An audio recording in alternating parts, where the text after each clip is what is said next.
as well. Let's see if this works. Is it going live? Is it going live? Is it going live? Is it going live? Is it going live? Ooh, look at that, it's live. Hi, everybody. I saw you in here waiting and thought, well, we shouldn't keep people waiting. That's not nice.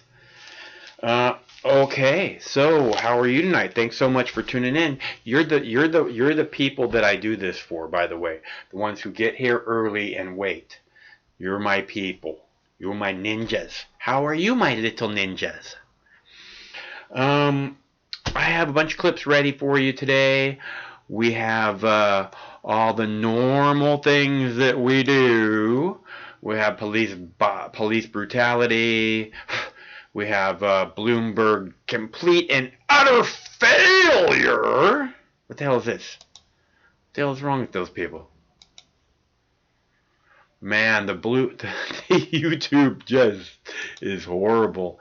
Now it won't let me tweet anything.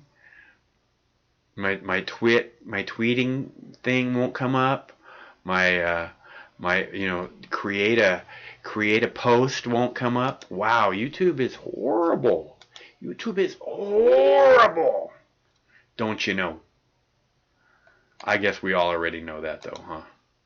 Okay, so let's see. Do not disturb is not on the phone. Let's see. Can we do this here now? Can we do it now? Thanks so much for tuning in. Again, that's still not working. How weird is that? Is anybody ready for a bong hit in here? Voiding? What is voiding? I don't know what voiding is. Hello, caller. Michael. Peter, it's so nice to hear from you. What's up, player? What's poppin', dog? How are you doing? I'm doing fantastic. It's been a long time since I talked to you. How the fuck have you been? I'm good. It's a beautiful day in Seattle, and we made the most of it. Holy shit, your dog and your Pikachu is fucking chilling in the back, and it's fucking freaking me out. It's down by the river. Just fucking chilling as it should be. He's a happy. I love it. He got a bath today, so he's very content. Nice. Cool. What's poppin', dog? I heard you had some controversy. Because fucking YouTube. Because you had some controversial background. It wasn't even your content or what you were saying. Yeah. It was just the background. My background. Was the big controversy. Unbelievable, right? I'm like an outrage. Trying to figure out what the hell the copyright claim is, and it's like, it's fucking the background? Are you fucking kidding me? How in the hell, man? I mean, that guy has got to because there's no sound on it, so it's not being, identified that way. So that guy's got to go in and just search all day long looking for people using his fractals. Say, hey, you can't do that. How does he? Oh God! How little of a life does this guy have? Well, he makes nice fractals, so. And apparently, yeah. And he wants appreciation for it. He has some weird algorithm for tracking it or something. I don't know. But what's going on with you, Pete?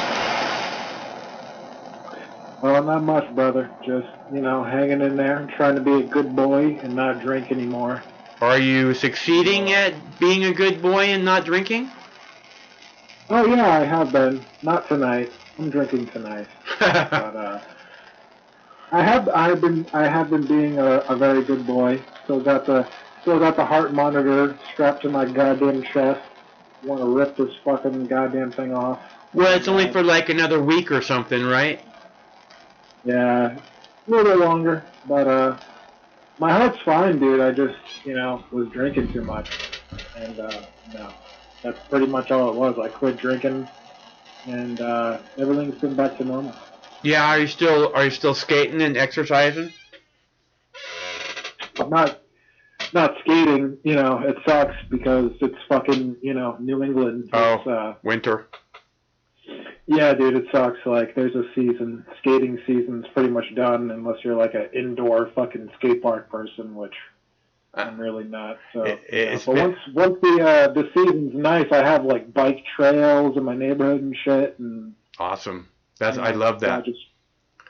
Yeah, dude, I can't wait till it gets fucking warm again. It's fucking, God, getting depressing. Yeah, it'll come soon. Spring is on the way, trust me. It's like the last 3 days here has been not a cloud in the sky. It's just been so nice, man. I barely fucking wore a jacket today. It's like 30 degrees over here on the fucking East Coast here. It's brutal. Yeah, I can live with. There's just really almost nothing that attracts me about the East Coast. I just really like Seattle. I don't want to go anywhere else. I love it here. What? Is it warm over there? Like, it's because it's fucking freezing balls over here, brother. Can't be much warmer over there, I imagine. What, you got like at least like 50 if you're lucky, 50 degrees, right? I'm not sure. That'd be pretty cool. It was awfully nice today, though. I mean, really, I usually wear 2 jackets. I mean, there's not a cloud in the sky, but it's fucking freezing balls. Sucks. Yeah. So, is everything going okay at work? Everything is going fantastically, brother. That's awesome. Fantastic. Did you try making gummies with butter? Mike, I did, and it was a disaster. It was not a disaster. I don't want to say a disaster, okay? But, well, at first, remember, I thought my heart issues were because of the gummies I was making with coconut oil, and I was like, oh, the coconut oil is too much saturated fat. Yeah. And I was saying all this shit. Well, that turned out to be because I was drinking too much. But it turns out that, so I made a batch with butter thinking that it's healthier, right? Technically, it probably is. But I did notice that the butter was not as potent as the coconut oil batches that I normally make. Yeah, and I don't know why that is. I mean, I guess with butter, you probably have to go, because I go for 4.5 hours, because that's about as long as I can afford to go for. But I find when I make a batch, 4.5 hours with some coconut oil, that shit is fucking potent as fuck. Yeah. But, no, you sound like you're pretty darn happy with it. It didn't work as well with the butter. Did you carbolize the weed? Oh, of course, yeah, I absolutely did. Huh? Did you try making like something other than gummies? No, dude, I'm a gummy guy. No. The gummies that I make with my coconut fucking oil are fucking slamming, dude. They're unbelievable. Everyone that I give them to, like, it blows. I gave them to my boss. Yeah. And they fucking blew her mind. She's like, dude, I'm going to buy you beer as a present. Those gummies were fucking amazing. Why don't you tell her to buy you coconut oil as a motherfucking present? You don't need no motherfucking beer. Dude, my fucking boss is like she's a lesbian and her wife gives her shit. She's like threatened her with divorce if she catches her smoking weed. So she's like, dude, when you got me gummies, that was like a fucking savior because it's a discreet way for me to get high. It's like you're the angel. You're her guardian angel. I'm the pot savior. The pot fairy. To the people around me, I'm just spreading the pot joy. Isn't that wonderful? I love like giving my neighbors cookies and stuff. There's like, oh my god, those things are so fucking good. It is. I love it. Yeah. I gave it to my boss, and then I gave it to another girl I work with who's like the project manager. Mm-hmm. And dude, I gave her like 20, I gave her like a shit ton of gummy bears. Like enough to get even me high for a while. And I was like, so how were they? She's like, yeah, I tried one, and it was pretty good. I think I might try 2 next time. I was like, bitch, you better fucking get on those gummies. They ain't gonna be good forever. Them shits go bad. Do they? They go bad? I think eventually, if you gotta eat them after like at least a month, right? I don't know. I don't know. I I've would heard think that if you get kept them really. like in a jar or a baggie or something, they'd be fine for whenever you're ready for them, like any other gummy. Yeah, I think that they're more potent the fresher they are. Like I think the longer you keep them in your fridge, the less potent they get over time. Unless you're like freezing them or something. I don't know. Maybe I'm just a paranoid pothead. That could be also the thing. I don't know. Are you paranoid? Oh, absolutely, yeah. What are you paranoid of? Why wouldn't I be paranoid? I live in the United States of America, Mike. Yeah, but what are you paranoid of? Well, lots of things, but are you afraid you're going to get? When we're talking about potency of marijuana, I don't know. It's just a weird thing. I think that like if you're personally, I've just noticed that I feel like my gummies get a little bit less potent over time the longer they sit in the fridge. Not so much the freezer. It's fine once you freeze it. You freeze it, it's fine. But and the gummies come out of the freezer just fine, huh? They don't change in consistency or anything? I don't freeze the gummies. I freeze the coconut oil. Right. And then I bust that out and make a batch, and it's dank as fuck. Yeah, you want to freeze that stuff. If you make butter or if you make coconut oil, just throw it in the freezer, and then it will last until you're ready to use it. Bro, people that are shitting on coconut oil and like people that are only making butter, try some motherfucking coconut oil, you guys.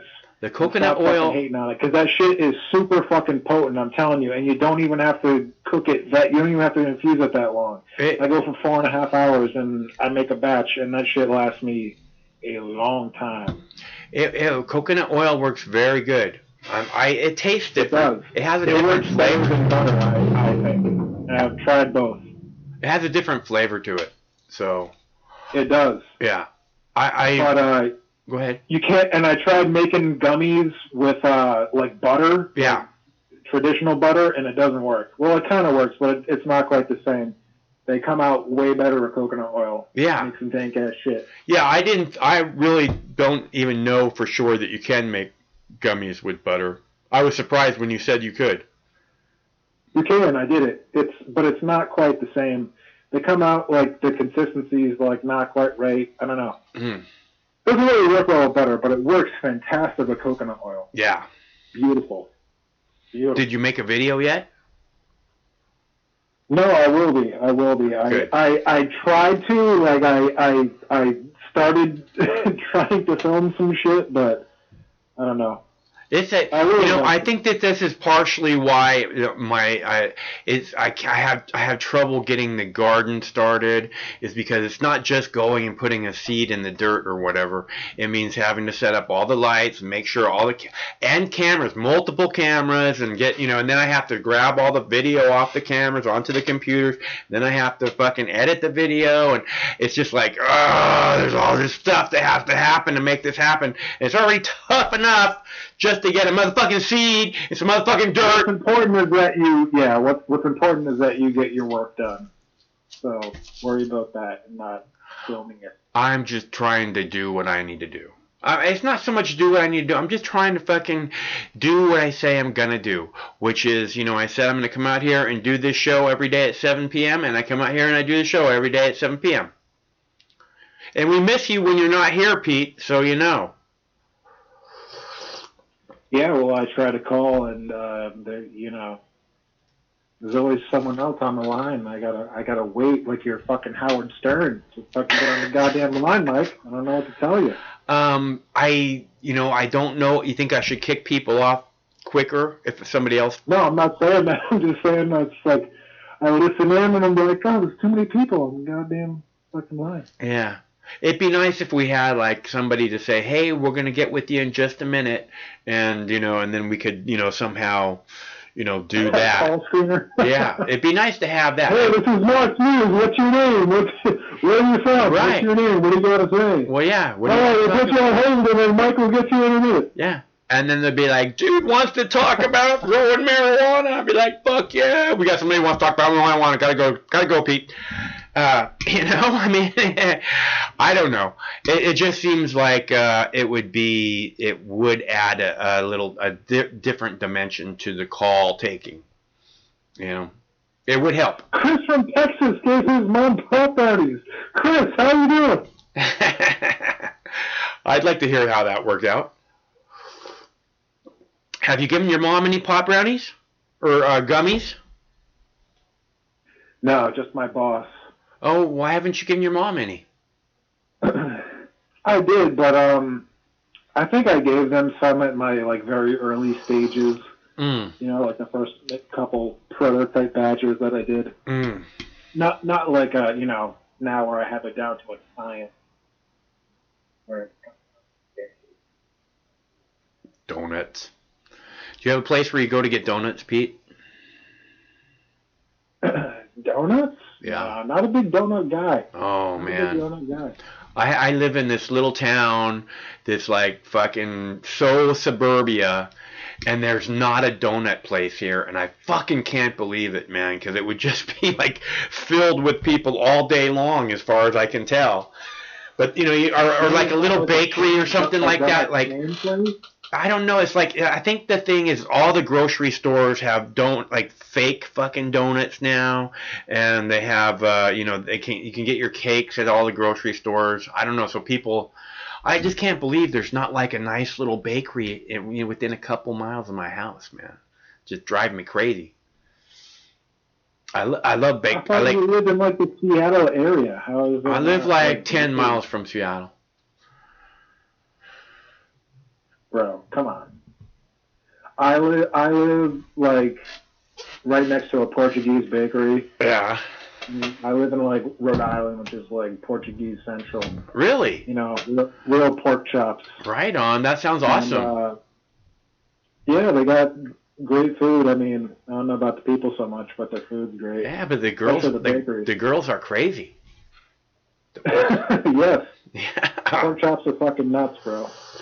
Crazy people. I never heard that expression before. Yeah, pork chops. That's what you call the Portuguese. I didn't know. I thought you called them Portuguese. Portuguese. That's a slur, apparently. So I'm told. Portuguese is a slur. Is that right? Wow. I had no idea. Portuguese is a slur, yeah. I had no idea. You can say pork chop. Pork chop's okay. That's like a fun thing to say. That is insane. Pork chop's fine, but Portuguese is fucked up. That is crazy. Yeah, that's what I thought. It sounds like what you would call a Portuguese person, but it's not. Apparently, it's a terrible slur. Yeah, I was when I first started making videos, I was calling if a store would get robbed and the store was owned by a Pakistani person, I'd be like, Paki, store clerk or store manager or whatever, and people are like, that's a slur. I'm like, what's a slur? Paki. I had no idea. I'm not trying to fucking badmouth people. Well, the Portuguese are fair game in my eyes. That's how I feel. Well, all I know is that the girls are crazy, which is a good thing. Like a moth to a flame, man. Right on, brother. Hey, do you have any controversial, triggering videos to show tonight? Like what? I have I don't know, just anything, because usually you have... I have a cop who's standing in front of a car as the car's going 2 miles an hour, and he's saying, stop, stop, stop, and he pulls out his gun and fucking kills a person going 2 miles an hour. You want to see that? Have that. I have, online prank is called, the skull busting prank or something. You know that one? Do you know about that? No. No, that's it's the skull busting challenge. The skull busting. I guess kids are breaking their heads open on stupid thing. I have that. Have NSA leaker reality show winner wants, that's her name, reality show winner. She was an NSA leaker who leaked 1 page of documents, of classified documents about, what was it about? It was about Russian interference in the election. And she wants a pardon from Donald Trump. Good luck with that.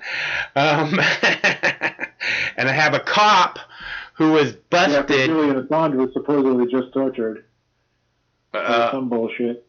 Well, I can't. I saw a little blurb about Julian Assange yesterday. They were saying that he was that Trump offered him a pardon if he would say that Russia had nothing to do with the hack of the DNC. That was supposedly put on the table when he was in the Ecuadorian embassy, but I don't know. Oh, I have Bloomberg pays $460 million to be spanked in front of the whole world video. That sounds like a winner right there. And then Boy Scouts avoid paying off pedophile charges by filing bankruptcy. Have that.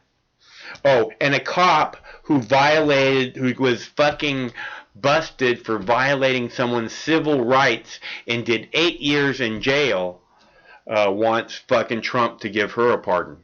Because her felony conviction follows her everywhere, and it's just so hard. I love that Bloomberg got spanked just so horrifically. Oh my God. The consensus, even among the mainstream media, was yes, that was a piss poor performance. It couldn't have been. I don't think he's electable for any office anywhere in America after that performance. You know, honestly, beautiful, which is just perfect. Love it.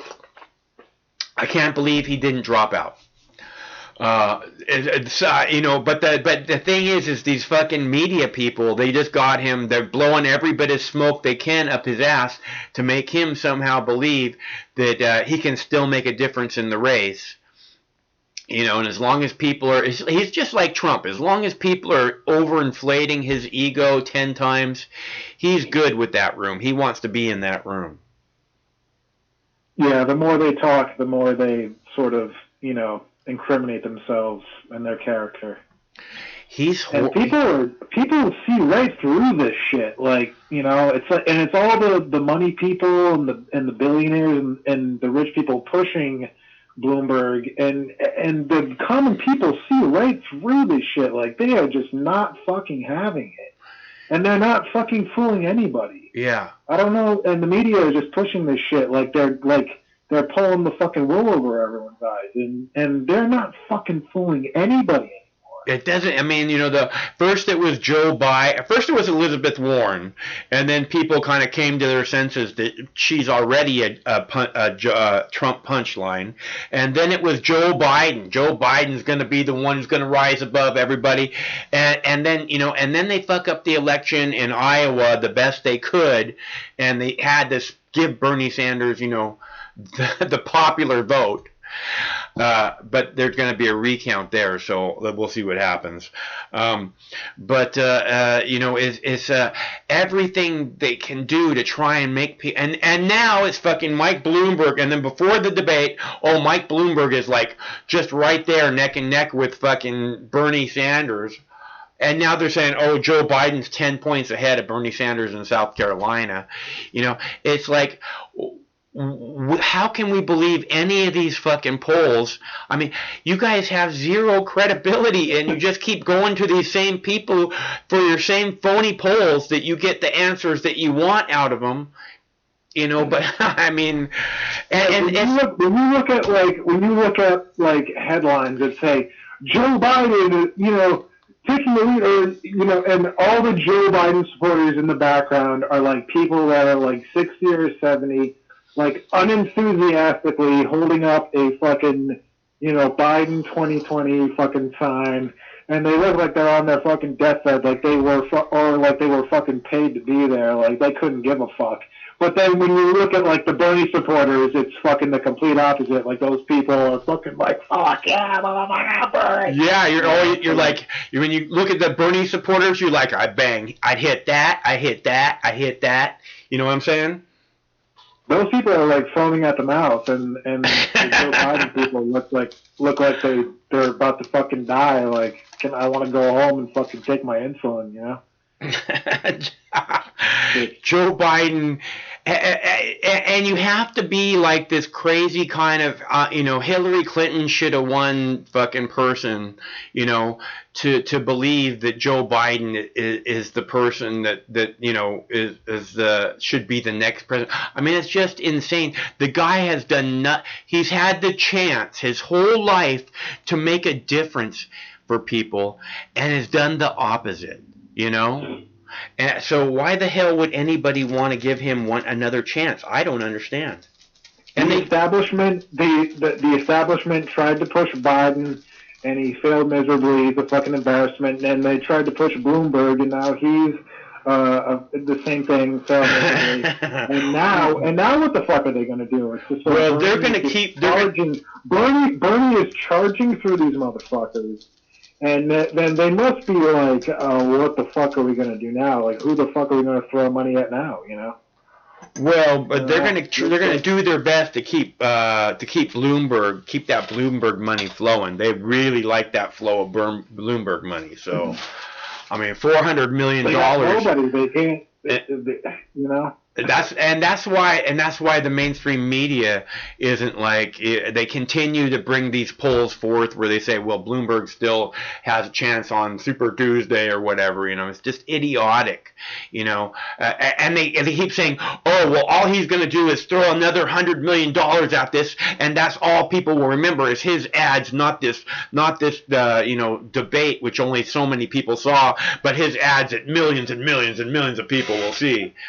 Yeah, whatever. His performance in the debate, the recent one, was so catastrophically bad, that he couldn't even launch a propaganda machine to launch himself anymore. And it might just be done for him. He might be better off just trying to buy Bernie Sanders at this point. Try to dig themselves in as much as they can, like they tried to do. They pretty much did with Obama's campaign. They tried to crush Obama as much as they could, and then they couldn't, and they just tried to sink their financial and influential claws into him as much as possible, because they had no other option, which is pretty much, I think, what they're going to have to do with Bernie Sanders. Let's see how he responds to that. I'm sure there's lots of people trying to make that happen now. But the thing is you would think that somebody like Bloomberg would be a pretty smart guy, but he seems like he's an idiot. He wasn't able to respond to anything. He didn't seem prepared to respond to anything.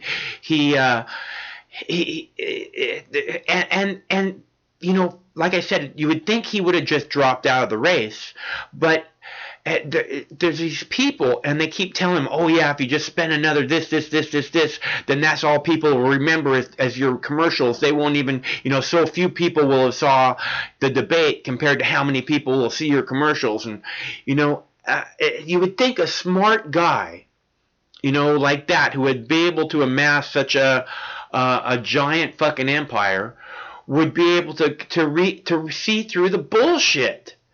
I don't get how you can, be that stupid. I don't know. Maybe it's just this big old tax thing for him, where he just gets to write it all off or something. I think it's just that these fucking rich motherfuckers are so disconnected from the people. That's what it is. Well, he's certainly disconnected. I can't believe he couldn't. Think that they can just buy everything. Well, to think that he didn't need to be able to be more prepared to respond to what those people were saying, last night. He should have known every single thing that was going to be thrown at him, and a whole lot more, and been so prepared, been way, way over the top prepared, like, done nothing but that for the last month. Just fucking debate, until you're like, okay, I'm ready to destroy these motherfuckers. And he looked like a fucking deer in the headlights to me. Well, good, I say. Yeah, I think he's unelected. I think he's unelectable at this point. Good. It's all better for Bernie and working out for all of us. So we should all be happy right now.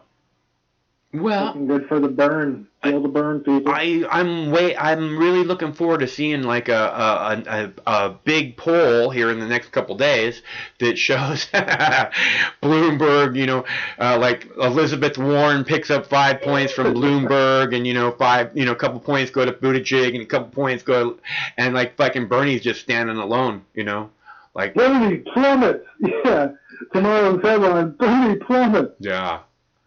Oh well, that's what they're going to try and sell for sure. They're still. I can't believe the way they attack Bernie Sanders supporters. They're just like they did to Donald Trump supporters, like the deplorables, man. It's just. These are Americans who are participating. Maybe aggressively participating in this thing, and when their candidate is treated like shit by all the other candidates and the mainstream media, maybe they have a little chip on their shoulder. They might be ready to knock down all of your fucking bullshit, so and then they just shit on them because they don't actually have a response to them. You know what I mean? They don't, because those guys do have the answers, and they fucking spell it out, and they don't have a response to that. So that's why the Bernie Sanders supporters have to be made into something that you don't want to be part of. Yeah, everything is falling right into his hands, and it's great. I think it's more and more, it looks like it's going to work out for him. So, and I really hope it does.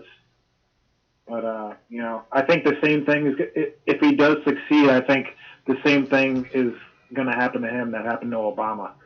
That's what I want to see is the financial and corporate sector trying to overwhelm his campaign, which they inevitably will try to do if he continues in this path of success that he's on. So. Well, sure, if he becomes the nominee, there's going to be every fucking golden path laid at his feet. That's going to be, that's what I'm saying. I think it's going to be very, very fun to see how that unfolds. So what do you think the chances are that he'll pick Tulsi? I don't know. But I hope he does. I know you do. I'm all about boners for America. Well, I'm all about, bringing the troops home and ending the drug war and, spending our money on more appropriate priorities. Yes, and boners for America. A man has got to have priorities. That's right. It's really good to hear from you, Pete. Are you starting? You know that cocaine is bad for your heart, right, Pete? No, I'm sorry. I got the sniffles. It's a little cold out here. I got a runny nose. I apologize. I'm not doing cocaine. Okay, because it's really bad for your heart. So don't do the cocaine. No, bro, my heart's good. Okay, good. I'm glad to hear it. Yeah, just gotta stay away from those martinis. Well, what are you drinking tonight? Just a couple Heinekens, keeping it easy and light. Good. Heineken's very light. There's no doubt about it.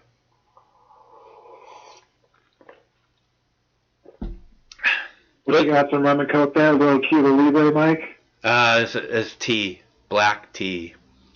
With a little bit of sugar. Raw sugar. Yeah, right.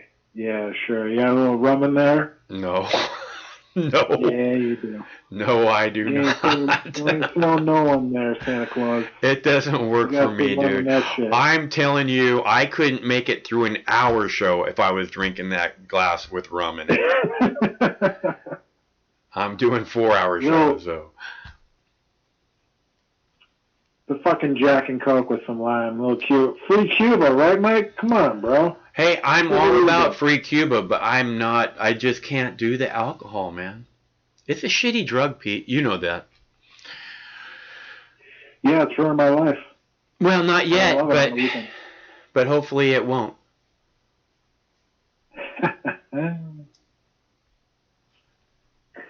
Well, Mike, I have nothing more to say, and I don't want to be annoying. So Pete, it's so good to hear from you. I'm glad that you are doing good and laughing and finding important priorities to take care of. Yeah, I will continue to hang in there, and you know. Have you given your boss more gummies yet? Well, I mean, you only you gave him once or more than once? You know, these gummies are so potent that I have no problem handing them out to people because, you know, I make a batch and it lasts me quite a long time. You know, in fact, I think you actually get more THC out of it by you know, making butter or oil with it than actually smoking it. So the buzz is. People don't know, Mike. People don't know, like you and me, like we know. Yeah, you have to eat it. I mean, you have to eat it. I literally will yell at my friends. You're not eating enough marijuana. No, like people don't know, dude. It is the fucking way to do it. You know what? Like, I gave that shit to my boss, and she was like, "Dude, this is unbelievable. Like, you need to give me more of these gummies. These are great." Have you given her more? I feel like I will be because, you know, she's running out. But, you know. Yeah, give her a nice little gift. Give her a nice little gift jar, Pete. Yeah, you know. It'll make her so happy. You're going to be her favorite. I would just, like, you know, teach her how to make, you know, the coconut oil herself, but she can't because her wife will get pissed. Yeah, well. And divorce her, so. It's a bitch having a wife. Yeah, right? Why would you ever want to be married? I mean, it doesn't, it's the one thing that I always wanted with a partner, but it just has never worked for me. So I'm done with that shit, man. I'm tired of making people unhappy when all I want to do is make them happy. You know? Yeah, man. I don't know. I've never had a relationship in my life that lasted longer than like fucking 2 or 3 months. Wow. Yeah, I can understand why. Yeah, I'm an unstable person. I mean, maybe that. No, it's like I said, man. It's this pain thing, you know. You want to share good feelings, and somehow it translates into this ugly pain sharing thing. And I don't want to share pain. I want to fucking share good feelings and not make someone that I care about, that I really like, feel pain. That's all. So and that's what happens. And I don't want to do that anymore. So I'm done. I hear that. Yeah. Mike, the more I listen to you talk, the more I think you are Jeff Bridges in The Big Lebowski. You are the dude. I'm the dude. I'm a dude. I'm a dude. You are the dude. I'm a dude. All you have to do is start drinking White Russians, and you are the dude. I can't. I mean, literally, if you watch that YouTube video that you posted when they shut down your live stream that one night, yeah, you literally sounded just like the dude from The Big Lebowski. Like it was the same thing. Well, I don't know. Maybe that's why I don't get that movie. It's too close to home or something. Mike, yeah, maybe that's what it is. I mean, Mike, you should just do you have a pair of like sunglasses laying around that you can put on? I don't think so. Because you would be the dude. And if you had a bowling ball, too, that you could hold up? There was a bowling ball around here somewhere, but I don't think that there is anymore. I'm not sure. It wasn't mine. I haven't had a bowling ball for a long time. You are fucking dude as fuck, Mike. I'll take that as a compliment, Pete. Thank you. Dude, the dude is like my idol. I'm like obsessed with the Big Lebowski. Really? I want to be the dude. Yeah, I wish like I could be the dude. But you shave your face every day? Like I could just be that guy every day, you know? I just wish I could, but I can't. I gotta go to work every day and shit. Well... But I wish I could be that guy. We all wish we could be that guy, don't we? I don't know. Unless... I don't really wish I could be anybody else. I think everyone's getting sick of me, so I'm going to let someone else talk. Hey, Pete, it's really good to hear from you. You as well, brother. Keep on rocking in the free world. Fucking, Tulsi gives me a boner. Praise Allah. And I love you guys. It's really good to hear from you, Pete. Talk to you soon. That's our buddy Pete from Rhode Island. I'm really glad to hear from him. We haven't heard from him from like over a week. And he's got that heart monitor that he's wearing because of his alcohol issue, which he sounds like he's got under control, which is good because alcohol can be a bitch.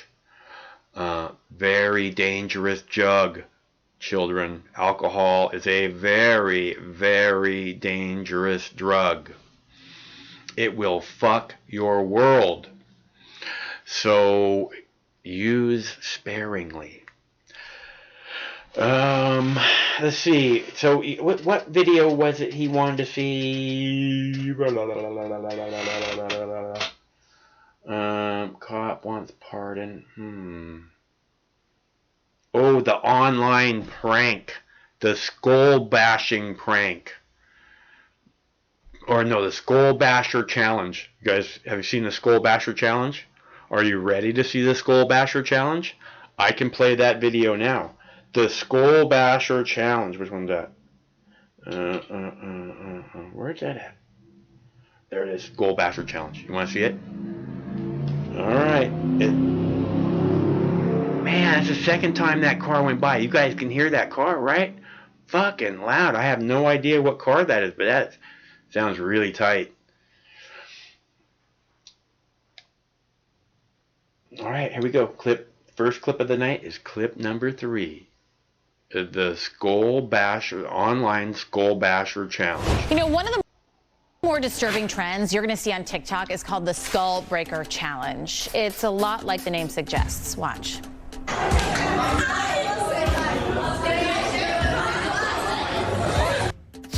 I mean, we're actually pausing the video before the girl hits that tile floor because it's just disturbing to see. I mean, here's the idea. 2 people trick their unsuspecting, quote-unquote, friend into jumping up. Then they kick that person's feet out from under them.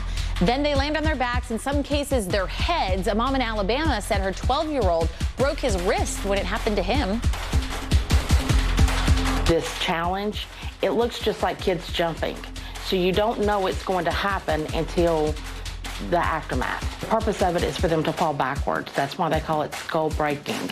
It's because it's intended to break the skull when you fall. So that mom says her son faces weeks of recovery. Joining me now, Ben Halpert. He's the founder and president of Savvy Cyber Kids, because this is something that every parent needs to be aware of. Your kids are probably on TikTok. So what kind of conversations do you need to be having with them? Thanks for having me back, Lynn. Good to see you again. And so it's really important that we talk to our kids about what they see on TikTok or other social media apps and ask them, ask your kids this question. Will you get hurt if this happens, if you do this? Will someone else get hurt if this happens? And so we want to make sure that our kids can understand that we shouldn't be hurting ourselves and we shouldn't be hurting other people, because this is kind of like the trifecta. This is physical, mental, cyberbullying, and we have all the recorded evidence of it. That's why we're so disturbed at it. And, you know, parents play such a key role in this that TikTok's now testing a family safety mode. And parents, basically, they can set a time for how long their child can be on TikTok. Is that something that's going to help here? Is there anything else parents can do? You know, it's going to help a little bit. You know, when we have parental controls within technology, it works for some kids, but it doesn't work for all kids, especially for the kids that actually lie to their parents and say, oh, I don't have a TikTok account. And they may not even have a TikTok account on their phone. Maybe they use their friend's phone and they have an account on there. So the best thing a parent can do for all of the social media use is to talk to your kids.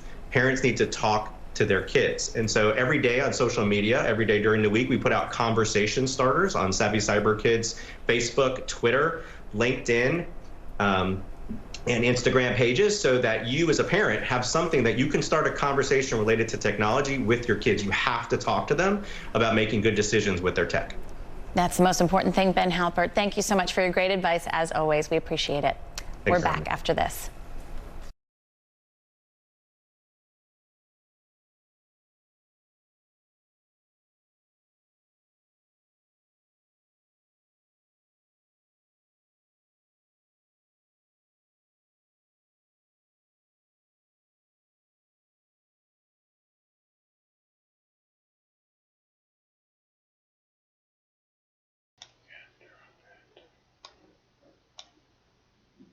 All right, so we're back here, and that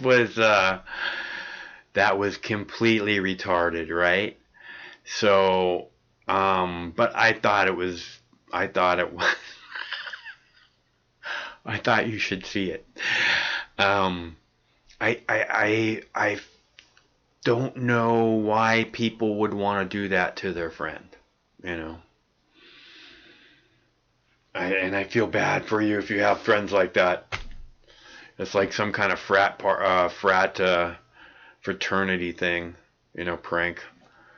All right, jump like this. Let's see if we can crack this one's skull. Jump.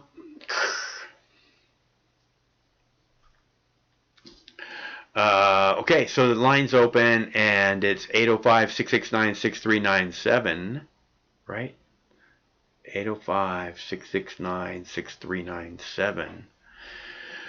And tonight we're talking about Mike Bloomberg, and I don't see how he can go on after that performance last night. It seems like, and yet the media seems to be like, well, he'll just throw a bunch of money at it, like I said, and nobody will remember the debate. They'll just remember his commercials. How is that even possible? You know how it's possible? It's not possible. You know why? Because everybody's going to remember that Mike Bloomberg is horrible, especially after that. I mean, like I said, you have to be so completely out of touch not to be prepared for taking the stage with a bunch of professional politicians in front of the whole fucking world. And he just bought his way up there. He spent $460 million plus to get up on that stage. And he got spanked in front of the whole world. Badly, badly, badly spanked by people with zero credibility. Wow. I'm so surprised he didn't just say, okay, Pocahontas, you know, because that's who the guy is. And I'm pretty sure that's what he wanted to say. But he just doesn't have that kind of balls. And that's why, you know, she can't stand on stage with Donald Trump. Just like Bernie told her, Elizabeth, you can't beat Trump. Just admit it. Get the fuck out of the way and admit it. It's simple. We all know it. You're a punchline.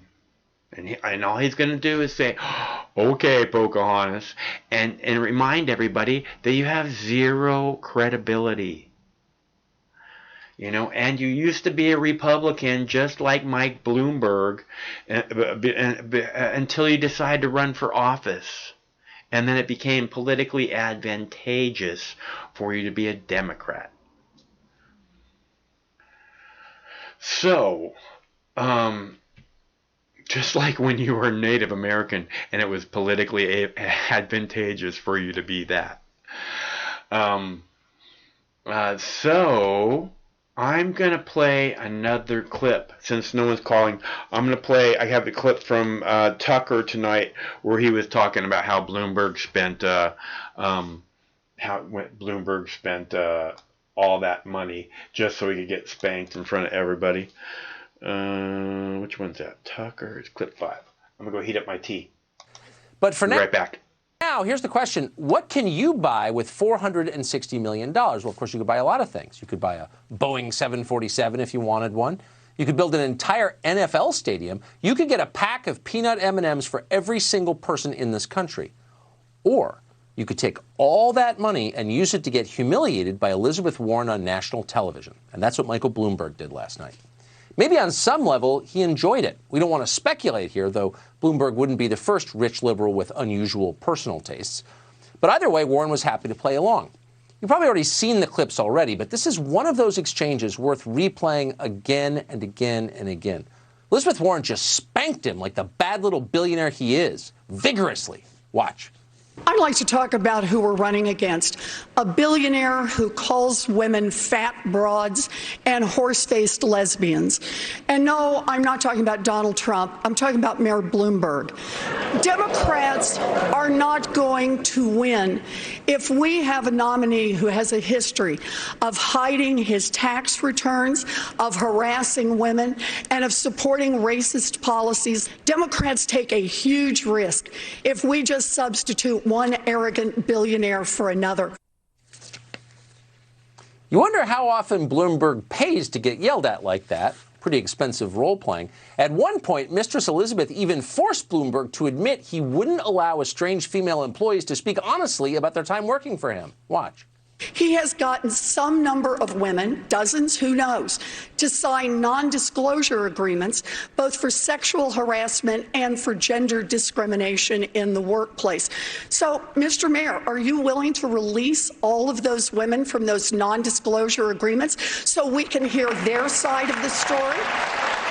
If they wish now to speak out and tell their side of the story about what it is they allege, that's now okay with you? You're releasing them on television tonight?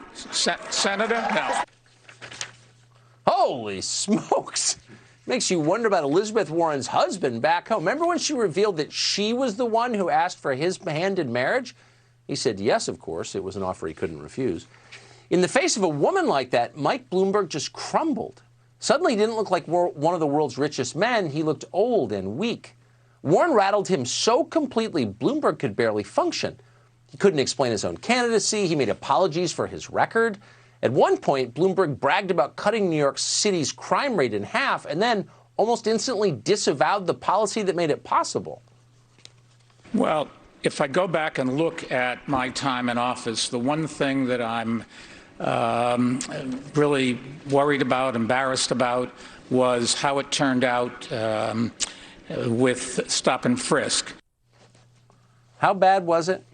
Well, even on the most obvious question, the one he had to know was coming, how can someone as rich as you relate to normal voters? Bloomberg whiffed it. Apparently, the army of consultants he's hired to write his lines forgot to prepare him for it. Maybe Bloomberg just got sick of being self-deprecating and decided to revert to his real personality, which is grating and pompous.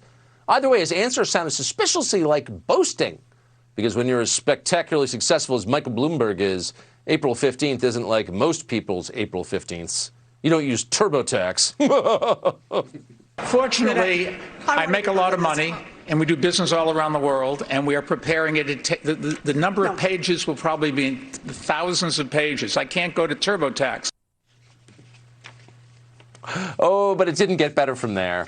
The conversation then turned to China. Now, Bloomberg knows a lot about China. He's been getting rich there and defending its fascist government for many years.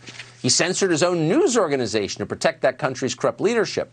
Last night, not surprisingly, he was still acting like China's publicist. When asked about China's carbon emissions, the largest in the world by far, Bloomberg claimed that India was, quote, a bigger problem, which is a total crock. You've got Google. Check it yourself. China emits 29% of the world's carbon, twice as much as here in the U.S., and that number is still rising, not falling. India, the bigger problem, accounts for just 7% of the world's carbon emissions. Yeah. But Bloomberg's Chinese masters are no doubt pleased by the lie he told on their behalf.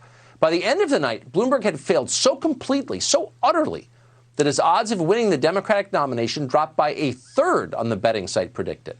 Even the analysts on cable news, many of whom secretly hoped to work for Michael Bloomberg one day, had to admit his performance was world historic awful, really a new low in the history of spoken English.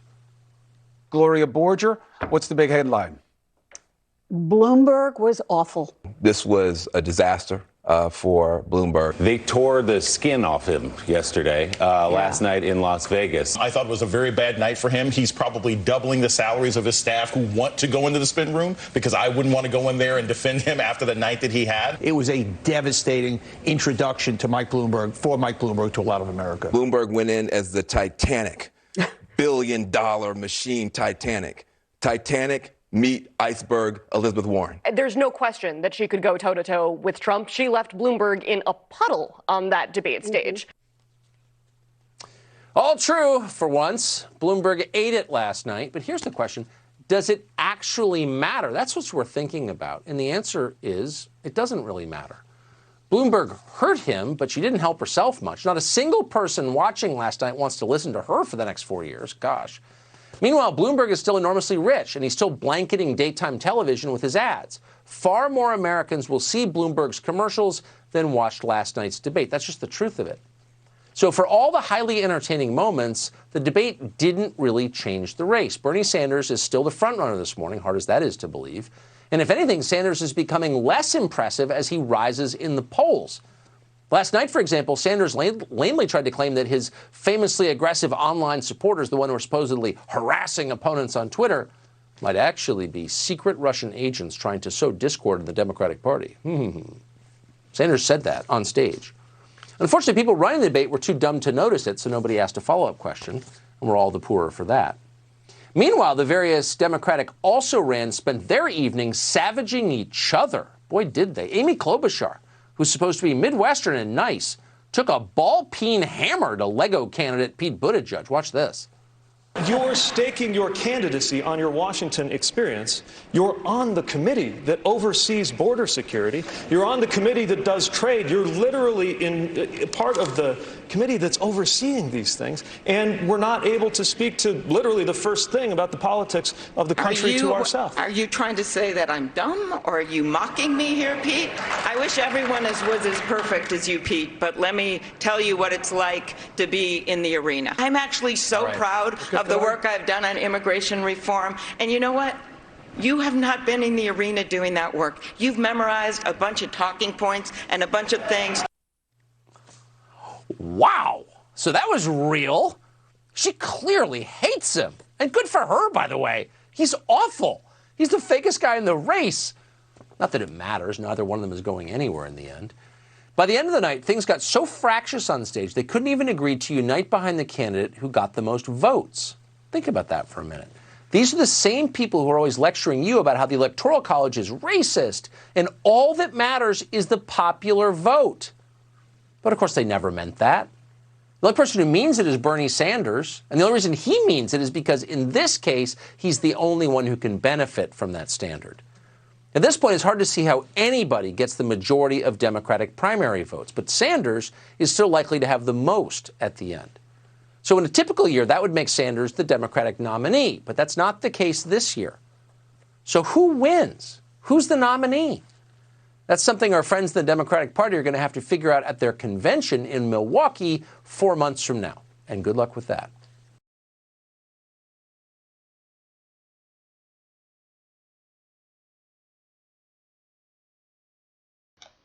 It's not rum and coke number 2, but it is dab number 2.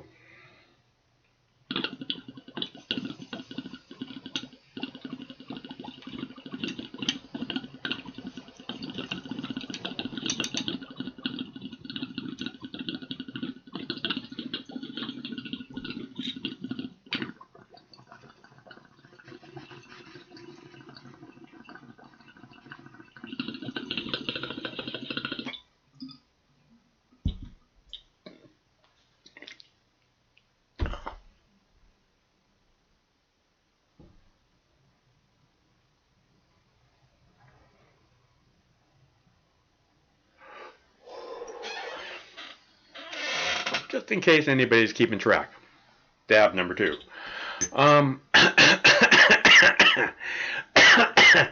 And this is why I don't understand why Bloomberg doesn't drop out, because I would think that that's exactly the kind of thing that he's going to see over and over and over again from this point forward, and pretty much nothing else, except for the people who want to blow smoke up his ass and try and keep that sweet, sweet Bloomberg money flowing to their beautiful television network.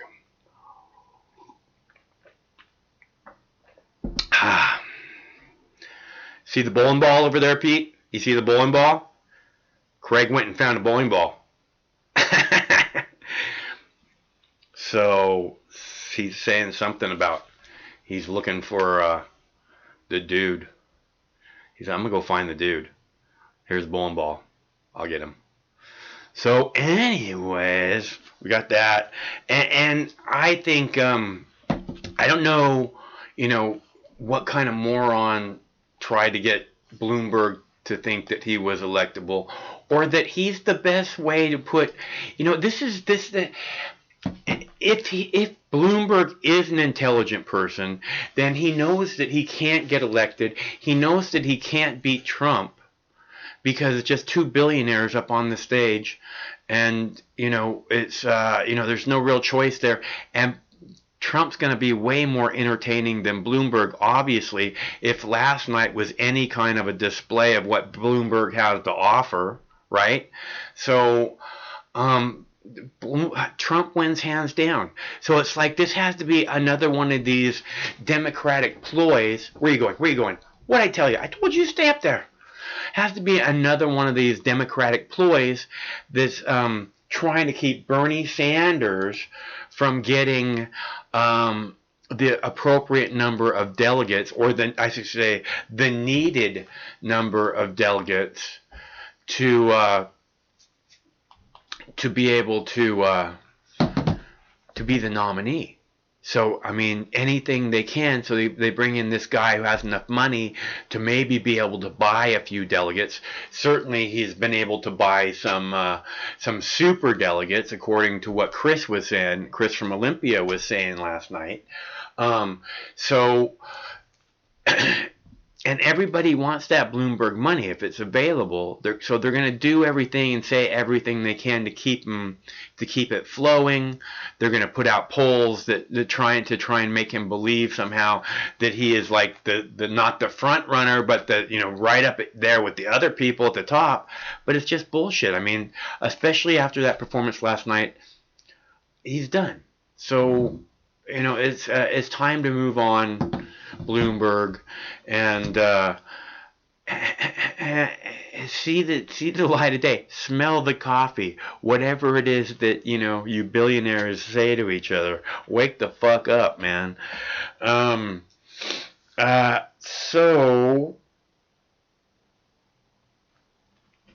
it's just so surprising to me that somebody could be so out of touch, unless it is this evil plot to keep Bernie Sanders from getting the appropriate amount of delegates, because that I could understand why they might spend $400 million to do. Hello? Hello? Hey, how you doing? I've been working for the Democratic primary, I guess one of the campaigns that Bloomberg paid for. Okay, what's your name? My name's Brandon. Okay, hey Brandon, thanks for calling. No worries. Sorry, I was listening to the show. So. It's all good. Yeah. He's been paying a lot of people quite a bit of money to basically do telemarketing and polling till all the way up till midnight, all over the country. Huh. Wow, that's awesome. So how much do you get paid to do that? Is that what you do, is telemarketing or polling? Yeah, it has been for the last couple of weeks now, yeah. How much you get paid to do that? $10 an hour, and it's hundreds of us. Yeah, I could understand him. So what kind of questions do you ask? Well, we're not allowed to say that it's a political poll or that it's in any way political, even though at the very end it says this is sponsored by Bloomberg, and The first question is like, how do you feel the country's been headed in the last few years? Do you think it's been going the right direction, wrong direction? Then it asks specifically about every single candidate, and on a scale of 1 to 5, how do you feel about them? And it actually didn't seem to be slanted toward Bloomberg in any way, shape, or form. It was kind of strange to me because I couldn't see any real like drive toward any direction from it. But one thing that's peculiar about it is the last question asks your religion, if any, and if you answer that you're a Christian or a Protestant, it says you consider yourself to be saved or evangelical, and if you answer yes to that, then the questionnaire ends. So basically, if you're a good Christian or if you understand what it means to be one, then they don't want to talk to you. That's hilarious. And it's understandable. So where do you get the phone numbers? It's their voter registration. We're calling registered Democrats, and most people don't have anything good to say about the Democratic candidates. Yeah. A lot of people I've spoke to have switched to Republican. But they're registered Democrats? Yep. And then they... And a lot of people say they're going to vote for Trump, yeah. Huh. Well, it's, the Democrats are horrible. You know, I mean, it's just the same thing I keep saying. It's just a turd sandwich or a giant douche, you know? So... Yeah. I mean, that's the truth. That's what the truth is. And, you know, so it's understandable that the people would pick a giant douche because no one wants a turd sandwich, right? Yeah. Yeah. Yeah. I mean, I think it's kind of interesting that they don't want, like, they're not even interested in the vote of anybody who's a Christian or a Protestant. And that, like, they don't want anybody to know, basically, that he's paying for or funding all of these different campaigns, even though clearly he's lost $460 million according to news reports. So, how long have you been doing this? I mean, you know that you get a paycheck from like Bloomberg, or where do you get your paycheck from? Is some temp thing or something? It's through a third-party company. Yeah. He basically employed these different companies, which in turn employ different like temp agencies and stuff like that. Yeah. Like it's it's a telemarketing agency, and we worked for like different law firms and things like that, doing different campaigns. But right now, this is the only time that it's ever been like unlimited hours, wherein between noon to midnight we can work as long as we're able, and we can get over 40 hours a week if we want. Huh. That's so it's been like, that sounds like a pretty good little bonus there. Yeah, it's not bad. It's interesting that he was willing to pay for all of that, and it was literally just like a public opinion survey. Is that the only qualifying thing that this besides that you have to be Democrat or whatever, that just the religion thing that you would throw out or end the poll on? You know what I mean? That is the only thing, unless you say you're not going to vote, that is the only thing that will end the questionnaire. But that question is also like, it's the next to last question anyway. It's just interesting to me that they don't ask you one more question if you do say, like, if you say you're Christian and you don't say you're born again or evangelical, then it will ask you that final question. But if you say yes you are, then it just ends immediately. Huh. That's crazy, because you think you get the one last question anyways, just to make sure you understand that audience too. But I guess it doesn't matter. You don't need to understand that audience. Well, yeah, and the thing is that like if somebody says that they're agnostic or atheist or Hindu or not Hindu, Buddhist or any other major religion, it doesn't ask any follow-up questions. They don't want to know whether or not you're fundamentalist or how devoted you are to your religion. They don't care. What question is it that they don't ask after they find out about they're being saved? Well, I'm trying to remember my script. Yeah. It's something to do with like if you had to vote tomorrow, who would like gun to your head basically, who would you vote for? Yeah. Because it asks you like separately every single candidate. How do you feel 1 to 5? Yeah, huh. And then it says who you plan to vote for, and then after a couple like your date of birth and stuff, then it says if you had to, who would you vote for, and how would you feel about that vote, basically. Huh. But Bloomberg's not even the first person on that list. Like it lists Joe Biden as the very first candidate on both questions. Well, that's interesting. That I always figure that most of the time you would think that there would be more qualifying questions about who did you vote for in the last presidential candidate race and stuff like that. We did ask, we do ask that. We have to ask if they voted for Hillary Clinton or Trump. Bernie Sanders. And oh, okay. No, they ask who you voted for in the last Democratic primary, or if you voted at all. But that's not a disqualifying question. No, it's not. Yeah. No, interestingly enough, it isn't. No. Because you would think you'd have, if they said Bernie Sanders, most of the Democratic elite, that's all they'd need to know. All right, he's a Bernie bro. Fuck that guy. Yeah. Well, that's awesome, Brandon. So, what did you watch a debate last night? No, I haven't. I've seen clips of it. It's kind of funny how Warren kind of, just came against Bloomberg like that and embarrassed him right off the bat. But I've only seen clips. I haven't followed it that closely. Yeah. Are you politically motivated yourself, or looking forward to voting in 2020 in November? No, I think it's all a sham. I don't think it matters who we vote for. I think that both sides are playing against the middle, basically. Yeah, I agree with that. And it's like I said, it's this fake choice, a giant douche or a bigger giant douche, and it's just fucking idiotic. And that's the reason I keep hoping Bernie Sanders would be the nominee, because it seems like there'd be an actual choice, for the first time in a long time. What do you mean?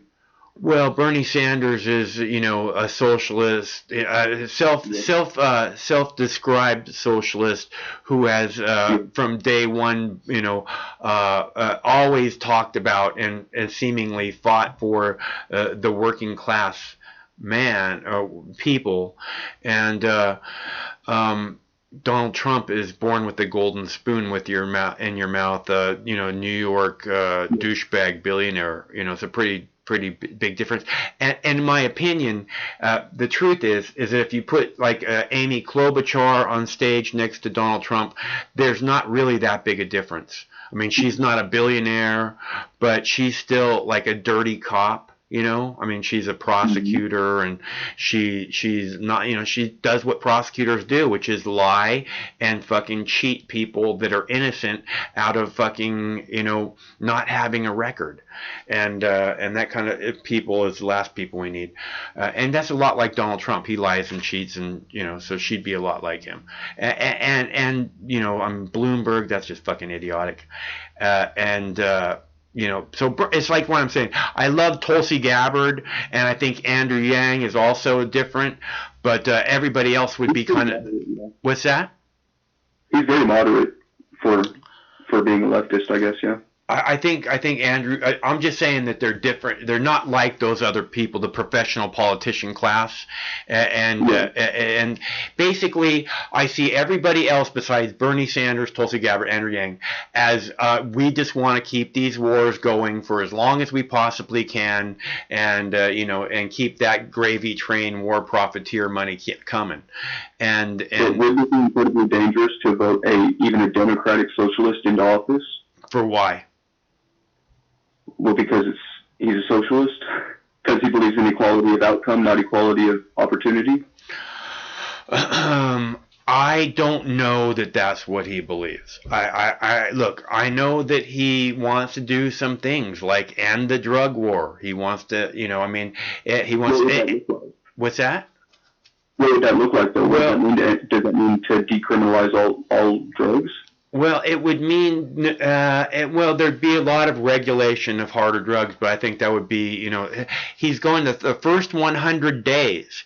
He said he will decriminalize cannabis in all 50 states. So that means, that's a big old chunk of power taken away from the police state and given back to the people. And I love the way that sounds. And the drug war is a complete failure. And I mean, I ran a video yesterday about how they have to open a second morgue in Ohio, in a small town in Ohio, just because of all the overdose deaths. So heroin. It said fentanyl, but it's all the same. I mean, it's just Actually, my friend's mom got a fentanyl patch from her doctor, and it killed her. Yeah. This is we have to. This is what the drug war has brought us, right? The DEA is supposed to be, keeping us safe. They fucking protect the poppy fields. They make sure what's that? Absolutely, they do. Yeah. So they're not. We don't need them. They've executed a completely failed drug war and brought us a heroin epidemic. The last thing we need to do is keep sinking billions of dollars into that fucking sinkhole of fucking swampland. So DEA gone. Like they've also owned part of the investment in privatized prisons, wherein the more prisoners there are, the more they can force them to do like making license plates and all these different forced labor programs, and that makes them lots and lots of money too. And it also gives people, like you said, a record when they probably shouldn't have one. Like I got arrested for having paraphernalia when I was like 18. Just idiotic, man. Yeah, and if that wasn't in another state, that would still follow me today. I'm sorry to hear that. I tell people all the time that I want drug war reparations because from fucking age 15, this government has been at war with me for making the smartest alternative choice. For choosing the safest substance there is to catch a little buzz, to do something that's completely normal for humans to do, which is catch a little buzz. Alcohol is absolutely not the safest substance there is. Yeah, I don't drink at all. I agree with you there. I think the pot's a lot better than alcohol, but I'm not a fan of either one, to be honest. Yeah, well, I mean, do you use any substances to I smoked pot years ago.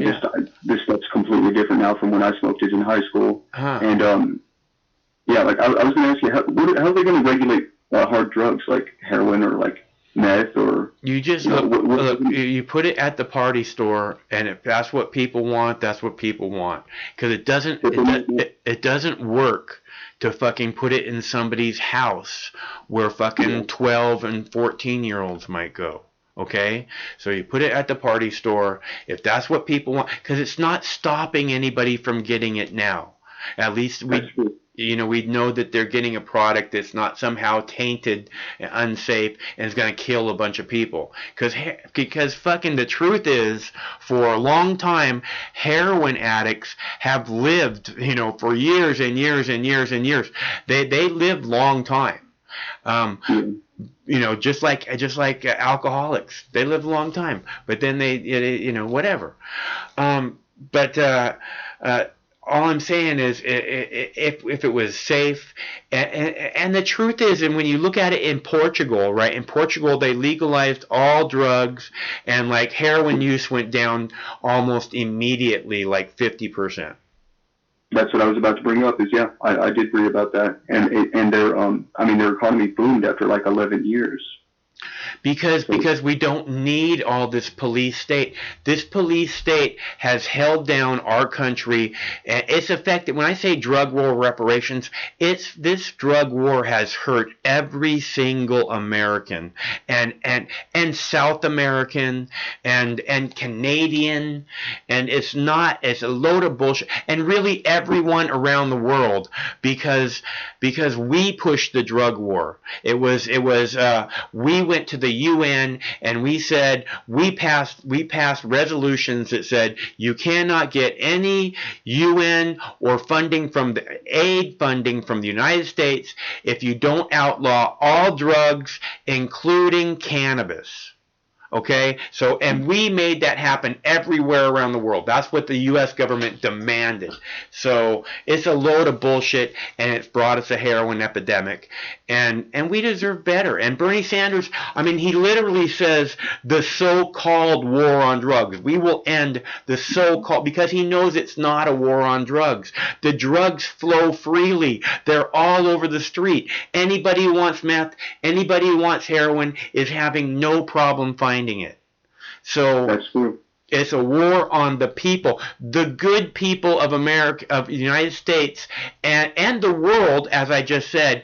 And the truth is, if there wasn't all these bullshit laws about these substances that people, and this is what it means to be top of the food chain, is that you realize, hey, you know what? I really like it when I eat chocolate. Chocolate is good, you know, or I like it when I fucking take a little whiff of cocaine, or whatever your little party favor is. Okay, that's what you want to do. That's between you and the people you party with. I don't care. But the truth is, go ahead. Wouldn't that mean that you had to create like government manufacturers for these illegal substances that people are making in their basements or their bathtubs? You know what? It would be simple to figure out what it is needs to happen. You know, whether it be manufactured by the pharmaceutical companies or whatever.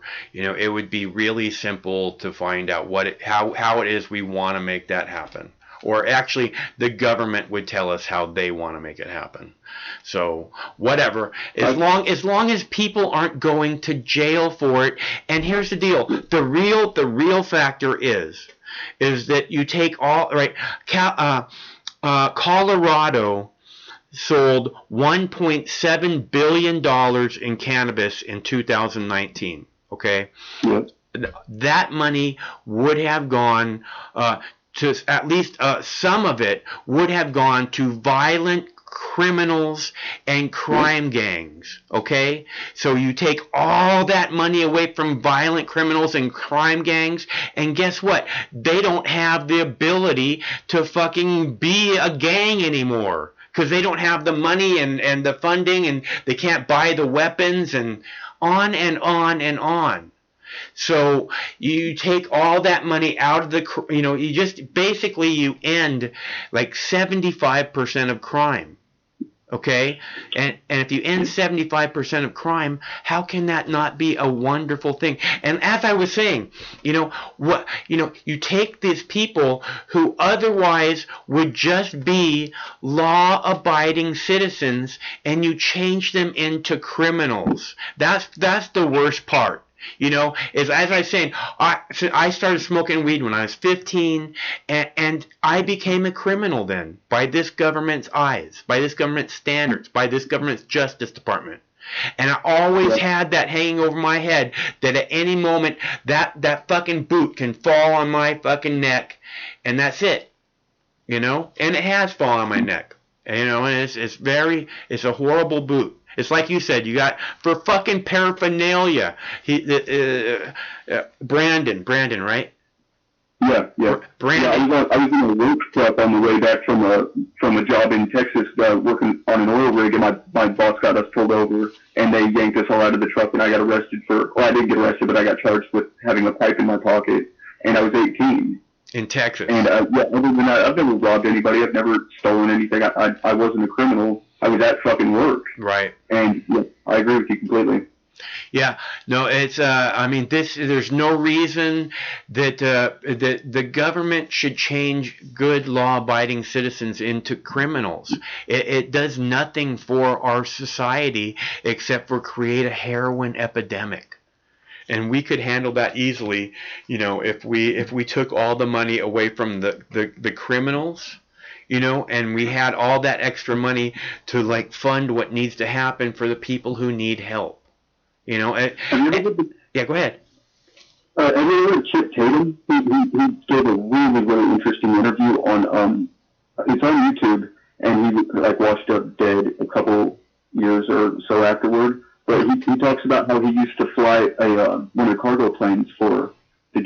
for the CIA, basically like bringing in a bunch of different drugs, and that Clinton was on his plane at one point, I think, or it might have been one of the Bushes. I forget. It's been a long time.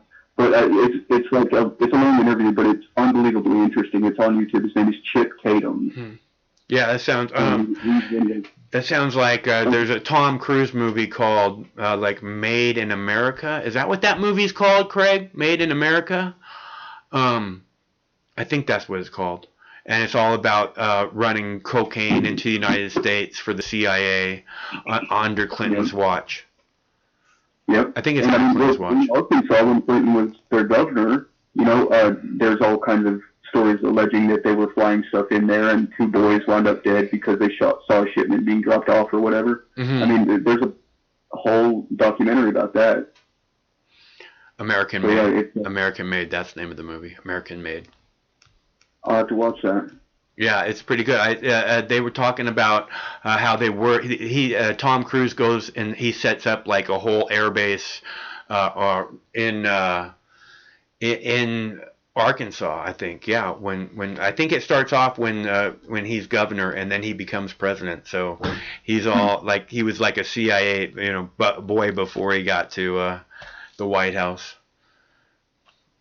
Yeah, it's awful. And I mean, I don't know, like, I've never seen much of a difference between a Republican or a Democrat in the office because we're just electing a figurehead. Like, we're not electing the people who are making the laws.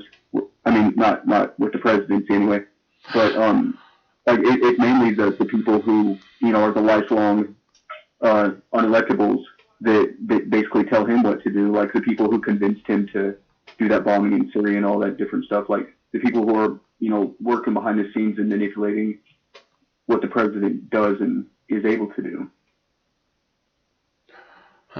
Yeah, I understand what you're saying, but in my opinion, the president has to go along with that, because the president has the loudest microphone in the world, and if Obama had, half a nut or whatever, he could have just simply, because he had the mandate of the whole world. It wasn't like it was just half of the United States had said, yeah, we want Obama. It's like the whole fucking world said, yeah, we want Obama so bad. And I mean, they were desperate after George W. Bush, so he had the mandate, and then he had the loudest microphone in the world. Everybody's listening, right?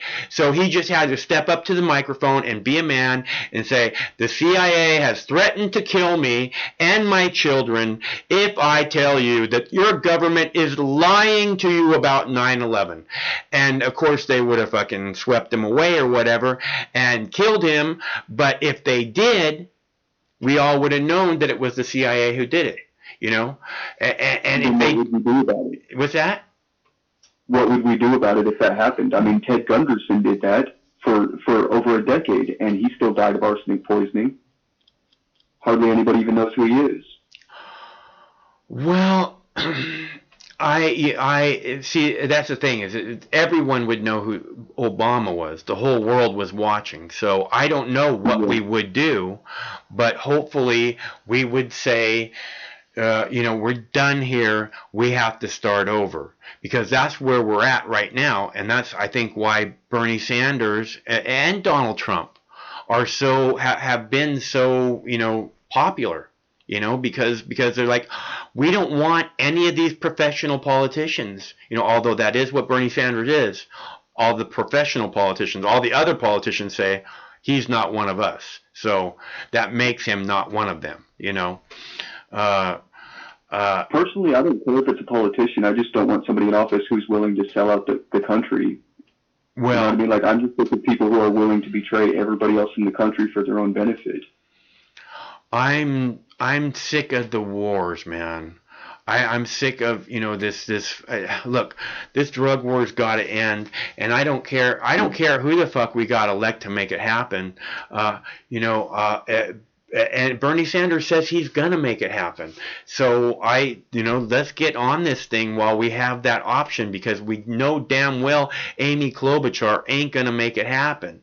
So hopefully we can push that direction. And we also know Donald Trump's not going to make it happen, which means for another generation, it's not that we throw good money at bad money.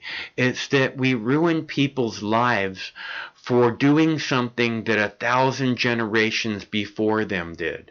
A perfectly natural human act to get high. And then we fucking ruined their lives because some cop's having a bad day and he can ruin their lives. So he's going to. And that's what that's what the whole drug war is, man. Yeah. I mean, I guess I get that in a lot of instances. I've known people that's happened to and all that. But about the war, like, as far as war goes, no matter who's in office, we're never going to be able to get rid of the army or stop spending money on the military, because wars are happening with or without our involvement. And we should, I agree that we shouldn't be sending troops and killing people anywhere. But what about like ISIS and all these different insurgency groups that are actively trying to take over other countries and killing innocent people? What country is it that you think ISIS could take over? Because here's the deal. But I do think that they're killing innocent people and that they're radicalizing people that otherwise not in America. If we weren't actively trying to fucking take over and killing their family and whatever. The only reason ISIS was able to get any kind of a foothold in Syria is because the United States helped them. The Pentagon helped them directly. Okay. Otherwise, Assad would have fucking laid waste to those guys, before any damage had been done. The only reason this is, this is all some kind of a bigger plot. This fucking, Iraq, Syria, Libya thing. I mean, clearly, General Wesley Clark said all this was going to happen years and years ago after he resigned. Yeah. It's as evil as it gets, and I hear you when you say, we're not going to cut the military. They're not going to let the military cut. I understand that 100%, and you know why? Because I remember the last time they cut the military, and then they said, "Oh yeah, that's not going to work for us." And boom, lo and behold, a new Pearl Harbor. What do you know? Hey. Exactly. So I understand that, they're not going to allow, us to start mothballing bases and bringing all the troops home after all this fucking work we've done to get the troops in place. But I think that's what the people want. I think the people are tired of war. And, I agree. And somebody's got to take charge of the Pentagon. So maybe, maybe somebody like Bernie Sanders would be able to put somebody in the Pentagon, who could actually work with the White House to start trying, and whatever, man, blow up a motherfucking building, CIA, NSA, dark shadow, fucking dark squad, whatever, who the fuck ever you are, Star Chamber. We don't give a fuck. Blow up a building. We already seen it once. It didn't benefit us in any way to go and attack a bunch of countries. It did not benefit us in any way to go and attack anybody after 9/11. So do your little dark Star Chamber bullshit, and we'll just keep moving forward, because we don't need to fucking go attack Russia or China or whoever, Iran, whoever you're going to blame next. We're not buying the bullshit, and we're tired of it. Well, it didn't benefit you and I, but it benefited the people at the top incredibly. War is very profitable for those who are, arms dealers and the 9/11 worked great, and it actually did work on the people. What I'm saying is it won't work again, because we've seen it. We've seen your fucking game. We understand it now. Fucking 20 years in Afghanistan. Fuck you. See, but that's the thing. Nobody's storming the White House even after all this fucking time, even after it's been proven that there were no weapons of mass destruction, even though most people believe that the official story of 9/11 is not actually true, even though they just recently, in the last couple of years, came out with those FOIA requested documents that were like the Israelis dancing and all these different, like, do you remember the Dark Overlord, still 9/11 documents, and that stuff was released all over the internet? All of these things have come out, and normal people still don't give a shit because they don't want to. NASA still gets $54 million a day, and there are people who believe in flat Earth. Nobody actually gives a fuck about doing anything. People just talk. I think that people, like I said, had amazing hope that Barack Obama was actually going to be the change leader that he said he was going to be. So the people did, rally and come up, and it didn't matter if you were Republican or Democrat. Everybody wanted Obama, and like I said, the whole world. And the thing is that they had hope, and then he took that hope away. So I hear what you're saying. He took the hope away, but the thing is, right, is it and again, this is why Donald Trump won, because we've seen you slick politicians, and you're all a bunch of douchebags, you're all a bunch of stuffed shirts who are completely full of shit. So we might get this. Yeah, that too. But we'll go for somebody who's not one of you, right? That was the option. We have Hillary Clinton, who's one of you, or somebody who's not one of you. We pick somebody who's not one of you. Again, the people rising up to say we're done with this shit. And putting, again, you're saying, why aren't they storming the White House? Maybe they are by inserting someone like Donald Trump into the White House. And maybe they would be again by inserting someone like Bernie Sanders into the White House. Because Donald Trump did say, I'm going to end these endless wars. Regardless of the fact that he hasn't done anything to make that happen. But he did say that. That was part of his campaign promising. So the people rally to that. That's what the people are waiting for. The people know that none of these bullshit politicians are going to do it because they've had all this time to make that happen, and they haven't. And they don't act like they're going to. So Trump said, I will do that. And the people rallied to him. They knew Hillary Clinton would not. So they rallied to him. Again, this is what I'm telling you, is that there's still inside the U.S. voter, the people, this desire, this hope, this dream that we can actually somehow get this evil motherfucking Pentagon under control if we can just get the right leadership. So it's not that they're storming. It's not that they're so much storming the White House as that they're going, okay, well, this guy says that he'll do it. So what I'm saying, they're using the process at the moment. But if they, I think if they try and take Bernie away again, if they don't actually let him get up there on stage, all bets are off after this election. It's one thing to let it be an actual contest between Bernie and Trump, and it's another thing to the Democrats fucking overthrowing Bernie again, and the people in the process, because the people have spoken, and they're pretty clear that Bernie's the one that they want. So. Go ahead. The people that I've been polling, a lot of them do say Bernie. A lot of people do like Bernie quite a bit. And I don't understand why we still have a computerized ballot. I understand that going back to paper ballots would be incredibly tedious and time consuming, but that's the only honest way to have an election anymore, because all of the ballots or the polling booths have been hacked so many times, and just like last time, they completely sucked Bernie out of his entire candidacy, and that's been proven multiple times over, but nobody cares. Yeah. Even the people who vote for him. Yeah. Well, the super delegates, I don't even know why they're super delegates anymore after the last election. That's a load of bullshit. And I thought that was part of the agreement, that the super delegates were so fucking horrible in the last election, is that they weren't going to take part in this election. And here they are again, threatening to fucking, take the popular vote away from Bernie and give it to some fucking establishment douchebag.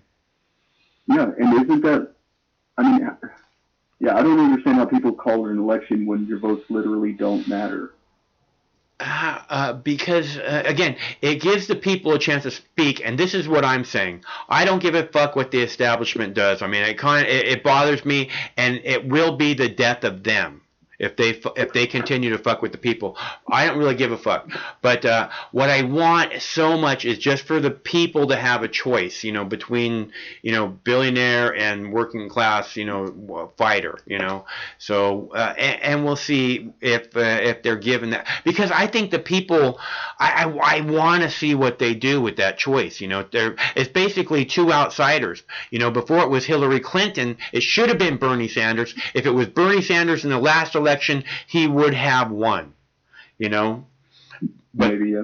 I think reaching around Donald Trump's ego has been a good idea, though. I think that's how we've got, all this kind of boom in the economic stressors, because there's lower unemployment, there's more minorities employed, and people are all off welfare and all these different things. I think that hitching our wagon to his massive ego has been pretty good, because he doesn't want to go down in history as the worst president or even as a failure. He wants to be successful, just like in everything else. He's a maniac, but he cares about the country in that it reflects on him. So I think that's a much better option than somebody who's going to literally just fucking betray the office.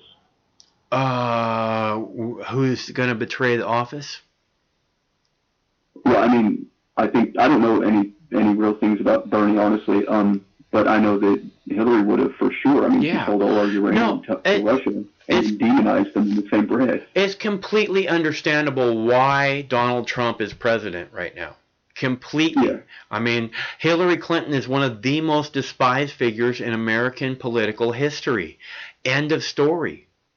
So I think that.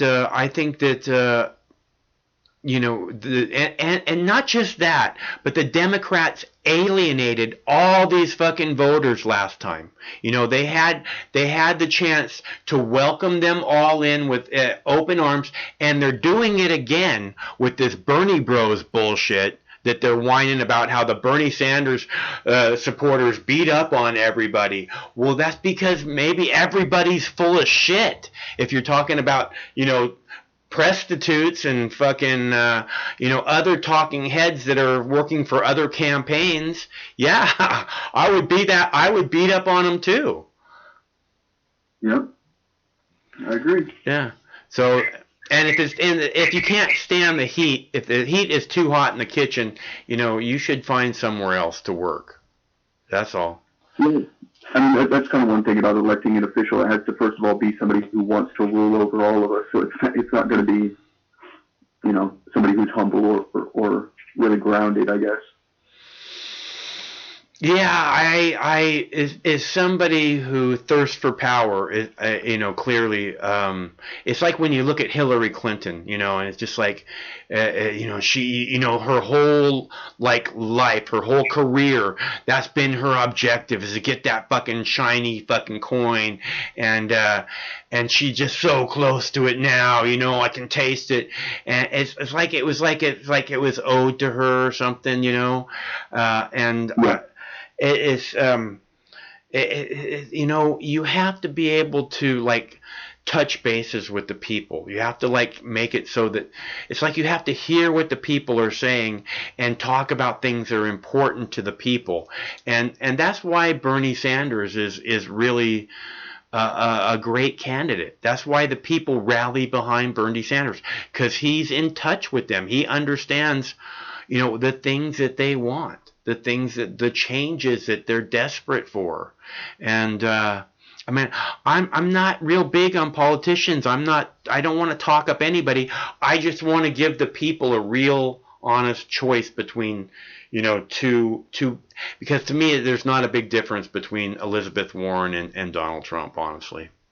Plus, she can't beat him. Interesting. Yeah, I haven't heard anybody saying that they like Warren, honestly, and I've told hundreds of people. How long have you been doing that for? A couple of weeks. Mm. Do you like it? Is you get a lot of people just hanging up on you, huh? Honestly, yeah.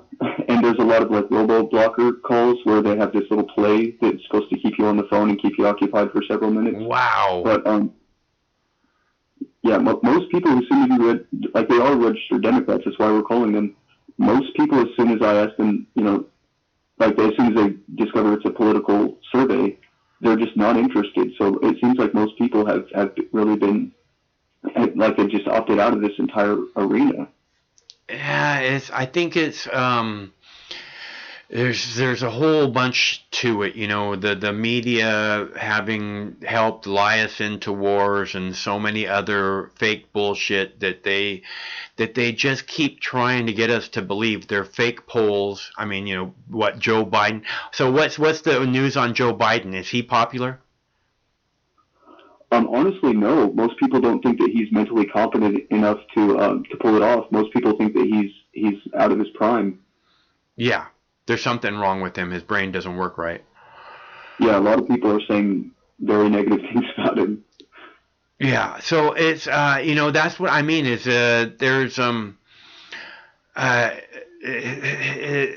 no choice. I mean, you got dirty cop, you got fucking billionaire douchebag from New York, or billionaire douchebag from New York. You got fucking Elizabeth Warren, who's lost all credibility, cannot even stand on the same stage with Trump. And then you got Biden, who's people are saying there's something wrong with him. Which is obvious. There's been something wrong with him for a long, long time. And Pete, right? And Pete is full of shit, man. I think people know that he's full of shit because and he can't get like 1% of the black community's vote. So do you ask questions about race? Yeah, we ask what race they identify as, and we ask genetically, basically, like what is your we ask what race do you most closely identify with, and what race were your parents? So, which is like a tricky way of saying what race are you actually? Yeah. Interesting. So, what kind of feedback do you get about Mayor Pete? Mostly positive for the people who are aware of him, or the people who say that they like him. People don't seem bothered by the fact that he's gay or that he looks like a Lego cutout. Most people just either like him or don't give a shit about him. Like nothing really negative. Interesting. Because I mean, the people in his the black community in his the town where he's a mayor don't seem to think very highly of him, as far as I can tell. I don't know anything about his policies or what he's done or instituted. I said, I don't follow very. Oh well, he says like now he says he wants to legalize marijuana, but while he was mayor, who's basically the leader of the police force, marijuana arrests went up. He has a police force that's less than 5% African American, and the population that they police is over 40% African American, and he did nothing to change that in his 6 years or 8 years as mayor. So and there's issues with the African American community and the police force, obviously. So he's a full of shit. That guy. He's not a good leader, and he's full of shit. Yeah, he kind of seems to just be saying whatever he thinks people want to hear. Yeah, I agree. Well, I just wanted to call and get a little bit of feedback. I appreciate you talking with me. Yeah, Brandon, that was really interesting. We appreciate your call. I look forward to talking to you again sometime in the not too distant future, okay? Sure. Okay. Stay cool. Bye. That was Brandon. Let's see. I'm going to play a video here. What video we're going to play? Oh, Cop Shoots Driver. Cop Shoots Driver. That's what we're playing. That's a body cam video to show you. This is out of Illinois. A driver tries to run over a police officer, then the officer opens fire. I've got to warn you, it's pretty tough to watch, but here it is. Hey, turn it off. Turn it off. You know what? Hey, 31 shots fired.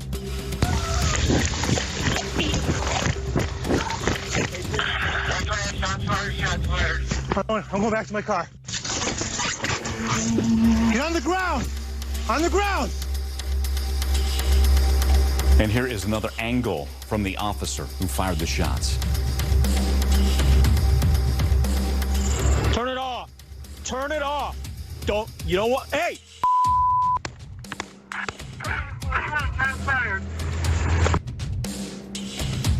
Well, the driver was hit, kept driving down the street, finally crashed into a light pole. He was taken to the hospital, later died from his injuries. The state attorney determined that shooting was justified.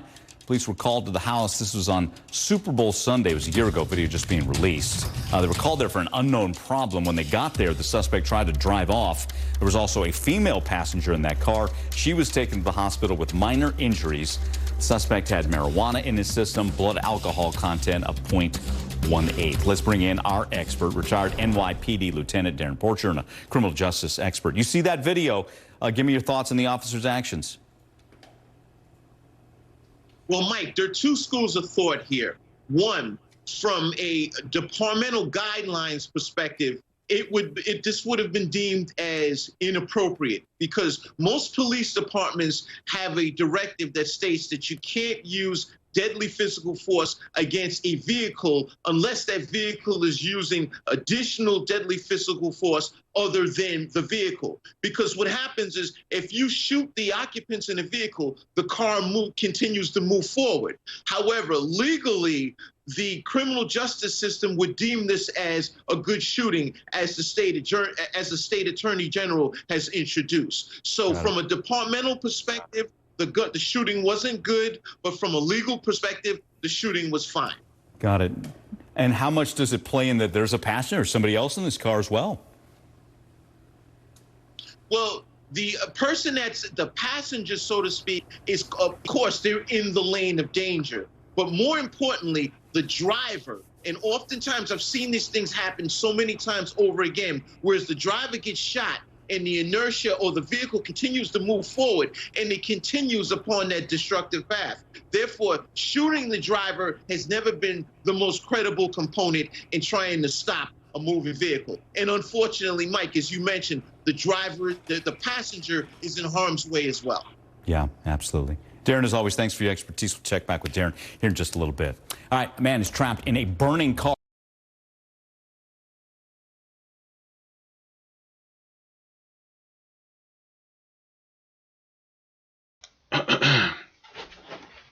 So, did that person look like they were trying to run over that cop to you? Just wondering. It didn't look like that person was trying to run over that cop to me. At all. Looked like they were trying really hard not to do anything like that. Like, I'm just trying to go this way. Could you please move? Please move. Wow.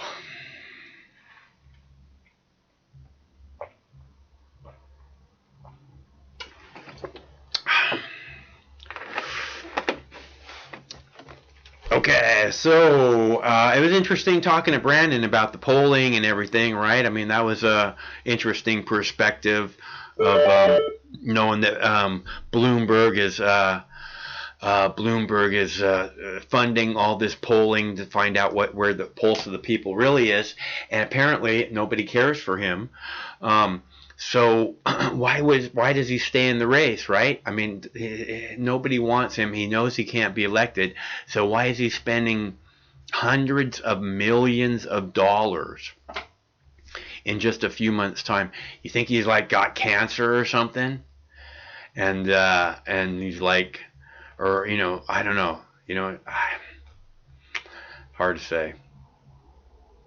I think there's some bigger plot going on, though. Like they're trying to take away stuff from Bernie.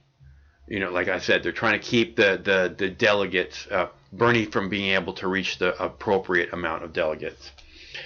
And let's be careful out there. I mean, these cops are obviously trigger happy. They will use any excuse. I mean, that cop was in absolutely no danger. And I mean, talk about your crisis actors, right? I felt threatened for my life.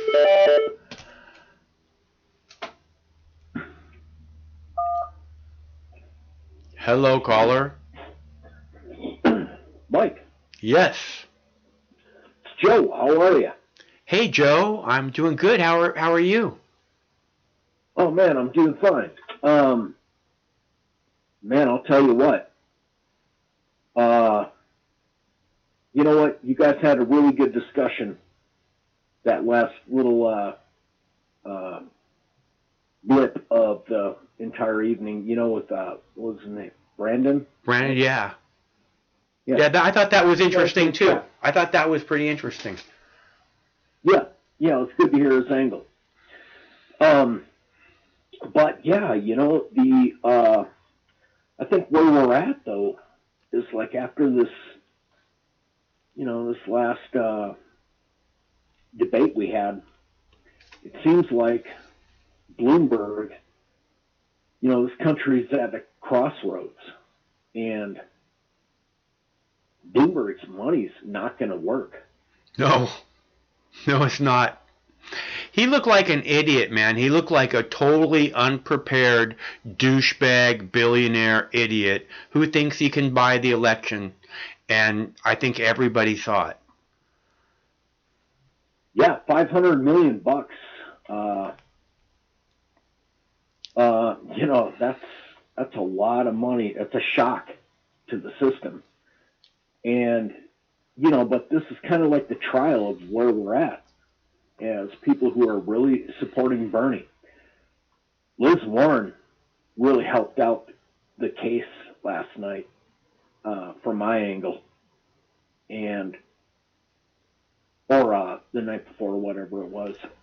You know, she really, man, she killed Mike Bloomberg.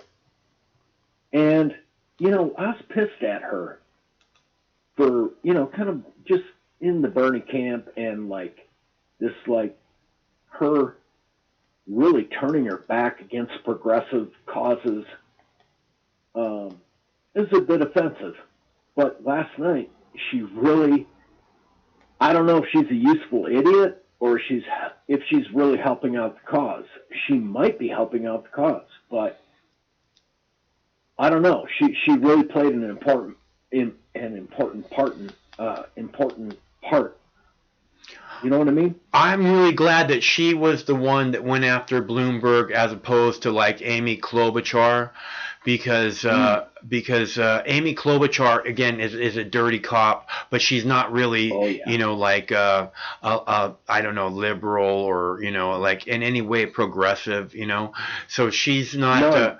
So she would be the wrong person to like help fucking move the you know the idea that the last thing we need is you know another fucking billionaire douchebag up on stage, which is what I keep saying. That's no choice for the people, you know. So I'm glad it was said, and I'm glad she said it. But she can't beat Donald Trump. But it was good she was there for this moment. Yeah, I think she's plowing the way for Bernie. You know, speaking to Liz, but you know, Amy Klobuchar, yeah, she laid waste to Pete. You know, Pete Buttigieg. He's man, that's CIA straight up. That's what that case looks like. I think you're right. It does have that kind of. He does give off that aura. Tool. I would have to agree. He's a tool. Yeah, he's he's a tool, dude. He's part of the police state, and he wants to keep it just exactly the way it is. He does not want to change it. So if what you want is for the police state to say just exactly the same way it is, he's your guy.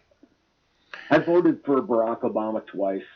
That guy is trying to assume the identity of Barack Obama through, you know, the identity politics of like being gay, having a husband, like I'm naturally going to be abused and picked on by people. Will you stand by me? Rather than what do you stand for?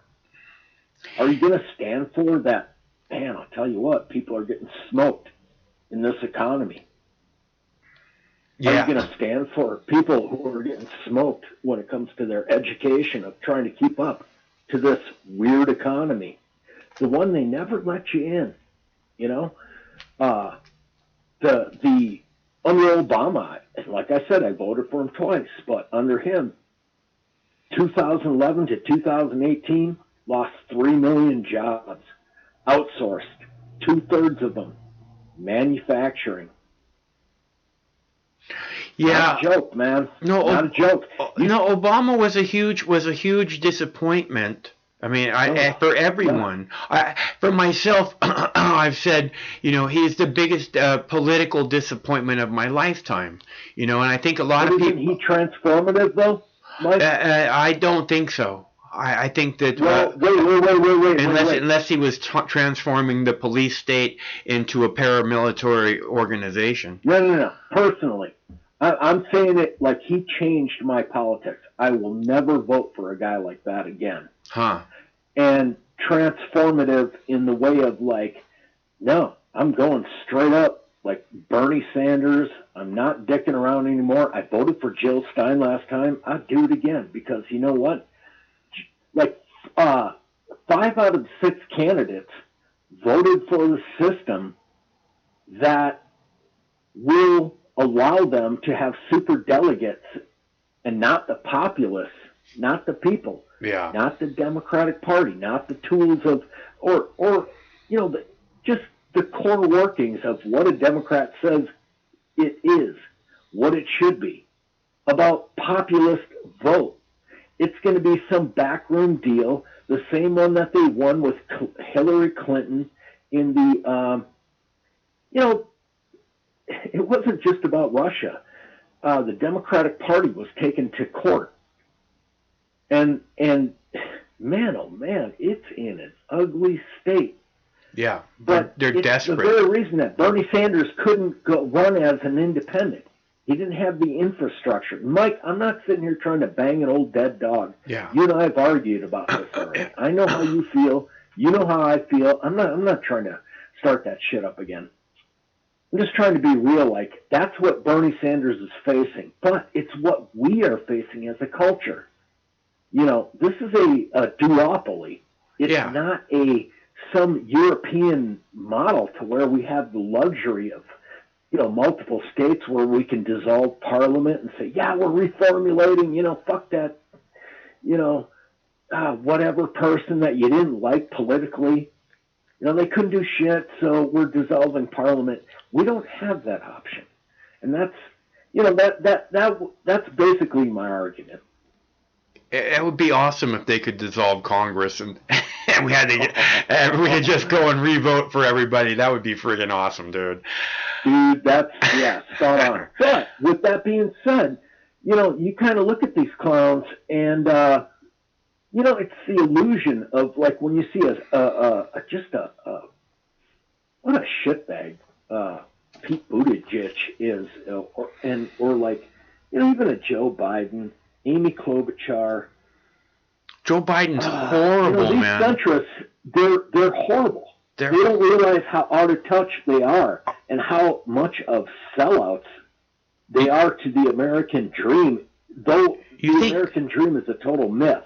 You think they really don't know how big of sellouts they are? I mean, you can see it. You can see it on Amy Klobuchar's face.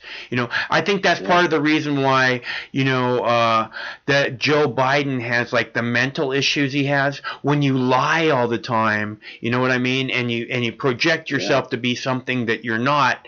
It fucks with your brain eventually. I believe. Your brain. I think you're onto something, man. There's something about that cancerous rot of lie. Yeah. But when you look at look at what politics, especially in our age bracket, you look at what we have endured.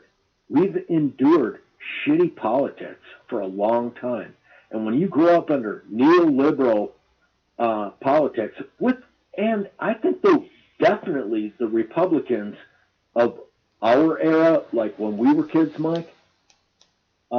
They were not like they are today. Today, it's like a weirdo carnival circus.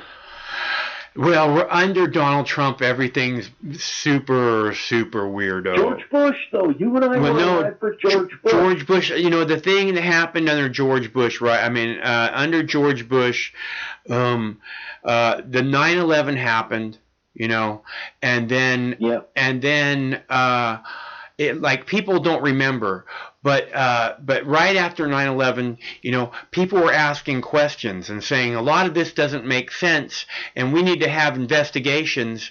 And then, like 2 weeks after 9/11, there was this anthrax attack.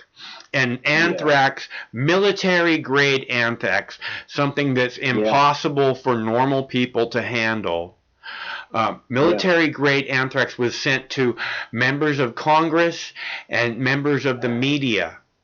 And that's when the media died. I mean, it was not the greatest media before that, but after that, everybody fucking fell in line. And and then and so did, and I think like when you understand what military, even if you don't get affected by military grade anthrax, but it was like sent to somebody, and you want to know what happens, and you look it up, and it's like, oh my God, imagine if that should have gotten to my children or whatever, it's like you're pretty much done, So I was a mail clerk. I was a mail clerk at that time. Is that right? Yeah, and it was, I was a young kid, man, and it was nerving. Mm-hmm. So I remember I was telling the mail people that they were heroes after that. I would say the mail carriers. I say, Mike, you're very, very, very brave. Mike, can I be your hero just for like a little while, just for a split second or something? Thank you. You're awesome. I'll take that silence. I'll take the word silence as a yes. All right, all jokes aside, but you know what? When we speak to what that was and the psychology of, we came out of the Unabomber. Remember that weirdness? Mail. Yeah. Dude was a math wizard and was anti. This is I don't know. We faced down like a lot of the Night Stalker in L.A.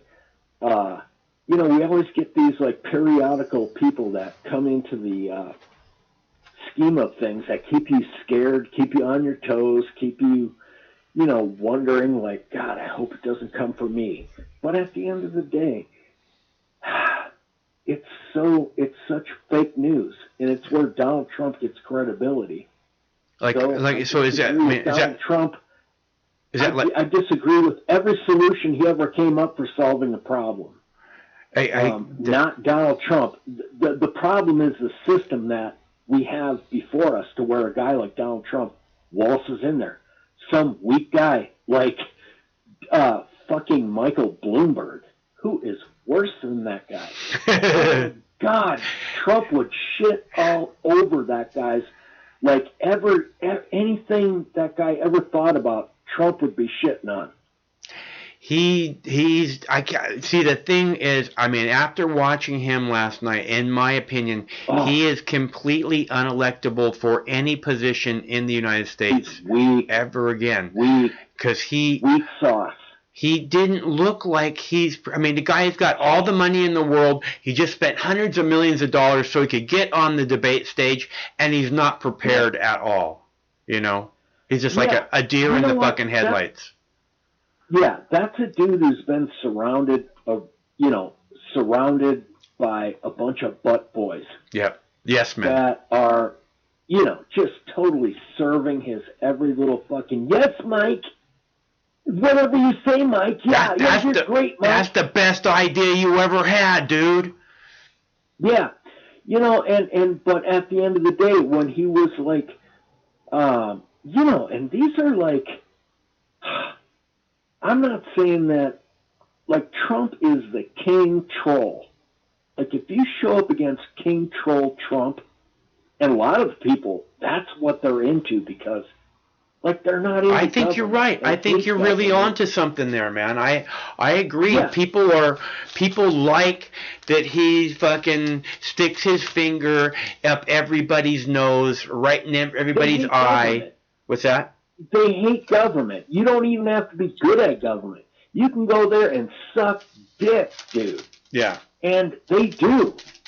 But at the end of the day, so did the Democrats, because the Democrats are tripping over themselves to team up with shitty Republicans and, like, get together and really make bad form of government saying, yeah, well, it's what we had to do to come together to do the people's work and the people's business. Right. You know, and I agree. Not what, yeah, well, you know, who has lower approval ratings than, like, Republicans and Democrats? Right. Nobody. I mean, And the people. who has lower approval ratings than the media, legacy media in particular? ABC, NBC, MSDNC, Fox News, all of them. Yeah. Fox News may be on top, but still, you know, what's the height of what's their biggest rating show? It's like 30 million people. That's nothing in a country of 330 million people. It's not big. No, I look. Small. It's State Department. It's all the connectivity. It's everything that we hate about the modern politician, the Mike fucking Bloomberg. To say that, do you think that Mike Bloomberg could capture the attention of the movement politics wing of the Democratic Party? Do you think Mike Bloomberg could entertain like what it is to run that show? Yeah. Fuck no. No. I don't even think he's interested in capturing it. He just wants to, you know. I'm not sure what it's like I said, I don't understand. Look, man, he's got to either he's suffering from some kind of early Alzheimer's, or he's, you know, he's not as smart as a billionaire you would think should be, because he, you know, you can look and there's nothing there for him. Everyone can see it. You can see it. I can see it. There's nothing there from him. He's been destroyed. So what the fuck is the point in spending hundreds of millions of more dollars if you've been destroyed? Because you know what? It's going to be about professional image control. And this is what you do when you are like, look at what Donald Trump never confesses to being wrong. Yeah. You never see a come to Jesus moment with Donald Trump. I agree. Yeah, you never now Michael Bloomberg's going to do the same thing. Is like he's not going to release the 65 women that have come forth and, you know, leveled charges against him in a court, to where he's, you know, many of them has struck non-disclosure agreements with. He spent a lot of money to get those non-disclosure agreements. He's not going to fucking but at the end of the day, it doesn't work in a era that has been riddled with that behavior. No, it doesn't work at all. Like it or not, you don't have the choice of like, listen, I just ran over the dog. I'm going to back it up, and it's not going to be real. No, you know what? So many people have been left in the way. You know, left for dead.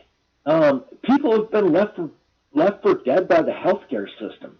They've been left for dead by the educational system. They've been left for dead by the outsourcing features of, you know, manufacturing. Our dads, you know, everybody used to pack a fucking lunchbox, go to work. You know, now it's like go put on your headset if you're lucky and you got some telemarketing job. You know, it's a bunch of bullshit, man, and everybody knows it. And like the media, like so-called elites, you know, CNN, MSDNC, or Comcast liberals, you know, from Rachel Maddow, you know, fucking all those assholes. Yeah. Fucking Chris Wallace, you know. Yeah, they're all, I mean, look, they're just like an establishment that's part of the fucking government, basically. Hacks. Total fucking systematic hacks. They're not they journalists, don't for connect with sure. anybody because they don't have any Bernie supporters on. They're so far removed from the situational awareness on the ground that, like, this is entertaining. Like Tom Perez, if he shits on Bernie Sanders, dude, mark my words, Mox, I will be talking to you again. Mark my words, man. He is going to be the Benedict Arnold of the United States if he breaks apart the Democratic Party in the face of Donald Trump. Yeah, well, I believe that you're probably right. I think there's look, the Bernie Sanders supporters at the debate last night, Bernie Sanders basically said, if I get the popular vote and somehow the superdelegates try and take away the nomination from me, we're going to burn this fucking place to the ground. That's what he said last night. Yeah, but is that top down or is there a bottom up effect? It's the same thing that, you saw more people in all these swing states that determined whether or not Hillary Clinton would win or lose. There was more people that left that slot blank, did not vote, didn't vote for Donald Trump, didn't vote for Hillary Clinton, left it blank, went on to vote for other Democrats or Republicans, but in this case, Democrats. So, that the people that left that blank could have swung the election. There was more people that didn't even vote. But they couldn't name a presidential selection. But they couldn't. That was the determining number that swayed the election. So, when the Democrats conveniently swayed to like, oh my God, it was Russian influence. Yeah. That's what happened. That's why the Democrats suck, is because of Russians. Yeah. Not because we ran a horrible delegate, not because we alienated half of our voters and ran a terrible candidate, shoved a terrible candidate down the throats of the American people while we alienated half of them, and they're doing it again. This is what I can't understand is that the way they're attacking the Bernie Sanders supporters, the same way they attack Donald Trump supporters. It's it's like these people are they're Americans or United States citizens who are trying to participate in the election, something that so few people want to do anymore because they're so disillusioned by the whole process. And here's these proud people who still not only want to participate, but want to participate vigorously. And the Democrats are desperate for some new breath to be breathed into the fucking party. And here's all these people, and they're like, yeah, we don't want those people. You go away. You're not welcome here, basically. Spot on. Yeah. Yeah, you know what? Check this out. See if you agree with me. This is the after wave of like 40 years of Reaganomics. Like you look at any tax structure we have, business structure, you name it. It's Reaganomics. And we have never had any sort of like systematic pushback from that. And when you operate from that, you can't have anything but status quo politics. But when you see when it's not working and you've got like, let's face it, Republicans run this country. And with that being said is what does that mean? When you have 17 prominent Republicans step up to the pump and Donald Trump kicks each and every single one right in the nuts. I mean, he just does front kicks to the nuts. He does not care.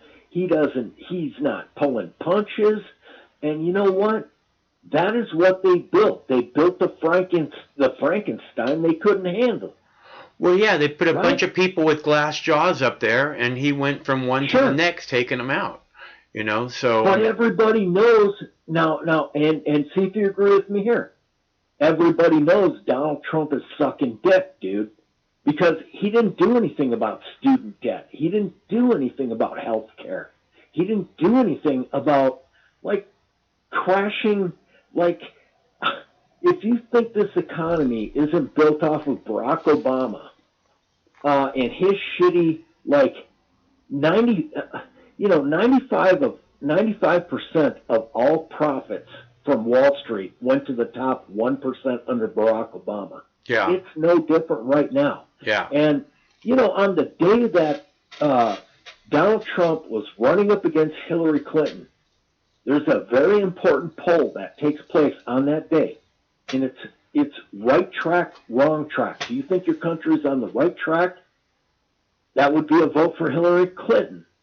You know, extending the Barack Obama presidency. No, people said, fuck no. That thing sucked. They said 67% said we're on the wrong track. We're going to go with Donald Trump. Yeah. And, you know, that's there's a psychology that's going on right now. And that is the biggest thing that we're up against is like, there's so many, just this whole thing is so telegraphed by cheap politics and for sale politics and Michael Bloomberg politics. But at the end of the day, nobody's buying it because everybody's been sold bunk insurance. Everybody's been sold bunk deals, bunk education, bunk healthcare, bunk, collapsing ecosystems. Mm-hmm. Shut the fuck up, man. Everybody's just like, they're just done with this bullshit fucking chintzy fucking, some professional management class guy showing up to you, blowing fucking chow in your face and saying, yeah, you know what? I'd like some more chow in my face.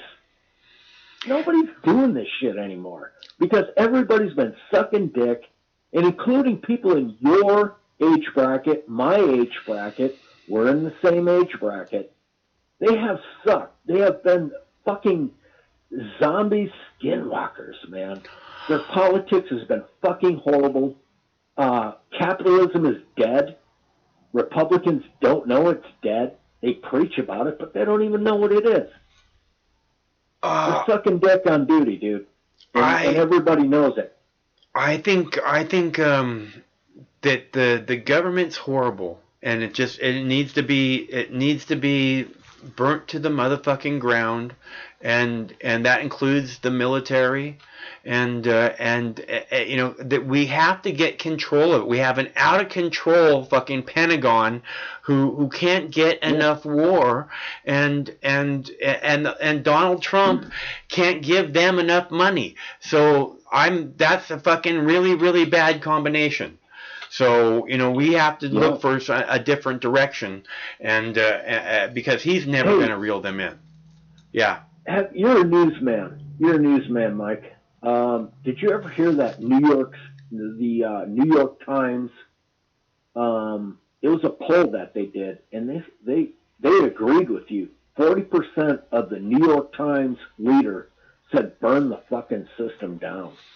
There's a trending hashtag on Twitter, which is abolish all parties, which is what I keep calling for. I get that, but wait a second. But did you catch the New York Times? And, think about the constituency of the New York Times. Yeah. When 40% of them say burn the system down. Yeah. That'll tell you there's a fucking time when people look on their watch, it's like, okay, it's weird 30. Yeah. Right. And yeah, it's not just about abolishing parties. I'm not looking to jump to that yet. I'm still like, we're in this like esoteric, today is the argument, Mike. It's not in some futuristic, there's a dystopia coming for us. But the reality is right now, in this split second that our mind is operating in, the Republican Party and the Democratic Party are well established. They are well entrenched. Many things will happen before the world that you're speaking of takes place. And God help you, man. Because let me tell you what, for all the fucking little fucking don't tread on me, guys.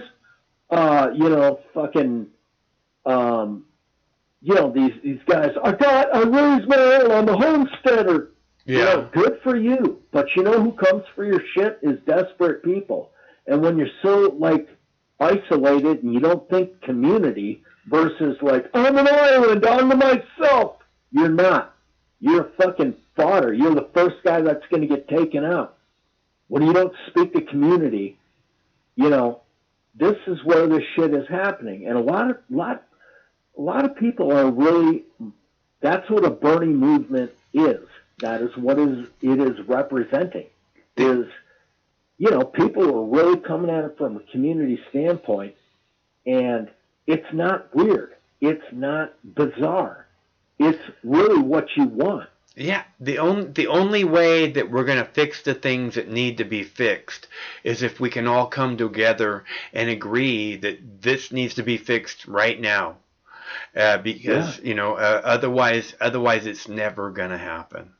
So that's the reason why that's a big part of why I want to get rid of as many of these labels as I can, because they're a big part of what keep us separated. Yeah, but there's a psychology that goes way beyond where you're at right now. And you look at, when I look at like a hardcore Trump supporter, he's got 90% of the Republican Party. Mm-hmm. You know, that's where I'm really calling bullshit on what you're saying, Mike. And it's not to pick a bone, but like if that's what your stance that you're defending, like I'm calling bullshit on that. Because if 90% of Republicans are hard-boiled to a Trump position, and Mike's sitting here preaching no labels. Like, dude, I got to call bullshit on you. I understand your position, and I think it's pretty simple to understand mine. And I don't calling bullshit on you. You know, I get it. You have this viewpoint. You have this viewpoint and these priorities, and I have different priorities. No, it's not priorities. It's called reality, and you're not acknowledging the hard-boiled 90% that Trump has, and you're not going to swing them in a way that where you're esoteric, like no labels. They don't want no labels. We'll have to see what happens when Trump's on stage with Bernie. We'll have to see what happens when the people actually have a choice to make, you know, between the billionaire guy and the guy who's always fought for the working class. You know, we'll see. Well, I agree. We'll see how that lines up, and if he actually does make the most important choice I think he can make, which is bringing Tulsi in as his vice presidential candidate, that will draw Trump voters in a big way. Yeah, well, and hold on. If you have 90% hard-boiled Trump voters, this is more of a base election, dude. This is not finding.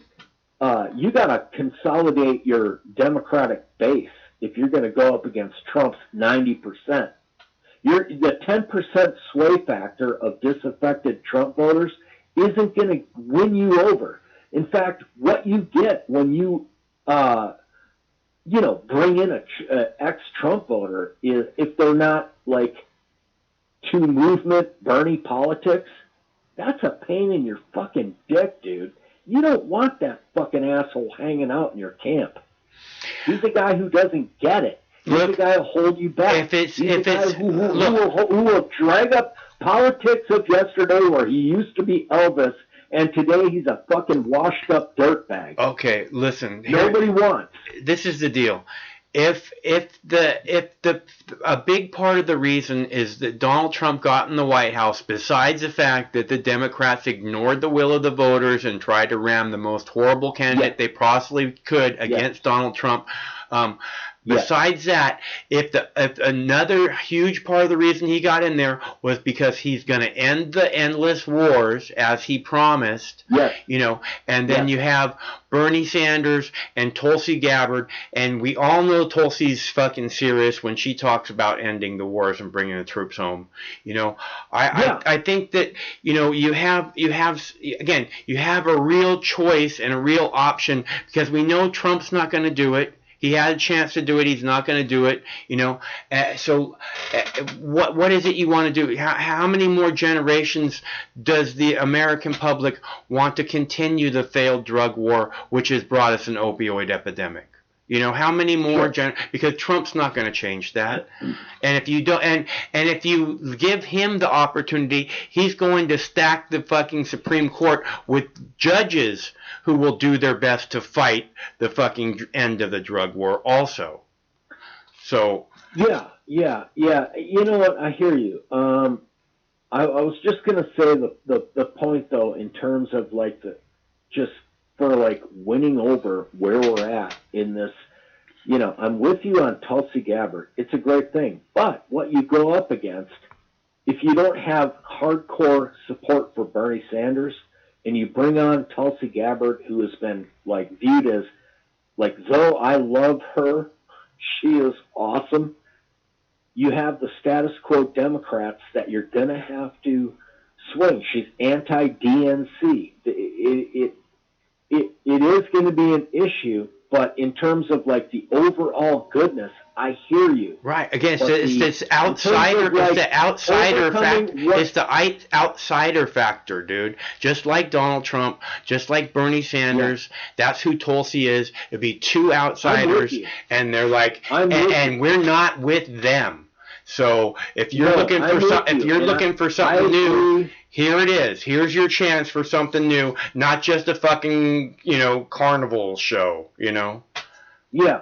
Well, and Tulsi is the real deal, man. When it comes to bravery and speaking up against status quo people, nobody does it better than her, minus Bernie.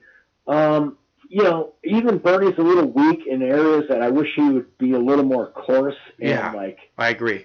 But with that being said, I'm with you in that strategy. I think she would be like, because I think this is definitely anti-incumbency Tory. But with that being said, do we not acknowledge, like, how do you, Trump ran on anti-interventionist. He ran on anti-shitty trade policy. And Barack Obama was pushing for TPP, secretive, like, you can't, non-disclosure acts if you go and read the bill, but it's going to be the Capitol that gets jammed in your face, and it was, like, written by the Chamber of Commerce, and it's like this, it's almost like Obamacare. It's perfectly triangulated. You pick up Romney Care, and you fuse it with Obamacare, get some Romney Care, and you move forward, and Trump Care couldn't even take place because they know it's so wrapped up in all the tentacles of, like, the for-profit healthcare systems that they're both Republican, they're both Democrats. They're corporate version of both. And this, it'd take a thin slice of cheese to fit between both of them, and what they seek. And so, I don't think that, we're moving into this, but hard-boiled 90% Trump voters are not worth going and finding and changing one's message. I don't think that's my main thing. And you never said that. Yeah. I'm just saying that we can't, as, like, when we come up as an opponent to that vision of Trump, he has sucked on everything other than poking eyes in terms of immigration, fucking cheap shit like, bullshit, fucking $5 billion for building a fucking wall, but it's bullshit. Mm-hmm. Because it doesn't fix anything. Yeah. It doesn't fix our, the guy is just a big whiff artist, and he's a profiteer of government structural things that he benefits from. But the fucking moron that votes for him is just like, he's not politically correct. That's why I support him. I think there's a lot of people who feel that way, but I think there's other people, who actually think that he's doing good. Because there's a lot of brainwashing going on that says he's doing an amazing job, and a lot of people buy into the brainwashing. Can they be challenged though, Mike? Mike, do you think they can be challenged? That voter, yes. I think. They can. Look, I think that they can. I think that there's a lot. I think there's way more people who don't think that Trump is doing a very impressive job. Like you. But my point is like. It's the difference of when a corporate Democrat runs and they try and acquiesce. They try and acquiesce to a Republican position. and they're like, yeah, rolling up our sleeves, and we're trying to come together and work together with the opposition party. You know what? Fuck that. Nobody, I agree. That never pays out. Well, I'm not suggesting that they do that. What I'm saying is that there are people. I know you're not, Mike. There are Mike, people. You cut me off. Okay. Mike, you cut me off. Okay. I was going to finish it with the model. The correct model is when Bernie, and I know you're a newsman, when Bernie, the footage of Bernie going into Republican West Virginia, speaking in front of massive Republican crowds, getting standing ovations, when he asked them, what's your health care look like? Tell me about it. What's your education look like? Tell me about it. What are you doing with that home child care? Tell me about it. What's going on with your employment? You know, do you have representation? Are you getting a fair shake at work? Nobody's talking about stuff like that, man. Bernie Sanders is, and he's getting standing ovations in Republican crowds. He did it in West Virginia. He did it in Mississippi. He did it in Kentucky. He's done it in many Republican districts, and he did it on Fox fucking News, and he took a bunch of shit from the Democratic establishment because, whoa, can't believe he's going on Rupert Murdoch's fucking Fox News. I can't believe it. Bernie Sanders, what a turncoat. No, he went on there. He got massive standing ovations, and he turned no's into yeses. The ultimate capitalistic example of like how to win hearts and minds and switch them over in the arena of their personal capital, all they have. Everything that has been, really politically sold out by these politicians of yesteryear. Bill Clinton's, Ronald Reagan's, all these fake all-stars of yesterday, they all suck dick, dude. They really do. Maybe they served some purpose at their time, but I gotta say, I was alive back then, and it wasn't very awesome. Ronald Reagan, not awesome. Bill Clinton, not awesome. Look, the deal is, under Reagan, under Carter, under everybody, my life was, in 35 minutes, the Russians can drop a fucking nuke on us and we can all be vaporized, so we have to keep fucking, and that was the programming, and it was nonstop, and it was, we're gonna die if we don't build up our military, if we don't build up our military, and then Bill Clinton came along, and that shit stopped.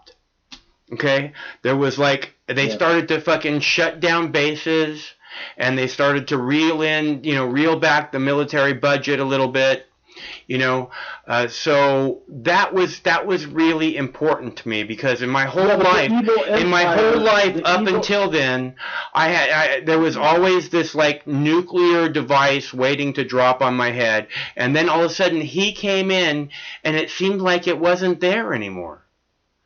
And that was a really nice thing to have. I mean, that was really a good thing.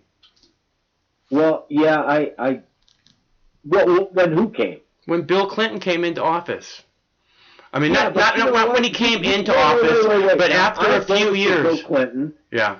I voted for Bill Clinton. I'm not going to sit here, but let's just frame this up and think. Not 1993. No. Let's go to 1989 when the wall came down. Uh-huh. And the aftermath, 89 was not that far from 93. Well, they had horrible hairstyles. Think of all the mullets that still hung around in the, from the 80s into the early Clinton administration. Well, see, when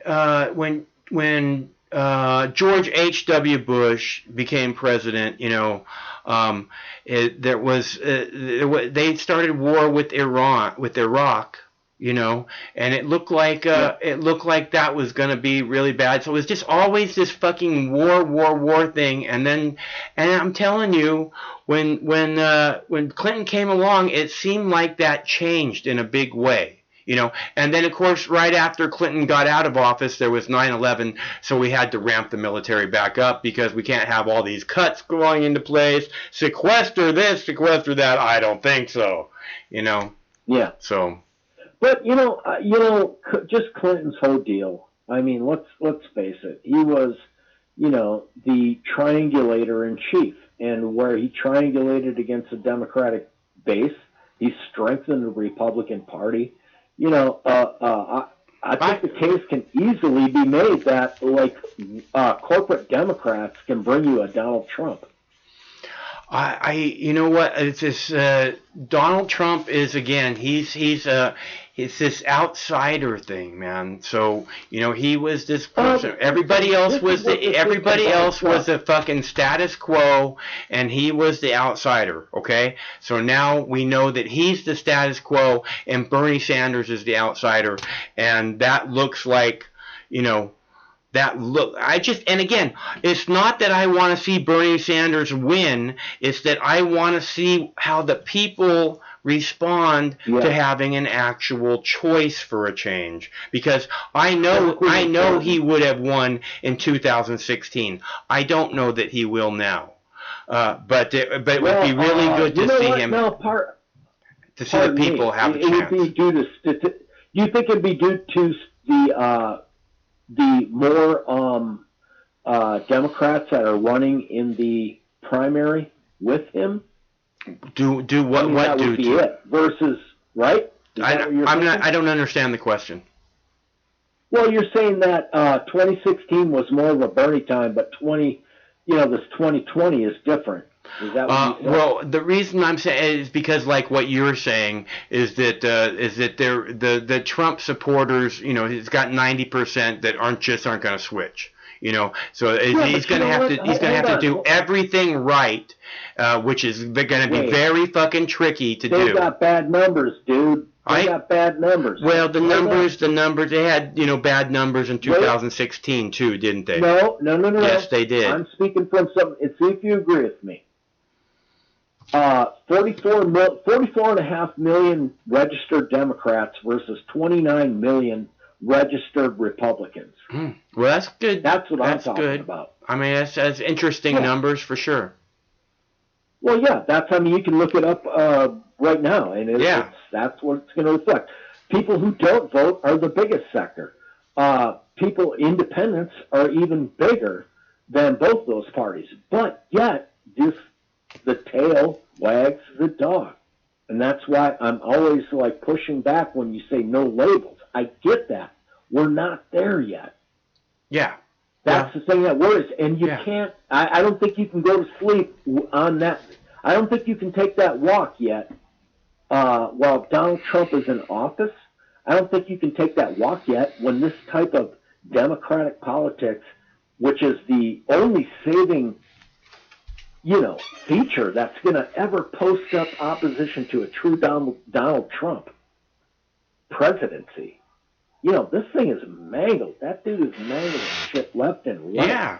No, I agree. But at the end of the day, why do Democrats keep fucking losing to him? It's because you always have to have this fucking little putz, dick. Right. I get it. Corporate Democrats show up as some fucking semblance of normalcy. It's an electability thing. They suck dick like everybody else, like fucking every other John Kerry. Jesus fucking. I know. I hear you, man. I get it. It says that's why Bernie's different, and hopefully, he'll get his chance. Listen, I got to take a break, Joe. So take care, Mike. It's good to hear from you. Thanks a lot for calling. Okay. All right. All right. So I'm gonna play a quick clip here for you. This cop wants a pardon because it's so hard having a felony. Follow her around everywhere. We have have commuted the sentence of Rod Blagojevich. He served 8 years in jail. He didn't have to do this. But President Trump is not a typical politician. Yes, I just pardoned Bernie Kerik. Trump didn't stop there. He also pardoned the former owner of the San Francisco 49ers, Eddie DeBartolo, and Michael Milken, the 1980s investment banker known as the junk bonds king. These are all people that you have to see the recommendations. I rely on recommendations.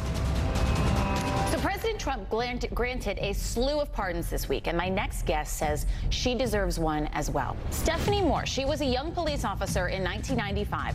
She was responding to a breaking and entering call. When the suspect tried to run, she commanded her canine to bite and hold. The man was arrested and got stitches for the bite wounds on his legs, but a jury found that Moore's use of the police dog was excessive force and violated the suspect's civil rights. She was sentenced and served nearly 10 years in prison. She did serve her time, but she says the conviction still haunts her. Stephanie Moore joins me now from Washington. Stephanie, I don't think a lot of people knew about your story. And when they heard it, frankly, just shocked that you got that kind of time. If you could plead your case to the president, what would you say? Oh, if I could plead my case to President Trump, I would say that I have a case you should be very interested in examining and looking at. I have a case where the Department of Justice may have overstepped their bounds, was a bit overzealous in their prosecution. I have a sentence that was extremely unjust and very harsh, and I would implore him to take a look at my case and rectify the situation. Yeah, so many years later, and the attorneys actually for you made a similar argument. They call this an unreasonable sentence. Take a listen.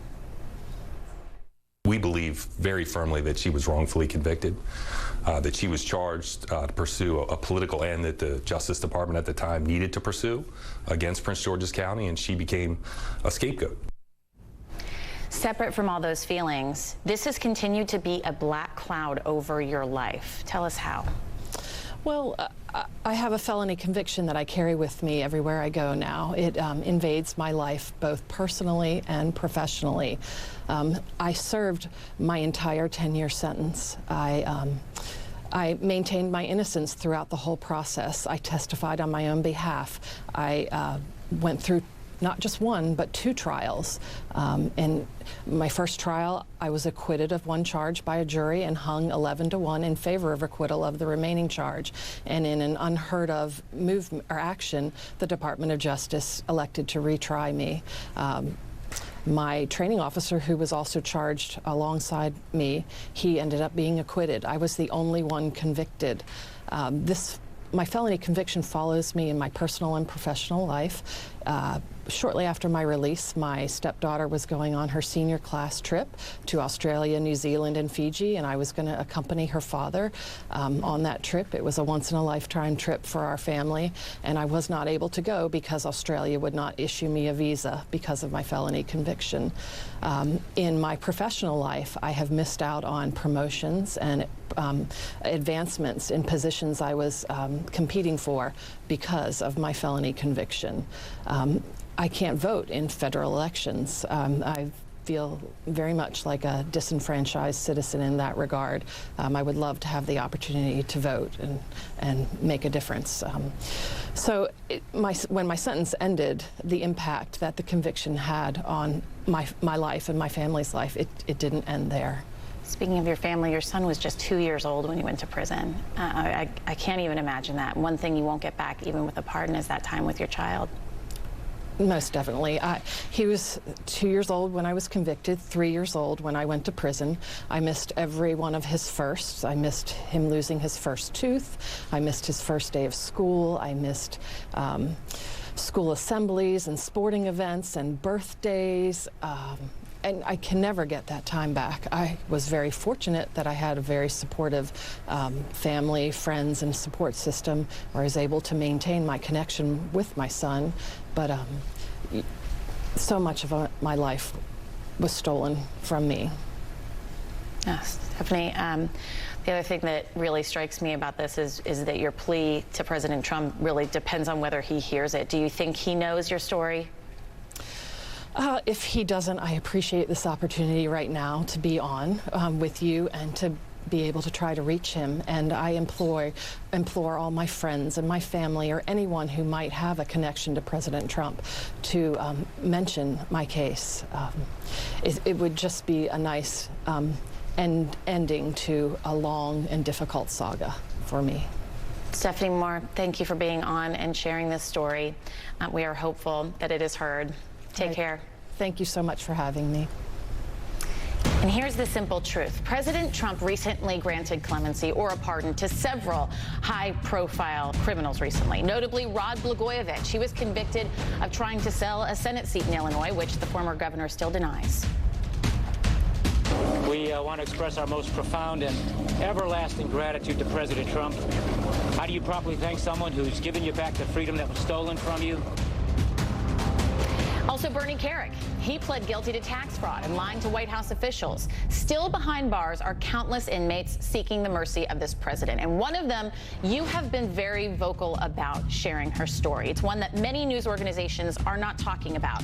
Reality Winner. She was sentenced to 5 years for leaking a one-page document about Russia's interference in the 2016 election. Her mother fights for her every day to be released. It's clear to everyone that she leaked this document at a time when our administration was trying to cover up the Russian attacks on our election. And here our intelligence agencies had the proof sitting right there. All right. Right. So I have this story about reality show winner. If you want to see that story, I have a whole clip about her.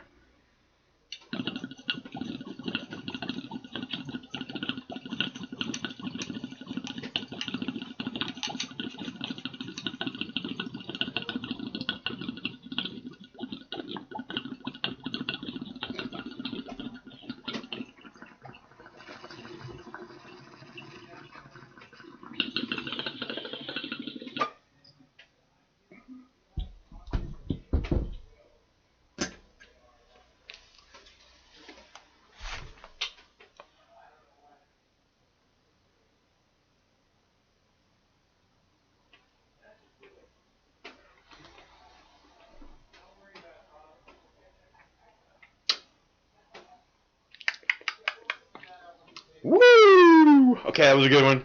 All right, so I have a couple more clips if you guys want to see some more clips.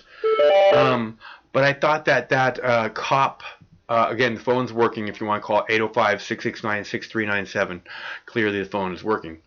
I thought that cop story is I don't want to say it's hilarious. It's just like so completely out of touch. This person who is put there to protect people's rights violated someone's civil rights. Not only violated, she's a police officer who got convicted of violating.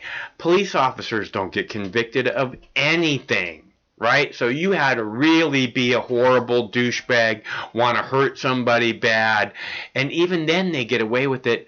But she didn't get away with it, so it must have been a really, really bad thing. And now she's like, oh, and this follows me everywhere. Think of all the people, besides that one guy, that one person that she totally fucked up. Imagine all the other people that this fucked up individual fucked up their lives because they had a little bit of weed on them or something like that, solely because she could. Okay? And now that follows all of them. This is like, karmic. So whatever her deal is, I think it's pretty fucking disgusting that CNN would even bring this person on. You know, it shows where CNN is at. Oh, we can't have these fucking, how can we treat our police like this? She violated someone's civil rights when she was put there to protect them. Of course she should have that shit follow her everywhere. Of course she should, forever. Everyone should know about that forever. So they can understand that she's a danger to people. She hurts people because she thinks she can get away with it. But no, we gotta fucking clear her record for sure. What the fuck is CNN thinking? Right?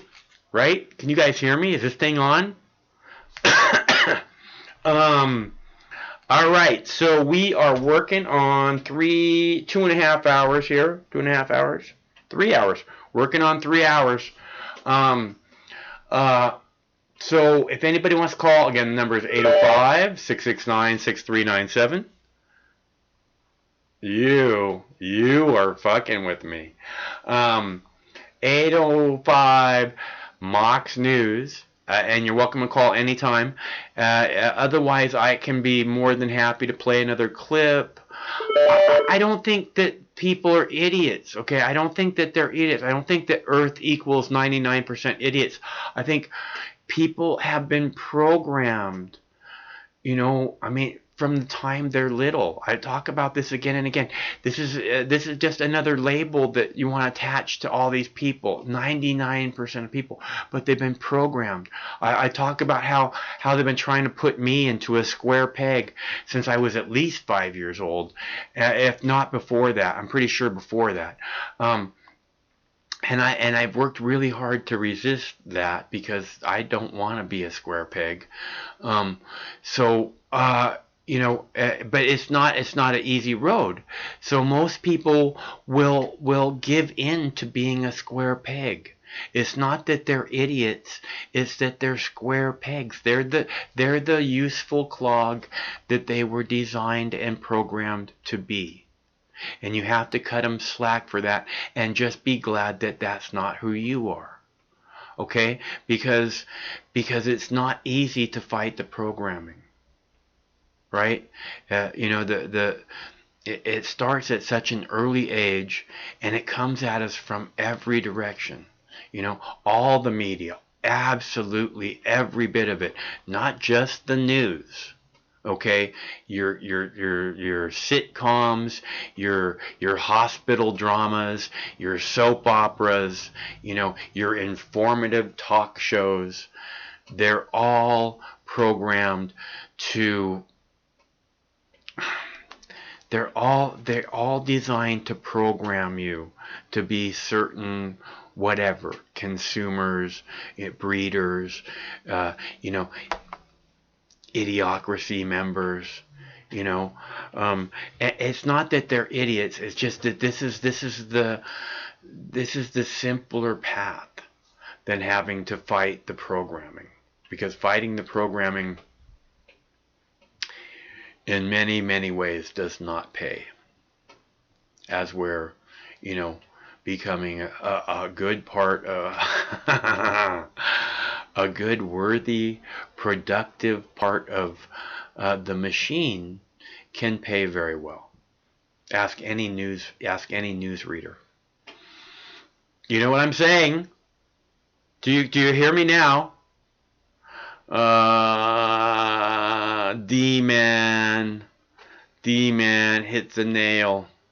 D-Man hits the nail on the head. Oh, well, thank you. I just want better, you know, and it's not so much for me. I don't intend to be here all that much longer. I'm pretty sure, you know, I might make it another 10 years or so. But you know, it's not like I want an infrastructure project so that I can get a job, you know, or so that I'll be able to use this 21st century infrastructure project that's somehow an ideal that in my heart I know we should be shooting for, you know. It's that's what we should be doing. What we should be doing is everything in our power right now to leave behind something that's you know, gonna make a better world for the people that are coming after us. And I'm terribly afraid that we're not going to be able to feel anything like that, you know, and I don't think it's that difficult. You know, I show you these. I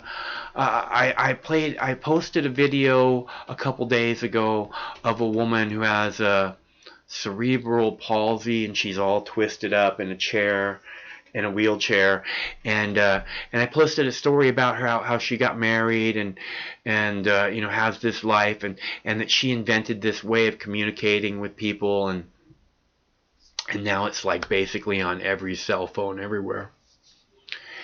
And, it's that here's somebody who had every hurdle in front of them, and they're able to change the world. I know that if we can get past the stupid things that divide us, that we can do the same. That we can make happen the priorities that have to happen. The unfortunate part is that no one's even talking about them. No one's even discussing what should be our priorities. Our priority is endless war.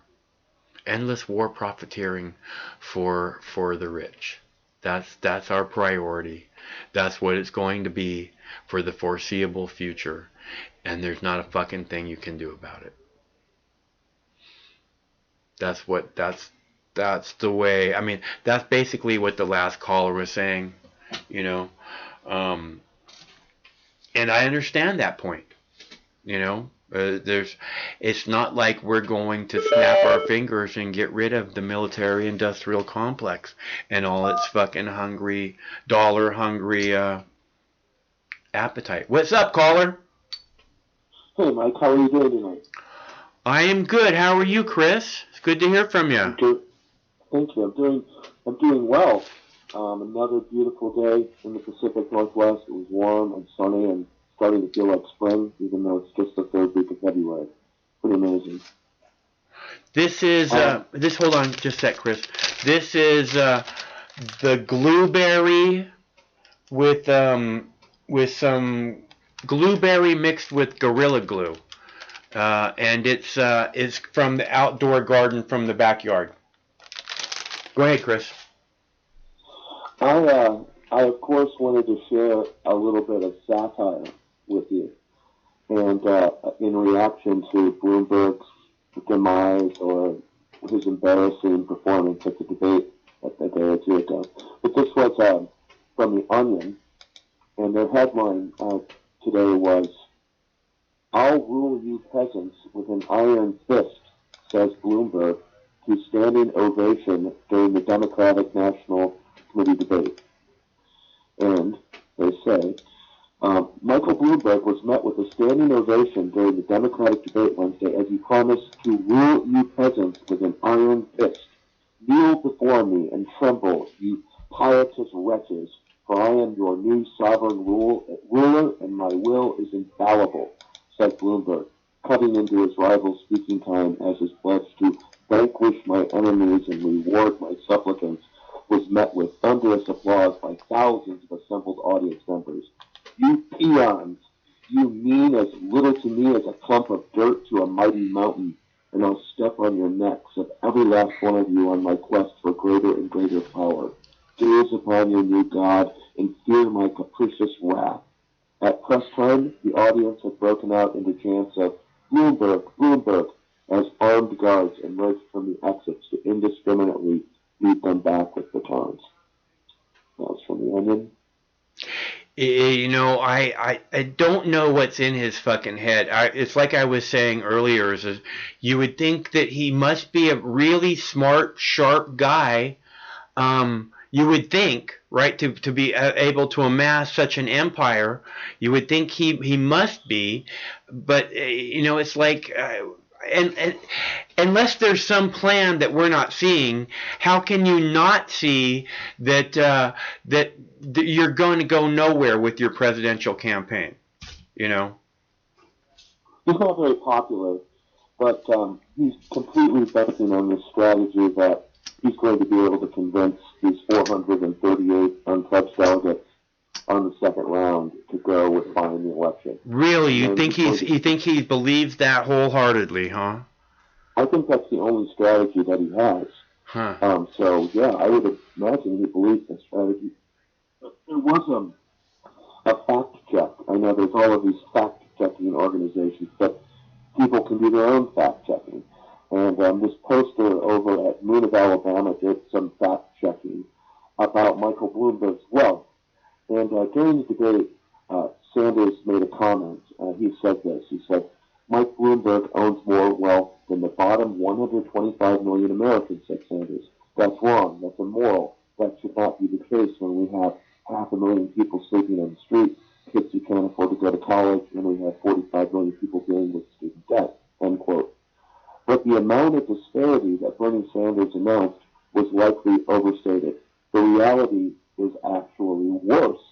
Quote, in the Federal Reserve's latest survey of consumer finances data, Brewing noted, quote, the bottom 38% of American households, 38% of American households have a collective net worth of $11.4 billion, meaning that Michael Bloomberg owns nearly 6 times as much wealth as the bottom 38% of American households. Quote, the definition of wealth used in the official SCF publications includes cars as wealth, but academics that study wealth inequality, like Edward Wolff, often don't count cars as wealth because they're rapidly depreciating consumer durables that most people can't really sell for the practical reason they need a car to get around and live. When you exclude cars from the definition of wealth, you find that the bottom 48% of households have less combined wealth than Michael Bloomberg does. 60.4 million households, or 158.9 million people.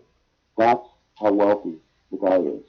His wealth is the equivalent of 158.9 million Americans combined. Yeah. Well, what the fuck?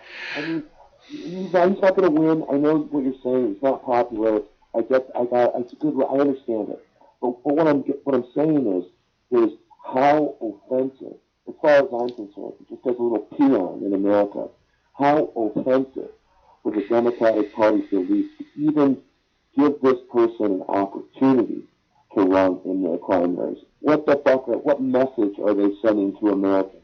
A person worth 158 million Americans gets to run the country in their name, in their party. Yeah, I don't. The Democrats are desperate, and I mean that's pretty obvious. And I think letting Bloomberg up on stage makes him look like you're saying. Besides being able to be for sale, it makes him look like they have far less credibility. Not because he has all this wealth, but because he's clearly a douche, a horrible human being, who fucking thinks minorities are the problem, and all we gotta do is throw them up against the wall and fucking frisk them, and that'll solve the issue. That guy is the guy that the Democrats bent all the rules so that they could get him up on stage. The guy who's got all these fucking non-disclosure fucking letters. The guy who's who's got all this fucking backlog of baggage. That's the exact opposite of who the Democrats claim to be at this moment of wokeness in the 21st century. And yet their money just overlook. His money just makes them overlook every fucking bit of fucking integrity that they might pretend that they have. It's so transparent. Yeah. It's so transparent. There's nothing really. There's no mystery to it whatsoever, and kind of makes you wonder. Again, it makes me wonder at least about. I mean, I guess Sanders has like 30 to 40%, something like that, of the Democrat Party. Makes me wonder about the other half of the people who identify as Democrats. Like, what are they thinking? It's just winner take all. They'll lie, like they lie about Russiagate. They'll go down rabbit holes like impeachment and waste valuable political time, and then they'll endorse or they'll like kind of tease the American public with a billionaire plutocrat as their candidate, just kind of throw that out as a teaser. I mean, it pretty much to me demonstrates that it's a corrupt political party. Hillary Clinton and the shenanigans of 2016 should have been clear. The WikiLeaks revelations about the DNC, and also revelations from WikiLeaks about how Obama's cabinet was basically fixed by banks. So, I mean, it's a corrupt party through and through, and the Republican Party certainly is corrupt as well. This party system. I know you can't stand the Democrats or the Republicans, and I believe that they're the problem. There can be no debate about the fact that the Democrats and the Republicans are the problem, and whatever it takes, and this is why Bernie Sanders is such a great candidate, because he's not a Democrat or a Republican. Donald Trump was a Democrat, and then he saw an opportunity as a Republican, so he became a Republican. But Bernie Sanders didn't become a Democrat. He's not a Democrat. Even though he calls himself a socialist Democrat, he's an independent. I'm pretty sure that's the way he's registered in Vermont. He has an eye after his name, but he breaks along party lines 93% of the time. Yeah. And he also, I believe, has been given some position of authority at different times in his career on the Democrat side of the aisle. So he's treated as a Democrat by the congressional Democrats. But there was another excerpt, and I know last night there was a discussion. It might have been with Joe from Pennsylvania, but there was a discussion about the type of economy that Trump has created. Like, what is the real unemployment number? And the real unemployment number, doesn't include people who stopped looking for work. So the depiction of the economy that we see on television with the numbers that are given by the anchors isn't really an accurate depiction of what America looks like. Right. So are the unemployment numbers just the people that actually collect the unemployment check? So there's like 3 different sets of numbers. And I don't know what it's like UE3, UE6, UE2, and these numbers, how they define what these numbers are, it's kind of complicated or complex. But Richard Wolff, QF, WLFF, has written about this and has made YouTube videos about this in the last 10 years. He was a guy who was at Occupy Wall Street. He's a professor, and he talks about the distinction between these numbers. And in fact, there are millions and millions and millions of people. So the unemployment number is, once you lose your job, you apply for unemployment compensation.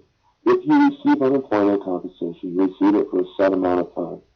After that amount of time, if you don't have a job, you're no longer on the unemployment rolls, but you're not counted as unemployed. So it only counts for the amount of time that you're receiving unemployment insurance. That's what these unemployment numbers indicate, which doesn't indicate everybody who did not apply for unemployment in the first place and everybody who no longer is receiving unemployment compensation. Right. Which is a very large number. Yeah. So it actually it's like what, 20% or 15% of the actual number of people that are unemployed. Probably between 10 and probably at least twice as much. Maybe like between 8 and 15% instead of 4%, and a lot higher. Like a misconception compared to what the public thinks. And this is a quote from an article at Counterpunch called "Break with the Two-Party Capitalist Duopoly." The name of the article. It's at Counterpunch. But this is a quote from it. It says, and I say this about Donald Trump mostly. That's the reason why I want to share this, so that listeners and viewers know that the economy that Trump is going to be touting is not that great. But this is what it says. The economic achievements that Donald Trump claimed in the State of the Union address, politely applauded by the Democrats, were lies, pure and simple. His lowest unemployment rate ever was the same fabrication touted by Democrats under the Obama administration. 83% of Trump's claimed new jobs are low-quality jobs in low-wage sectors. That is where the pay is usually at the poverty level or lower. 37% of these new jobs, where 57 million people are employed, are in the gig economy, where in hours and part-time and uncertain from week to week and wages are low. 40% of U.S. wage workers between the ages of 25 and 32 do not know their work schedule 1 week in advance. 40% of workers.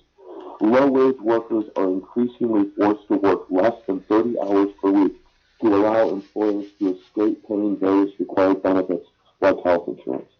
Trump's overall unemployment figure of 3.5% excludes discouraged workers and other Bureau of Labor Statistics categories that disappear the unemployed and underemployed and include workers who appear on the books for just 1 quarter of the year and are jobless thereafter, seasonal workers. A more accurate figure indicates that the overall employment rate, the labor force participation rate, as it was called, was 63.4% in January 2020, up from 63.2% in December 2019. That is, according to the government numbers, some 37% have no jobs. That's the labor force participation rate. So that's people between the ages of 18 and 65 who are adults and capable of working. Yeah, you know, I mean, when Trump was running for office, he said again and again how Obama is full of shit when it comes to the unemployment numbers, that's just a fucking lie. And then all of a sudden, he has like the best unemployment numbers of all time, and we're supposed to believe him. When it was coming from Obama, it was a lie, and now when it's coming from him, it's supposed to be the gospel. So both Obama and Trump we're doing this quantitative easing shit, right? Which is basically just giving money to the banks. And that's what Obama did. You know, just give them money and give them really low interest rates so they'll borrow money, and they'll borrow their way out of a recession. And Trump really hasn't changed that policy. So the fact that Trump is using the same numbers and even is kind of like taking credit for the economy, it's only because he's adopted more or less the same kind of fiscal policies that his predecessor did. So the recession was in 2008 and 2009.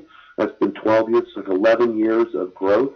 That's because we started at rock bottom, and the president hasn't really done anything different. So it isn't like Trump or Obama takes credit for the economy. It's the bankers. It's the bankers that determine our economy, and they own the political parties that determine policy. Yeah. Unfortunately, that's not a good thing. No. Last thing, and this is again about Trump. I tried to do 1 or 2 Bloomberg and then 1 or 2 Trump. Last one, Trump, and this is about the marijuana question. And this is a link from Marijuana Moment, but it's an article from Forbes magazine from the 19th, from yesterday. And this is what it says. Top Trump campaign spokesman says marijuana must be kept illegal. Must be kept. Wait. Say that again. Yeah. Top Trump campaign spokesperson. Marijuana must be kept illegal. Illegal. Yep, with an I. Tom, and this is from Tom Engel, and it's at Forbes magazine. And it's just a couple of quotes from a spokesperson from Trump's campaign. And it says, when asked in a new interview about Trump's position on changing federal marijuana laws, a top re-election campaign aide said the administration's policy is that cannabis and other currently illegal drugs should remain illegal.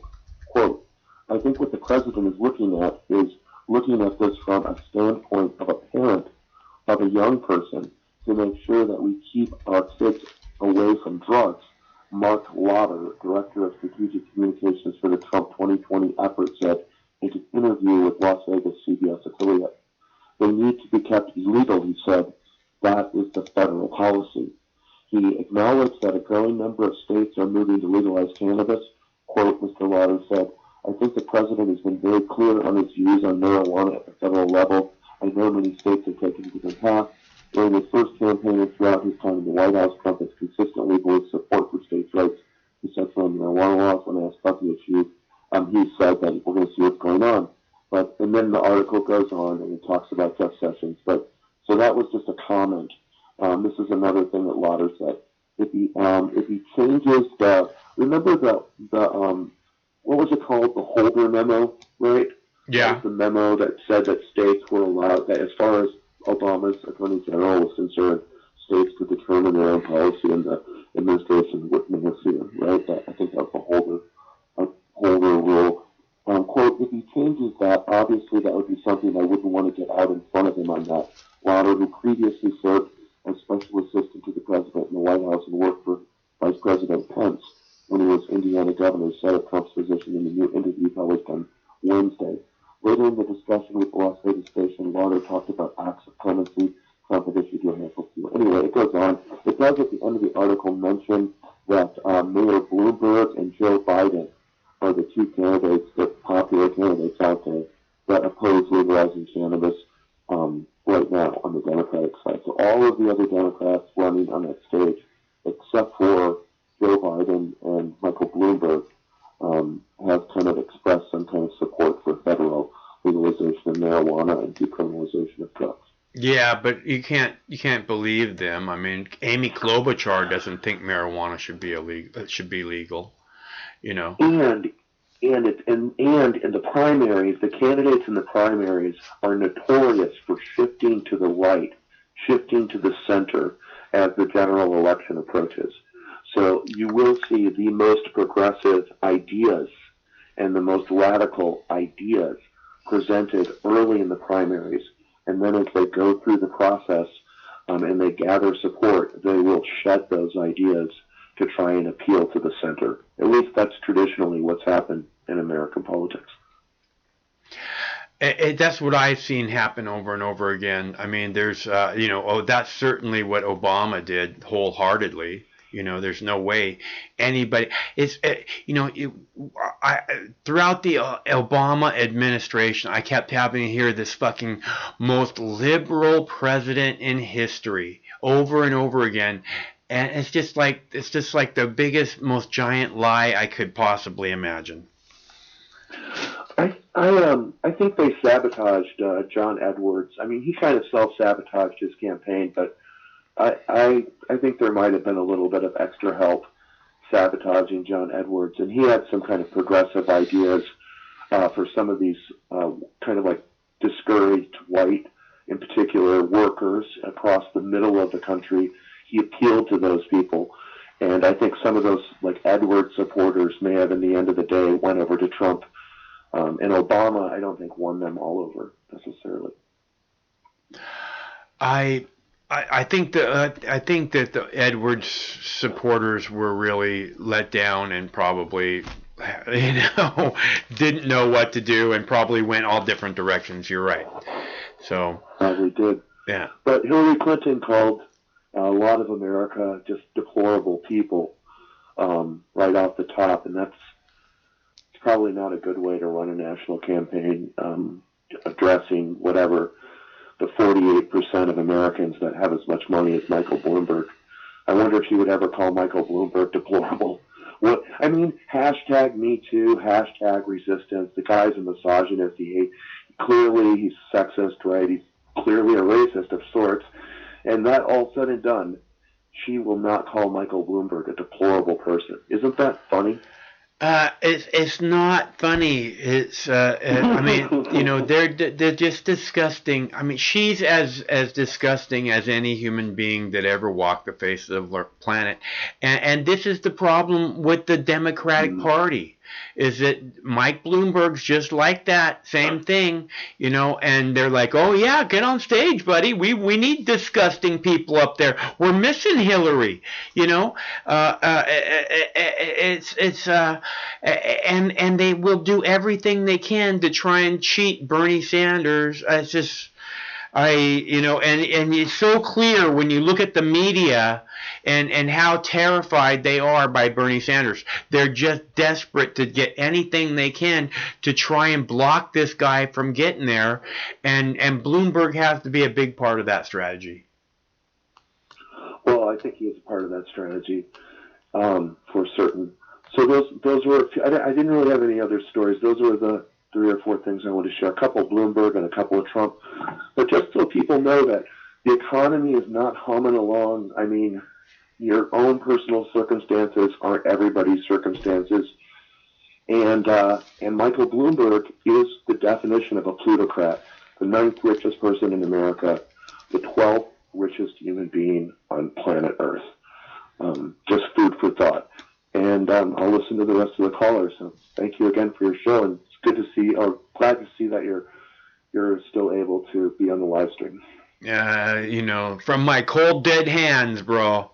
All right, have a good night. It's good to hear from you. Thanks a lot for calling.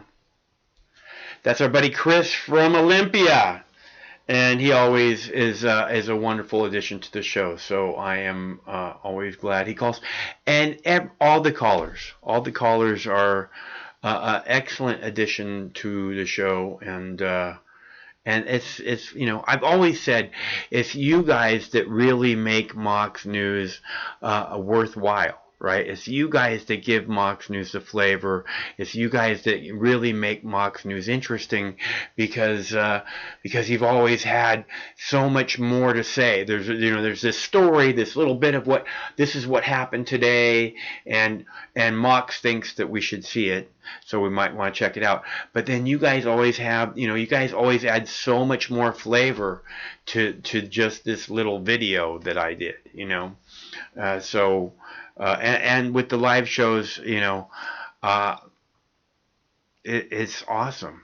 It's awesome that we're able to touch bases and that you guys are able to help, help me open other people's eyes. Help us try and tear down the barriers that keep us apart. Because it's not like, it's all liberals or progressives or conservatives or Republicans or Democrats who call the show.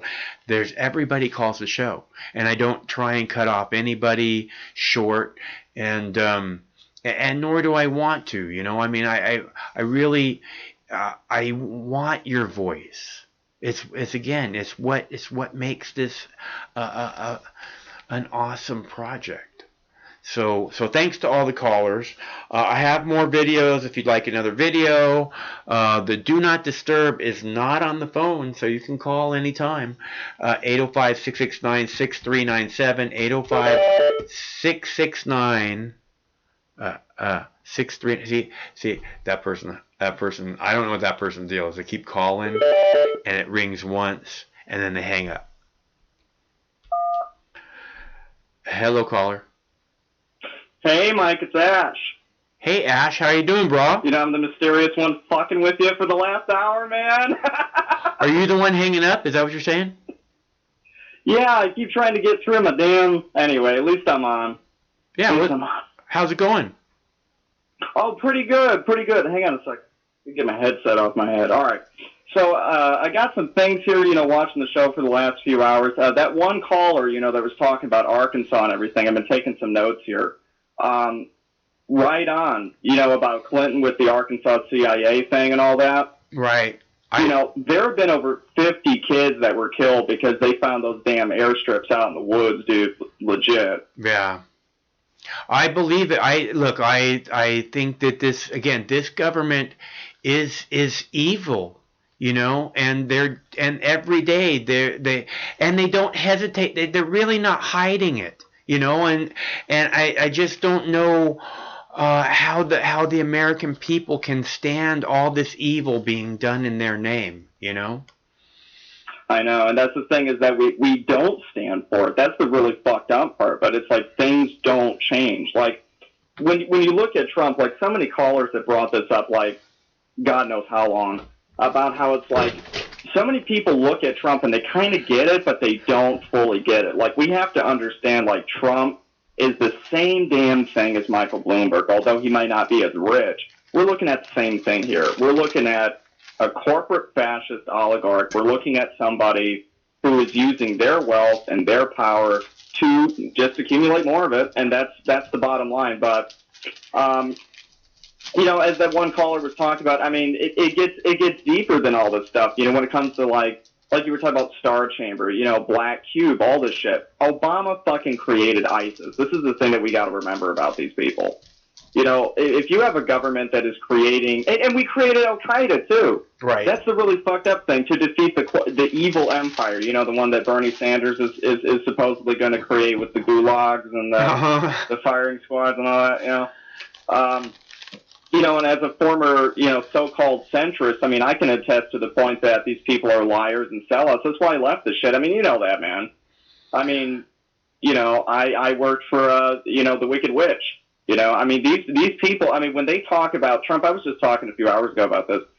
The whole Trump-Russia thing is bullshit. The Trump-Ukraine thing is bullshit. What they need to look into is GPUSA, with the uranium deals with the Clintons. They need to look into the Chinese and the Nigerians that they're banking with the Clintons, the arms deals and all the shit that happened in Ukraine. And they keep trying to change the narrative and somehow insert Trump here, you know, and he doesn't fit. I mean, we're talking about a square peg trying to fit into a round hole or a triangle or whatever. And these people are so ignorant for whatever reason they can't tell. He don't fit here. And it's Hillary Clinton every single time, whether it be cocaine, whether it be, you know, any of these things. We're talking about like the real life Dr. Evil, you know, of these people. And Chris from Olympia, you know, great as always.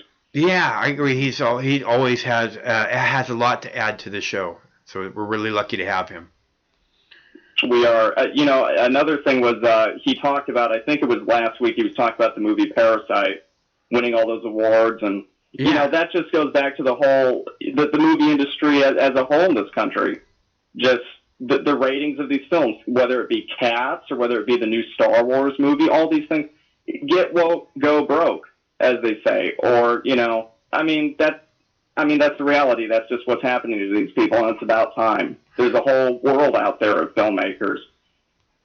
What does that mean, get woke, go broke? Well, basically, I'm surprised you haven't heard that, man.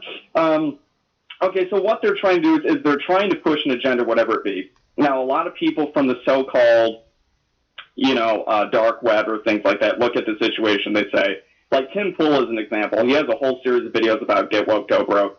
All these films where they try to push these narratives, right? They always try to remake these films. They're always remakes, I've noticed. Yeah. They can't come up with an original idea in Hollywood to save their fucking lives. Yeah. Yeah, and, you know, when I was on NPR like 3 or 4 years ago, they were saying the same thing. They had a bunch of film experts on, and they were more talking about, like, when Roger Ebert died and all those different things. But I said, like, look, why is everything prequels, sequels, and remakes? And they just blew me off and said, well, that's what makes money. They're not making money. Yeah. They're not making money. These films are dying. So they try to take these things. You have a purple-haired Mary Sue character. No one's ever seen her before. She's perfect. She can do everything. Here's the silly men. They suck. They're terrible. And then you have the men going their own way movement, and they come in and take advantage of that and say, oh, look, see? And all this is doing is just creating more division and more problems socially. You know, they keep trying to make politically relevant films. Well, then make them relevant, people. I thought. I mean, I didn't watch Parasite to the end, but I thought it seemed, you know, relevant and it had a. Yeah, I did too. Yeah, I was talking about Star Wars and all that, but yeah. Yeah, I thought, you know, it was. It showed you know, this class warfare, and you know, and it showed a lot of things that were very today. But you know what? It's fucking scary, man. It got a little dark. But I keep going back to this movie that They Live, you know, from John Carpenter. Oh, yeah. And I mean, I watched it the other day, and it's so you know how some movies they just don't work anymore because they're like dated, you know. This movie is fucking 40 years old. I think it's 1988 or something, and it's like you see, it makes me feel like I'm in downtown Seattle when I'm watching them walk around and stuff, you know, because like there's a homeless camp and there's construction going on, and you can tell there's just, you know, there's bread lines and shit, and it's like unemployment office when he goes to it. Yeah, and so it's such a good movie. I really recommend it for people. It's and there's something going on and that movie really has its finger on it. You know, it's like they talk about how you know that there's something happening where they're inducing a hypnotic like sleep, hypnotic trance that's similar to sleep, you know, and they're programming us to do this and that, and they're, you know, it's just exactly the kind of what mind control is. Yeah, that's the thing. I'm telling you, there's a science. I can't remember what it's called, but there's a science about how to hypnotize people with flashing lights. right? And that's all these. Yeah, and that's all right these with the TVs and all that too. That's all these screens are. All these screens are just flashing dots of light, you know? And I mean, people literally cannot put their fucking phone down to go to sleep at night, you know? Right, and they specifically use blue light. And that's the thing, even when you filter that shit out, you still got the flicker rate and all that. That's the thing. I remember Alex Jones, and we've talked about this before, about way back when with Alex Jones. And, you know, again, Dan YouTube for taking down his channel, but he had a whole video where he was talking about the blue light and the flicker rate. He even had this guy, for the life of me, I can't remember his name, he had him on way back in the 60s. He used to, he was the guy that discovered, like, the flicker rate can, you know, alter different people's personalities depending on how long they look at it, the screen size, so many different things. He had this guy on, and he said that the TVs today, their flicker rate, and I can attest to this because I found this out using certain cameras, our eyes can't detect it, but these flicker rates, before TVs would go, like, so many seconds. Now they're going, like, just like a million miles an hour. And the phones are even worse. I mean, that's got to be having some kind of effect on it. Same thing with phones having all these wireless signals, and you got 4G and 5G and all the shit with that, and it's got to be doing something to us. Knowing how evil this government is, there's no doubt in my mind that they're doing a lot of things to us intentionally, and it's the people. There's this fucking, it's so sinister. You know, I mean, the people just want to fucking live their lives and not feel like they're being worked to death. You know, maybe be able to spend a little bit of time with their friends or family. You know, and it's just not good enough. It's like, no, we gotta make them feel like they're fucking slaves, and then fucking hypnotize them and program them to where, you know, they work twice as hard, and they think they have everything because they got a phone in their they got a television in their fucking hand, you know. Yeah, I mean, and that's the thing. There's this band, I forget what they're called. They're called like Death Stream or Death. I don't know their name, but they had this music video. And it was a cartoon animation, like from the old 1920s, like Mickey Mouse cartoons. And the whole video was showing how these people are just glued to their fucking phones. And they live in like a shack somewhere, and they just work like for slave wages. And they're just looking at these phones all day. And on the screen, they have these filters on, and it makes them look beautiful, and their whole room looks great, but they live in a shack. Yeah. And everyone is living in like this fake... I mean, dude, I'm serious. I wish I could remember the name of this video. I'm serious, but it's like Death Stone, something like that. It's a pretty heavy fucking video. That sounds awesome. It's a heavy video. You know what? If you be patient 1 second, I might be able to look this up real quick. It says around here. Doggy looks too comfortable. Nope, that is not the title of the video.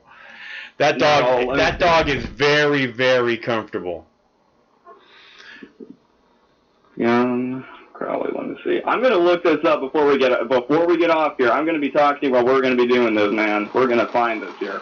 Well, that sounds like an awesome video. I think people would really like to see that. It sounds awesome. I mean, it just sounds freaking awesome. I really like the way you described it.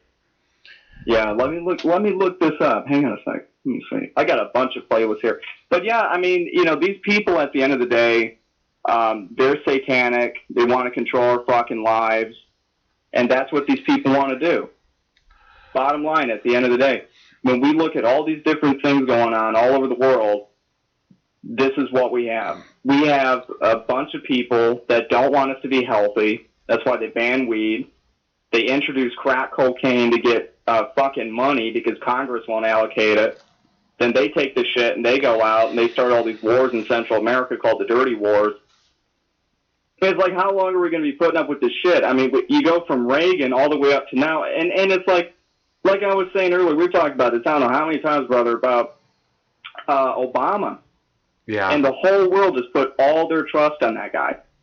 Well, it wasn't trust. It wasn't trust. It wasn't trust. It was hope. He gathered up all the fucking hope left in the world and then crushed it into a fine powder and snorted it right in front of us. Yeah. And that's exactly what the guy did at the end of the day. And we all sat back and watched, and every single time, I mean, do you remember how complacent the media was, man?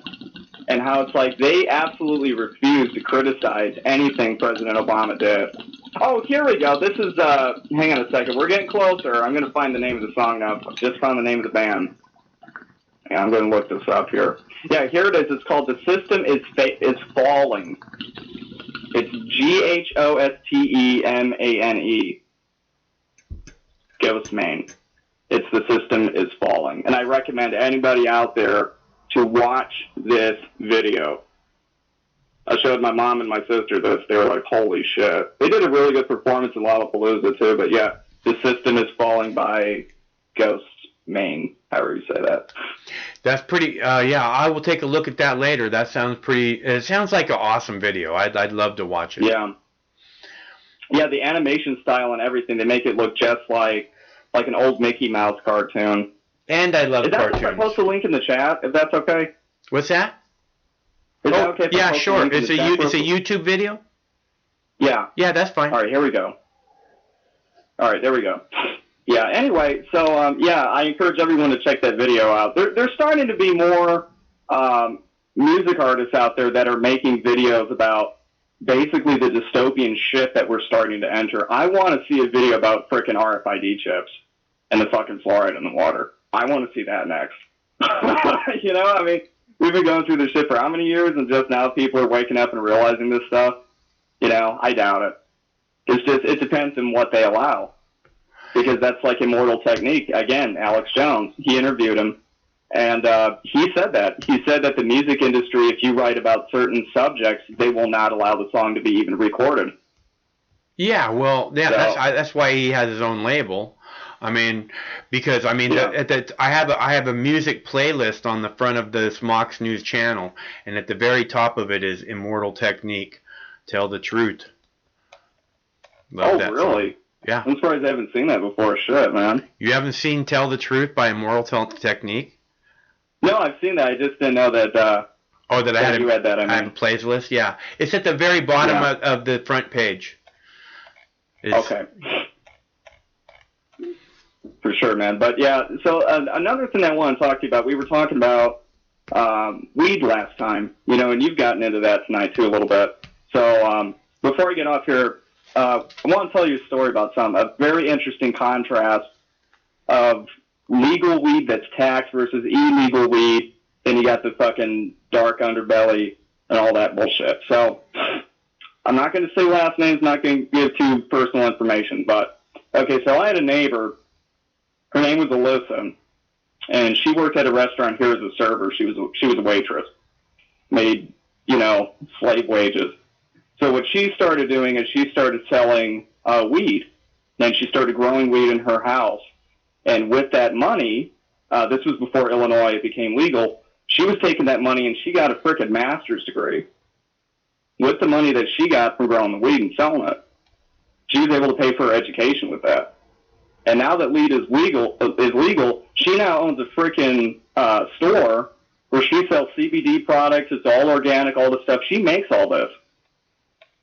Seriously. She makes all this stuff totally legal, taxed, everything. And her life is fucking smooth sailing. She moved out. She's got a new house, and all this stuff is going great for her. That's what happens when you legalize it. It's what happens when you keep this shit illegal. People go into jail, ruin their life, can't own a firearm, can't vote, can't run for office. Good luck finding work. You're a felon. You're a criminal. You know, you're bad. Why do we want to have anything to do with you? You know, that goes into the second part of the story. Guy named John. And he works a regular job, but he can't pay his bills.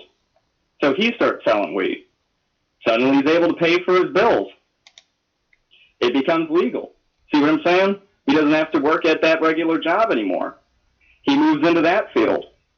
And it's just that one success story after the next. Like I said about Family Video, people don't go there for movies and video games. They go there for CBD products because they're They're the only place in some areas, like Michigan, a few other places like here in Illinois, that sell the stuff. Huh. And at the end of the day, I don't see what the problem is. Oh, by the way, that government documentary thing that you told me about during World War II about hemp, I watched that, by the way.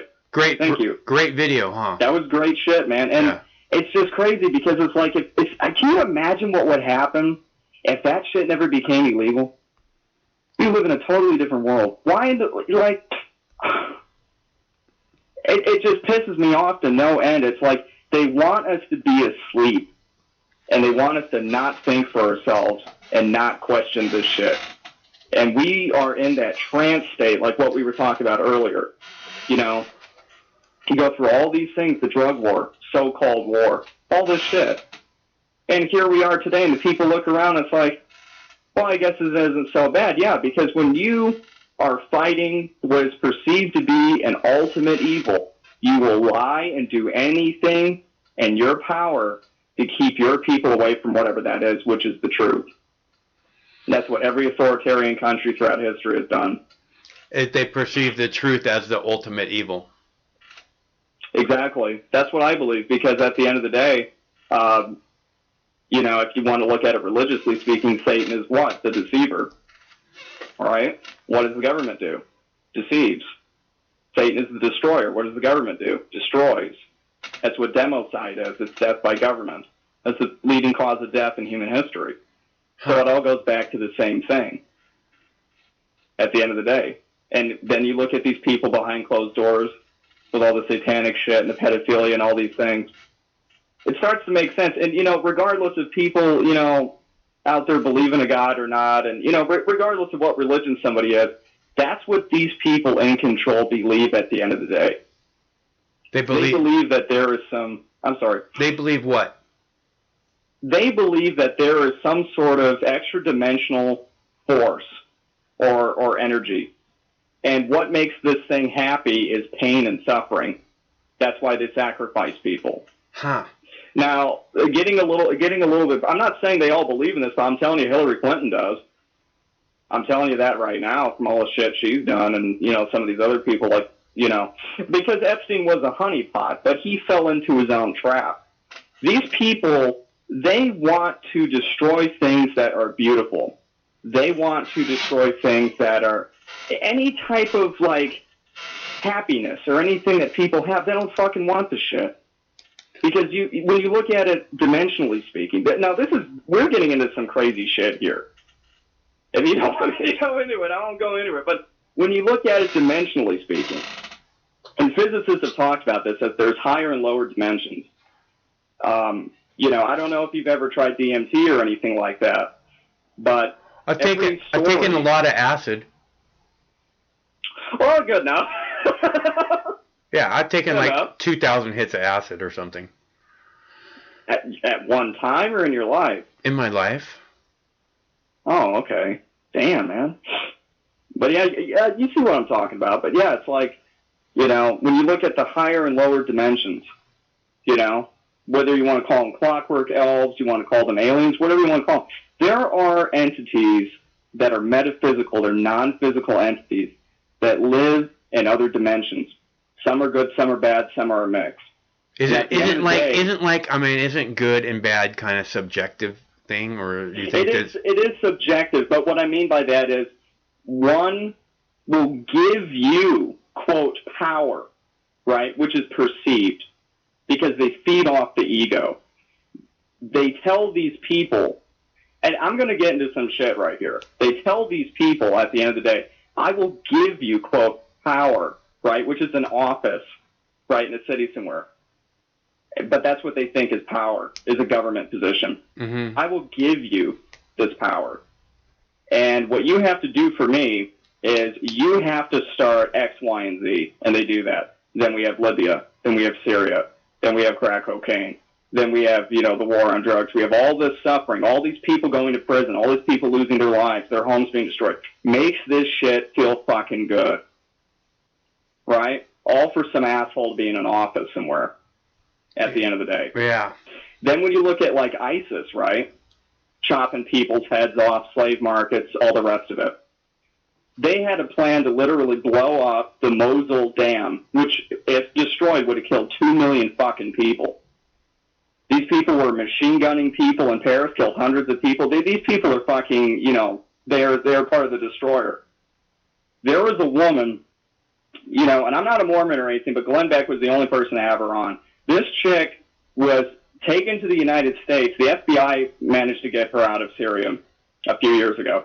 Now, she was the former wife of an ISIS commander. She says that there were 2 different camps within ISIS. One was this Baghdadi stuff, okay, and they were Islamic fundamentalists. Then the other side of it, they claimed that they were in contact with, quote, a being of light. Yeah. Okay, a being of light. That's Lucifer. And the being of light was the one that was telling them to make chemical weapons, the one that was telling them to invade multiple countries. And they kept, it doesn't make any tactical sense. How can we win a war fighting 3, 4, 5 different fronts? We're fighting the Kurds, but it's like, listen, that's what you have to do because in the end there will be victory, right? They were utterly destroyed. What happened? The Russians came in and wiped them out along with some of their allies, and they helped the people in the region. The United States did over 2,000 airstrikes. ISIS took over most of Iraq and Syria. Russia did less than 600 airstrikes in 1 year. Their front lines caved in. What does that tell you the so-called good guys are, so-called bad guys are, right? Oh yeah, no, I mean Russia would have taken care of ISIS a lot fucking faster if the United States would have just gotten the fuck out of Syria. Right.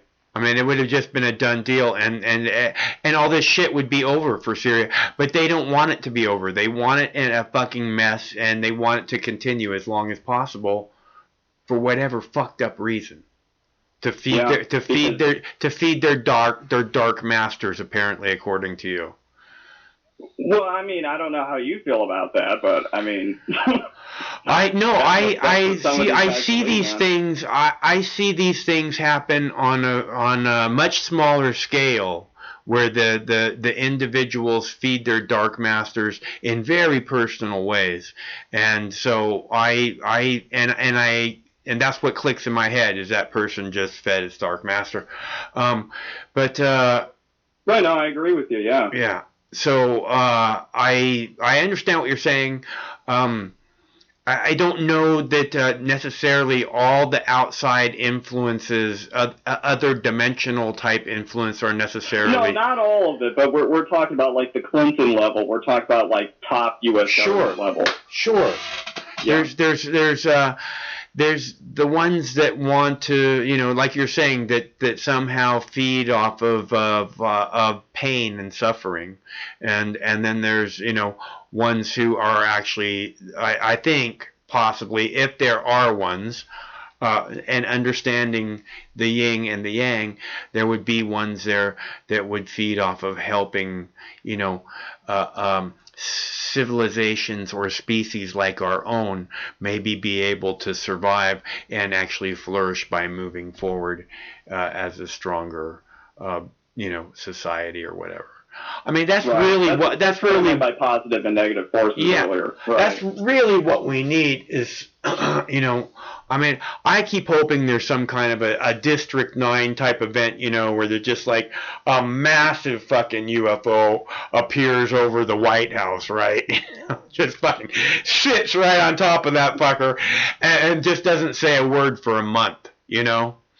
And you know what's funny about that, man? Ronald Reagan actually talked about that at the UN General Assembly once. He talked about that, how the whole world would come together if an event like that happened. Yeah. He did one time, yeah. Yeah, that's what I'm saying, and that's what would happen at that point. Every single priority is reprioritized. There's a new priority, and everything else falls to the sideline, And part of that priority is that we are humans, and we're here, we're not your. I don't know. The one thing I'm terrified of is that they'll of course try and blow it out of the sky. The first thing they're going to try and do is blow it out of the sky. But I don't think that it just seems so fun. It's like shooting a slingshot, you know, at an army. You know, I mean, it's just stupid. Yeah, I mean, and that's the thing, that they would be so much advancing us. And you know what? That's the thing. I mean, there's so much more out there in the universe. I mean, I myself, I used to be an atheist, and you know, I thought I was the most brilliant person in the world. You know, I understood everything about the way things are in this earth. You know what I'm saying? But once you get out there into the universe and you see all that shit, it's not just there's one star. There's 100 billion stars in our galaxy, and there's 100 billion galaxies each with 100 billion stars. And you realize just like, this shit has got to be happening on other worlds. Well, there's got to see. You talk about other dimensional things. I mean, it's just so narrow-minded, not even to believe that there's probably other things happening on this world that we're not even begin to understand. You know, and that's what I hate about you know, oh, we're going to go to Mars. No, we're fucking not going to go to Mars. Okay, and we're wasting all this money. Breathe there, you fucking asshole. It's just fucking idiotic. We're gonna. I mean, it's crazy. You know, I mean, we can't even. Like I said, why don't we take all that money that we're gonna go to Mars and all those brilliant minds and maybe figure out how to stop war or hunger, or I don't know, when it's too much rain in Atlanta, people don't die. How about that? You know, some real fucking simple, basic shit to start with, and then maybe after we get those problem solved, we'll talk about going to Mars, you know? Yeah. Because we only have one Earth. This is our home planet. We're from here. And we need to take care of what we got. Well, and not focusing on some other far-off world. We can't even breathe on it. You know, the temperatures would kill you too. The thing, we're not going to make it there. There's this problem with radiation. We're not going to be. You will die before you get there,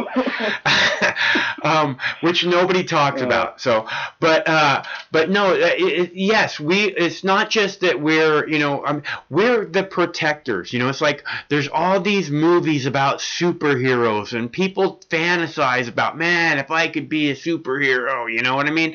It's this big fantasy in the 21st century, but I mean, we are the superheroes of this planet. Isn't that this thing, though, man? What we were talking about earlier, that all these movies, think about it, prequels, sequels, remakes. What else are they making? Superhero movies. Yeah. Number one thing. Isn't that something? Yeah, well, I love Deadpool. I fucking love Deadpool. So well, I do too. Yeah. I mean, the rest of it is okay, but you know, but yeah, they're making but that's because that's what people thirst for. They thirst for fucking heroes. They're desperate. I mean, it's like we look at the police. They're supposed to be our heroes. They're full of fucking shit. We look at the medical community. They're supposed to be our heroes. They're full of fucking shit. You know, we look at the politicians. They're supposed to be our heroes. They're full of fucking shit. Goddamn motherfuckers in the World Series can't even play a fucking game without fucking cheating. The fucking, you know, the athletes are fucking full of shit. Yeah, the fucking doping scandals and shit. Oh no, they're fucking. They put somebody with a camera at the World Series so that the other team could read the catcher's fucking signs to the pitcher, so they knew what pitch was good. Yeah, fucking Astros cheated, man, or whatever. One of the teams, whichever one of the teams. It wasn't the Astros. It was another team that cheated. I don't even know who was in the fucking World Series, but they cheated, and it's a big old fucking scandal. I don't even know if the team that cheated won, but this is what I'm saying. It's just everybody's fucking full of shit. The Patriots cheated, you know, back whenever, and they're still allowed to be in the fucking game, and, you know, it's not like they were penalized in any fucking way. You know, it's all these people that we look to as if, you know, they're the pillars of the community, and they're all fucking full of shit. And all I'm saying is that the good people of this country and the world deserve better, you know? And the problem is that all that matters is fucking money. You know? They fucking men to that shit because they make it that way. They make the system set up around money. Yeah. All The that root matters of all fucking evil. it's like there's nothing. It's just plain and simple. There's nothing more important than money.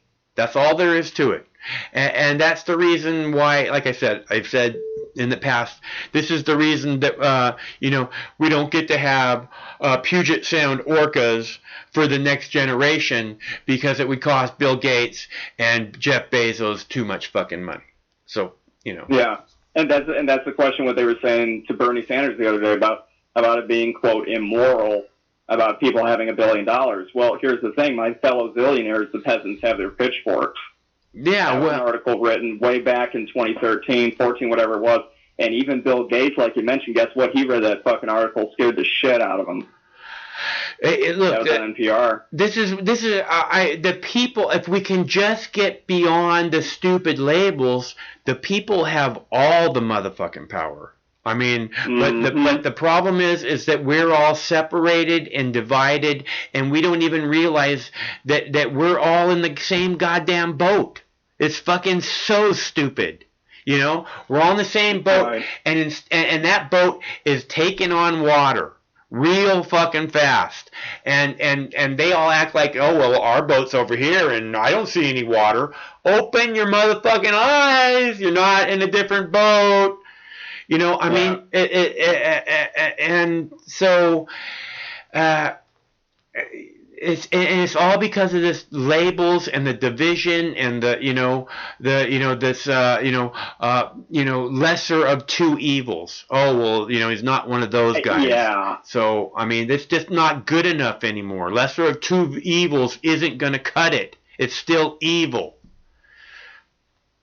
Right. Evil is evil, and the funny thing is about Google with their whole shit. Don't be evil. What do they become? They removed that YouTube broadcaster cell. They removed that. Yeah. All goes back to the same thing at the end of the day. Because Silicon Valley, there are people that work there that are engineers that make $100,000 a year and they're sleeping in a fucking RV. Like what Chris was saying before. I mean, just because that people in their own personal situations with their money or their economic situation, that doesn't mean other people are that way. I mean, there are rents right now in San Francisco that are, Jesus Christ, like over $6-7 grand. For some of these places. Then, of course, you have the massive homeless crisis, Yeah. And, just here in Illinois, I mean, recently we're having unexpected hikes, and we have out in California, you guys have a PG&E, right? That's a big one out there. Yeah, I'm in Seattle, but in California they do have the PG&E. Yeah. No, my phone is a California number, but I'm in Seattle. All right, right on, man. I always thought you were in California because of the number, but yeah, PG&E, and then out here in the Midwest with Missouri, parts of Iowa, and all of Illinois, we have Ameren, and Ameren is claiming that they are, quote, decreasing their rates. Well, a lot of people I know, including myself, our bill has unexpectedly increased by $43. Wow. In 1 month. That's a lot in 1 month. They're saying the opposite. Yeah, I know one motherfucking person. Get this shit, $600. Wow. For gas? For natural gas? Happened. Natural gas. What else? It's natural gas. They also have coal. Huh? Wow. That's unbelievable, man. Right? It's pretty darn affordable in this community, from what I understand. Yeah. Yeah, I mean, it's fucked up, man. I don't know what all that's about, but, some kind of monopoly thing. That it's some kind of monopoly thing. It's that they own it, so what are you going to do about it? It's not like you're going to get your fucking natural gas somewhere else. Right, that's why the whole fucking system has to change, because at the end of the day, capitalism, the way it is in its current form, is a kleptocratic, fucking oligarchic system of exploitation where they just shit on everybody who doesn't have their amount of money.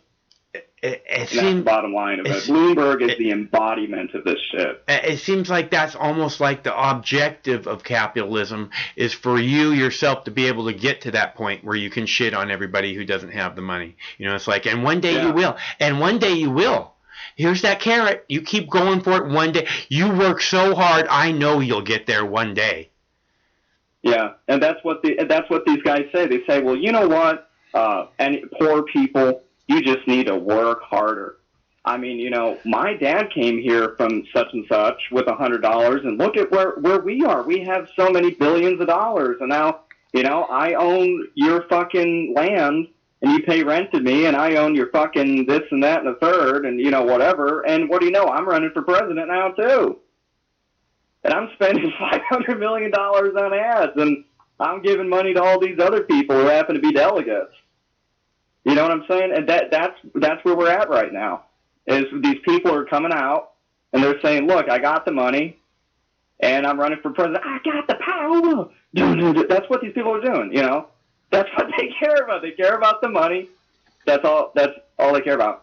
They don't give a shit about any of this stuff. It's all that matters. System where there is no ethics or morals. It's all that matters. It's all that matters. Like I call it the Walmartization of America, where it became this thing where all that mattered was that you can now order off the 99-cent value menu. You know what I mean? It's like if we can scrape one more penny off of it, man, you know, or scrape one more penny profit out of it, you know, and because of that, it's like people are eating pink slime, you know, and it's again, it's just the people deserve better, you know. The people, I know that that's not the life they want. I know that, you know, because it doesn't work out for us. You know, the working class isn't somehow getting theirs with their 99-cent value menu. You know, I mean, nobody wants to order off of that. That's just this thing where it's a matter of convenience or whatever. You know, we all just want to have a simple life, or I just want to have a simple life and make it through to the end and not feel again as if, you know, I gotta fucking work to the bone and then worry that it's not enough. You know, I mean, I don't know. I just don't. And doesn't that give you anxiety? And doesn't that give you just so much stress in your life feeling that? You know what I'm saying? Like that's the thing, what I was saying before about negative energy, about these things feeding off this shit. Yeah.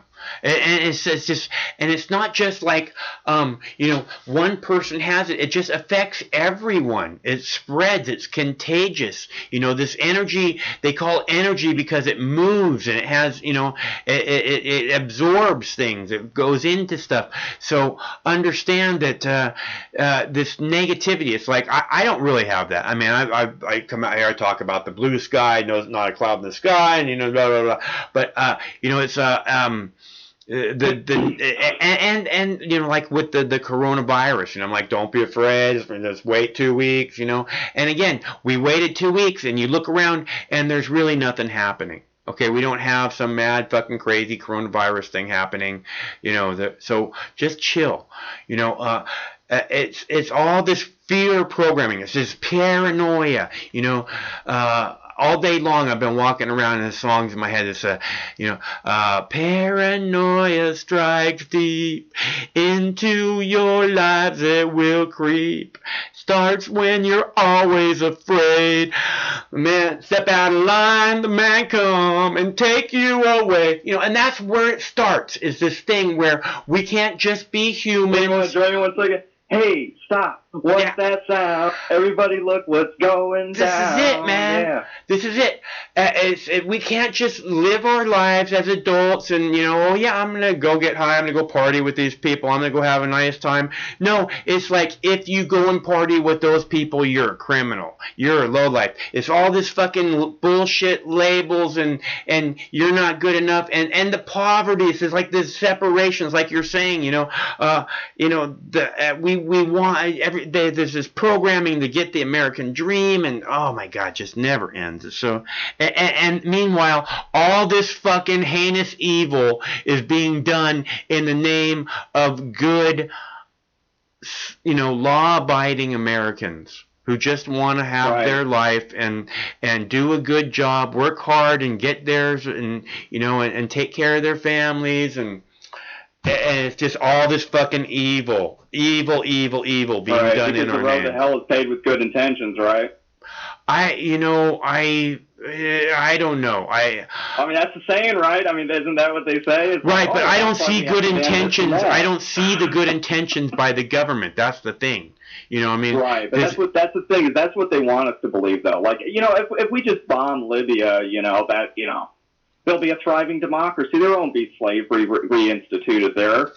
You know, they won't be bankrupt. They won't have terrorists roaming their country. They won't have, you know, and at the end of the day, that's it. Oh, let's deploy sound cannons and SWAT teams on these protesters in New York.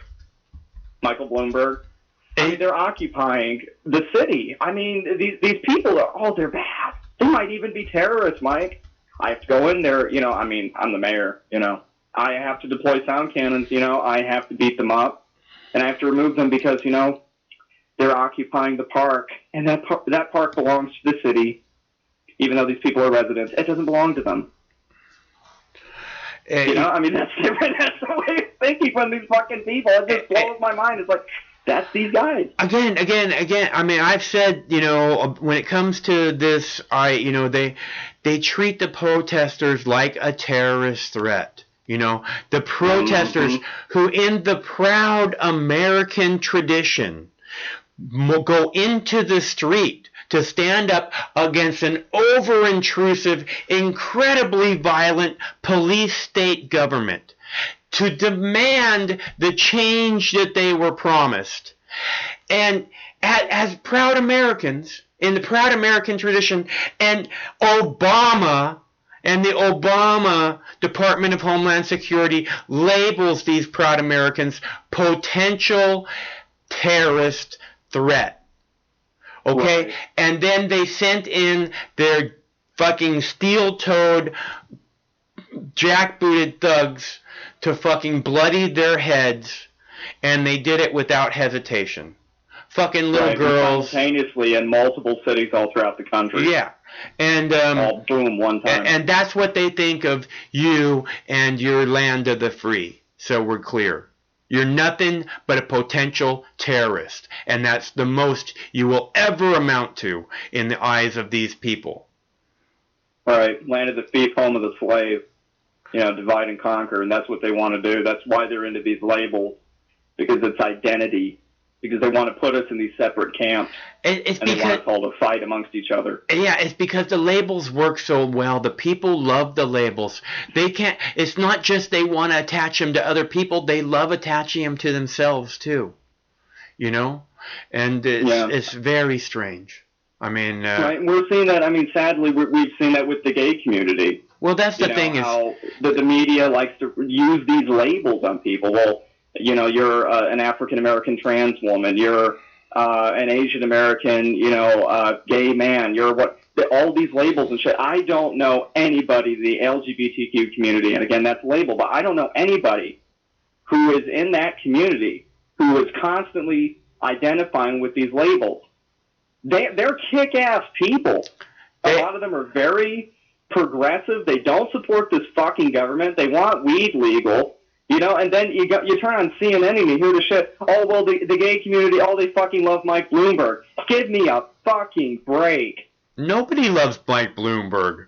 They keep trying to tell us the black people love Mike Bloomberg. What the fuck? What black people? Yeah, I was going to say, yeah. Stop and frisk. Oh, we love it. We love it. Hey, come into my house. Bring it, you know? Bring it nationwide. We need that shit now, nationwide. I want every black person in America thrown up against a fucking wall. Right. Send in the fucking... Oh, did you hear that shit? Send in the fucking National Guard. Yeah. Blagojevich, when he was fucking governor at Trump, when he was governor... Again, Illinois, where I'm fucking at, these fucking people, Blagojevich, way back in the day, he was talking about sending in the National fucking Guard into Chicago. And they even met with generals and shit. And it's like, well, you know, we're going to send in, you know, the 32nd Regiment. And I'm like, what the fuck? And the police said, you are not sending in Humvees into these neighborhoods. What are you doing? You're going to scare the shit out of people. It's like, well, that's what we need to do is scare and put the fear of God into them. Maybe that'll stop all the shootings. And mind you, this was before all those shootings even happened. And that he was a Democrat. You know? Yeah. Again. Yep. Yeah. And that's the thing at the end of the day is, we got the two-party system, right? Two sides of the same coin. They're the same. They're the same motherfucking people. Right. At least they're the same threat to our freedom. That's the thing, really. It's not that they're the same people. It's that they're the same threat. They're, as you say, the same side. They're just talking to different audiences, but they both vote to keep the endless wars going forever. They both have kept the marijuana illegal for as long as they possibly could. It wasn't the Democrats, it wasn't the Republicans, it was both of them working feverishly to make sure cannabis has been kept away from the people. Yeah, because that's what they want at the end of the day. They want to spread fear. They want to keep us divided. You got it, man. You got this shit for years, brother. Yeah. I mean, you know that. Yeah. And the thing is like, back in the day, I mean, people like me and you, we were the outsiders and we were the fucking weirdos. There's a pretty big chunk of people in this country that are fucking awake to this shit. And I'm telling you, I mean, what you said earlier about pink slime, I didn't want to interrupt you, but we had a protest here way back when that shit was going on, and that was first introduced, when people first found out about it. People were fucking protesting that shit when they found out. Yeah. Legit. I don't know of other places that have done that, but yeah. Yeah, it's, I mean...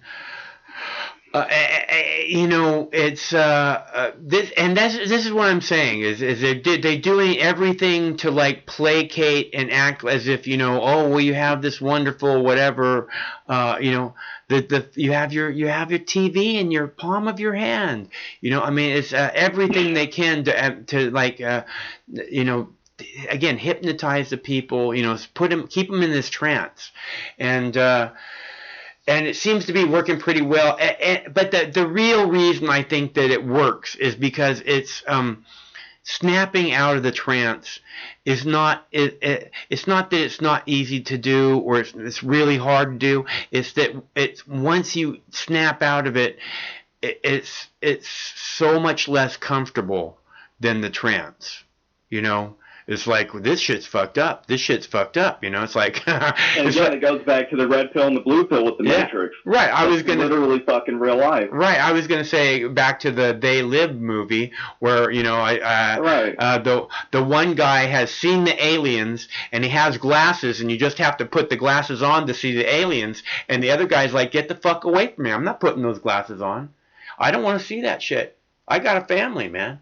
And that's what I'm saying. It's just... remember how violent he fucking got over that shit when he said the truth? Just put the sunglasses on. They wouldn't have to explain any arguments. Like, if he puts the sunglasses on and he doesn't see the aliens, he could say, oh, you're fucking crazy, but he doesn't even want to put them on. That's the thing. Because he's in that state of control, in that state of hypnosis. I don't want to know the truth. I have my truth. I'm sticking to my truth, and I'm going to get through this life, and that's the way it is. Oprah Winfrey, hashtag my truth. Is that right? I mean, she's the one that popular, and my truth. It's like, okay, well, then that would be everybody with their own truth, And it's just, again, more division. Like, right, that's the thing. If we're all divided, then everyone can have their own truth, right? So it works really well on so many different levels. God damn, that's fucking seriously true, though. Yeah. Yeah, because then, I mean, you would have however many people are on the planet Earth, over 7 billion people that have their own truth, quote, truth. Yeah. Because it's either true or it's false. And sometimes there's a little mix of the two. But it's like, it is the truth. I mean, how authoritarian is that? I mean, it literally sounds like fucking, what's it, Newsthink or whatever out of 1984. It literally sounds like that shit. It seems like that's where we're at. I mean, we all, and I don't mean to be cliche. It's just, this is, these people, this war is peace. We have to make war in order to have peace is just a fucking load of shit. All war does is make things like ISIS and fucking Libya selling people in the streets as slaves. That's what war gives you. It's never gonna give peace.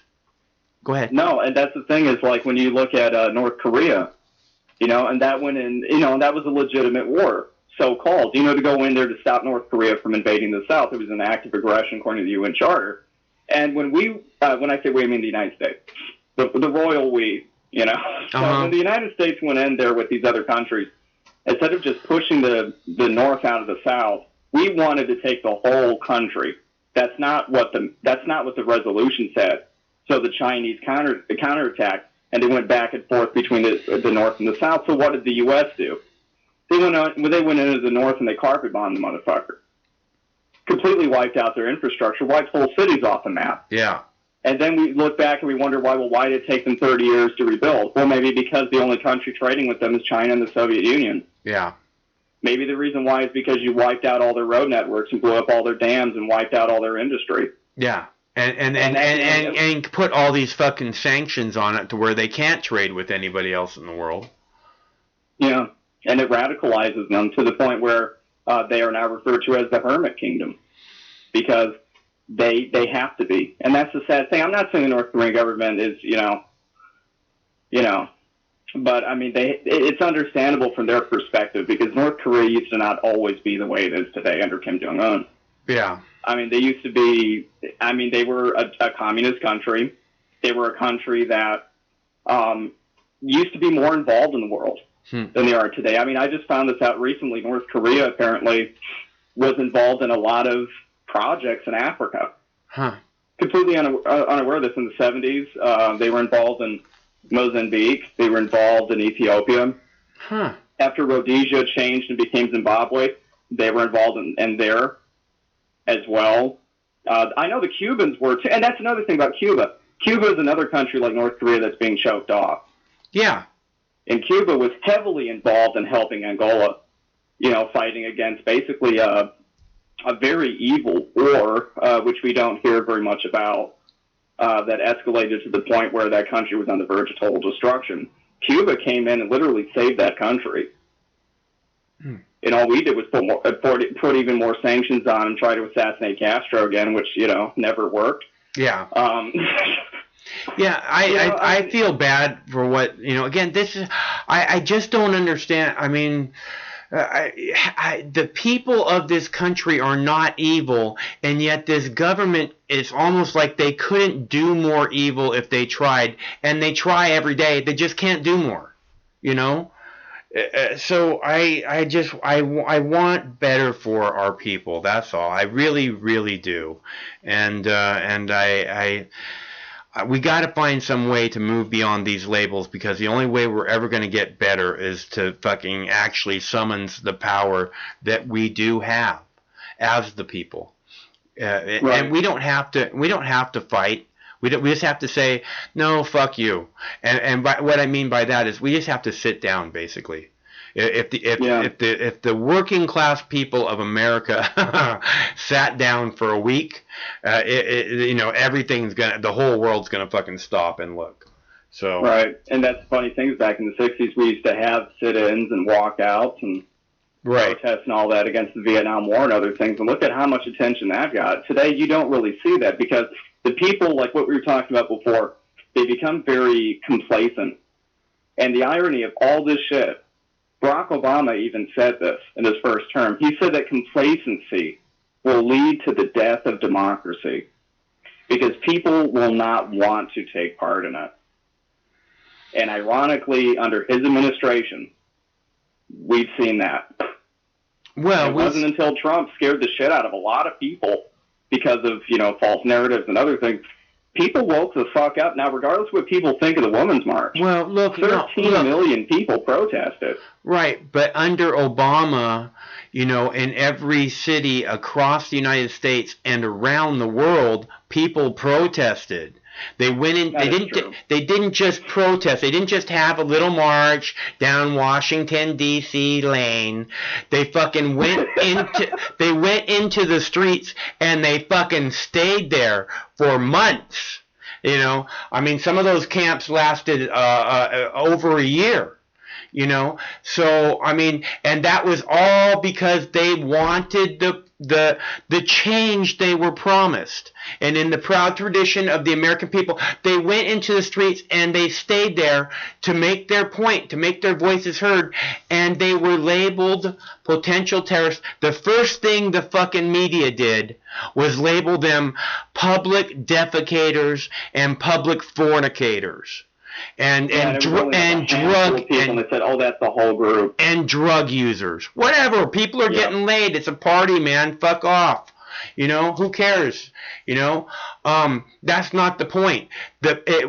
These are proud Americans taking their taking their rights as proud Americans and going down into the street, and not to fucking have a little march, but to fucking set up camp and say, look, motherfucker, we're not moving until we get the motherfucking change we were promised. You know what I'm saying? And I mean, a lot of those folks are now with Bernie. That's the thing. I truly believe that the Occupy Wall Street movement, that's the thing I was telling you earlier about Alyssa. She was a part of that movement. You know, there were a lot of good people a part of that movement. And that is now almost intrinsically whole of what we see of the original Bernie Sanders supporters were people that were some of the OG motherfuckers that were out there in the goddamn street with Occupy. Seriously. And I would say to a certain extent the Tea Party with Sarah Palin and all that was the foundation for what led into Trump. You know, there were two different sides of that, but at the end of the day, people wanted fundamental radical change. And only one of those sides was manipulated and controlled. Tea Party, got Trump. And the other side of that, you got Bernie Sanders. Occupy wasn't owned by a motherfucker. Occupy wasn't even an organization. Yeah. It was people coming together as Americans trying to take back what we fucking had. They never sold out. There was no central organization. There was no Tea Party chapter, this and that. There was no Occupy chapter. It was just people that came together. Yeah. Yeah, you know what I'm saying? Yeah, because it's like, you know, and I know this was this guy's name, Dick Armey. Yes, that was his name. His congressman. Yeah. Yeah. He was heavily involved with that stuff with the Tea Party. And there was certain meetings. This was on PBS, I think. It was, what was it? They had some documentary years ago. They were talking about the Obama administration, some of the protests going on. And it was Dick Armey, it was Newt Gingrich, and a few other people, and they got together.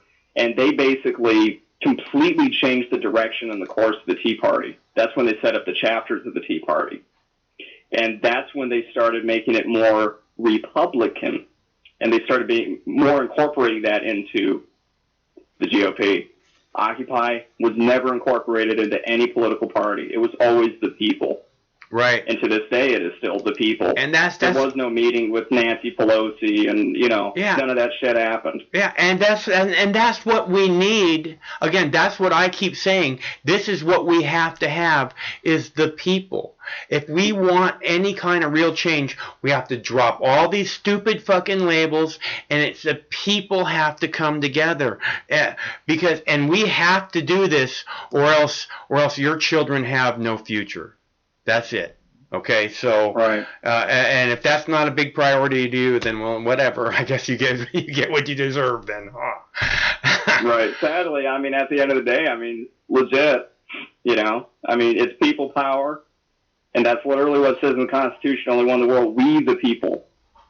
It's about us. It's about these United States.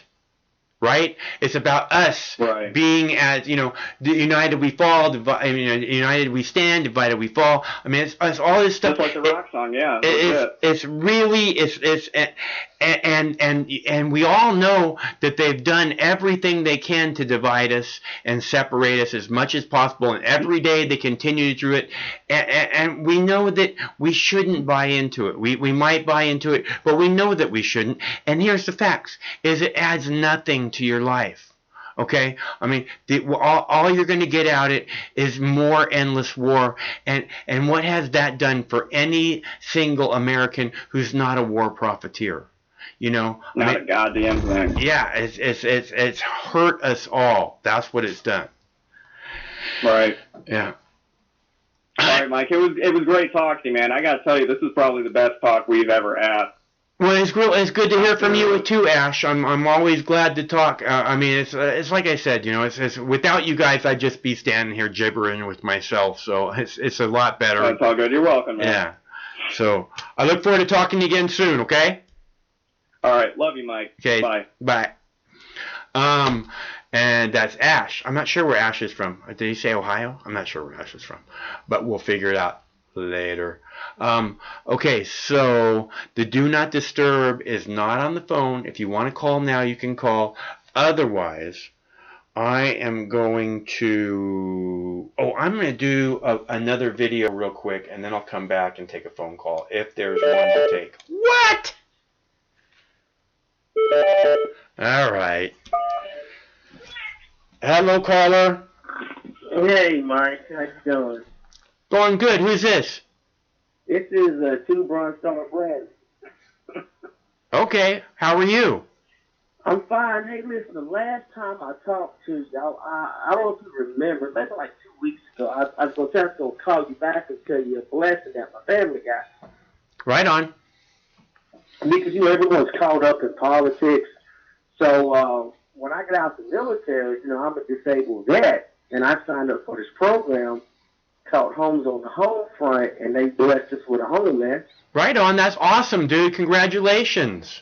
Yeah, and we closed on the house. But when I say we closed on the house, it's not like we got to pay anything or anything like that. But I just want to go out there and just share the wealth, because I'm pretty sure you got fellow listeners that are veterans, or some of your listeners have friends that are veterans. Sure. But anyway, it's just called Homes on the Home Front. If you just Google that, or whatever, you know, again, just Homes on the Home Front. But another thing, and listen, man, I seen your video, I think it was last night or the other night, it was disturbing, where they took you offline. I was really hurt by that, man. Yeah. Yeah, that kind of pissed me off, brother. You know what I'm saying? You know, the YouTube is very screwed up, and it's 100% because of the management, and it's really sad that that's the way it has to be. Yeah, and you was like, it was just a background picture. That's why I was like, what the hell?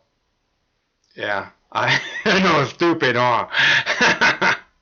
Yeah, but listen, man, look, Mike, you keep your head up, keep doing what you're doing, brother. I'm proud of you, and I know all the other listeners are. And you keep doing what you're doing, man. You spread good stuff out there. Right. Okay? Yeah, I'm gonna keep doing what I'm doing until I can't do it no more. So. Well, what I will tell you, when I see you, you know, because I watch you through YouTube, how your beard is and your hair with that background, it looks like you're a fucking Jedi Knight. Okay? All right, you know. Well, good job, man. But hey, brother. I'm just trying to do my thing.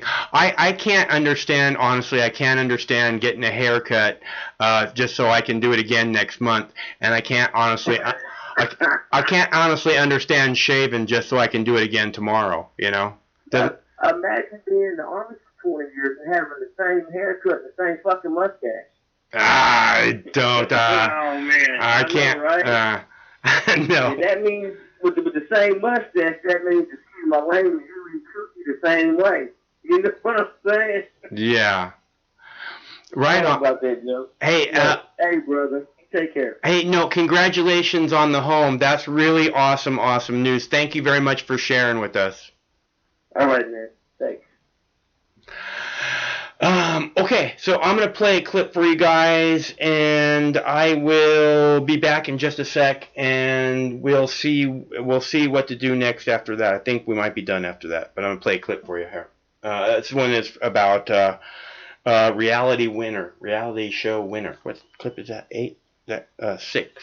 Clip number 6. All right, Omar, thank you for that. Well, after President Trump's recent pardons, a former NSA contractor who leaked classified information is also asking for clemency. We've covered her here on the show. Reality winner. She's currently serving a 5-year sentence. Her attorney says she's dealing with health issues. They have long argued. I actually spoke to her mom here on the show. Christy Paul is covering this story. I've spoken to her mom, and her mom is like, this sentence was so outrageous. Those that did the exact same thing or were accused of the exact same thing had a much lesser sentence. And that's their argument, is that the sentence is disproportionate for the crime. We're talking, of course, as Lynn said, about reality winner, U.S. Air Force veteran and former NSA contractor. She's asking President Trump to commute her sentence. She pleaded guilty, just so you know. She did plead guilty to leaking a classified document. in the sense giving details on a 2016 Russian cyber attack on U.S. voting software. She's currently serving a more than 5-year sentence. Well, last week in a petition for commutation, her attorney argued that her client's sentence is, as I said, disproportionate to her crime. And, quote, her continued incarceration is costly, unnecessary to protect the public, burdensome to her health and well-being, and not commensurate with the severity of her offense. And that she's, quote, expressed sincere remorse for betraying her country's trust. Now listen here to what Winner's mom told CNN in May of last year. I can see the sadness in her when we show up. I feel like she's really embarrassed to be where she's at.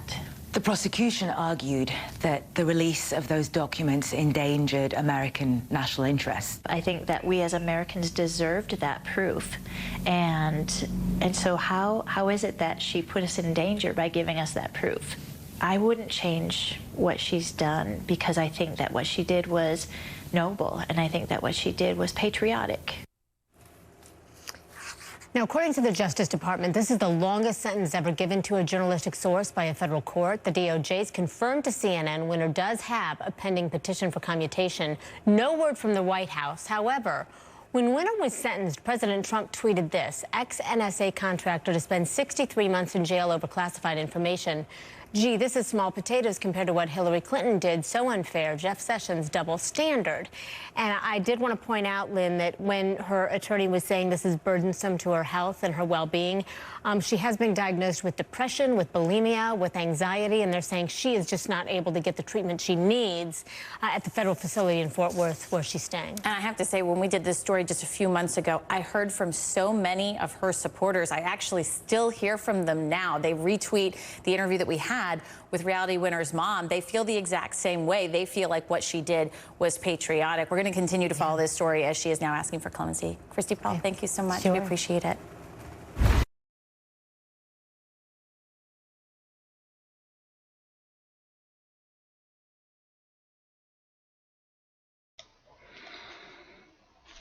Okay, so... Oh, I was going to play this Boy Scouts video. Do you guys want to see another video?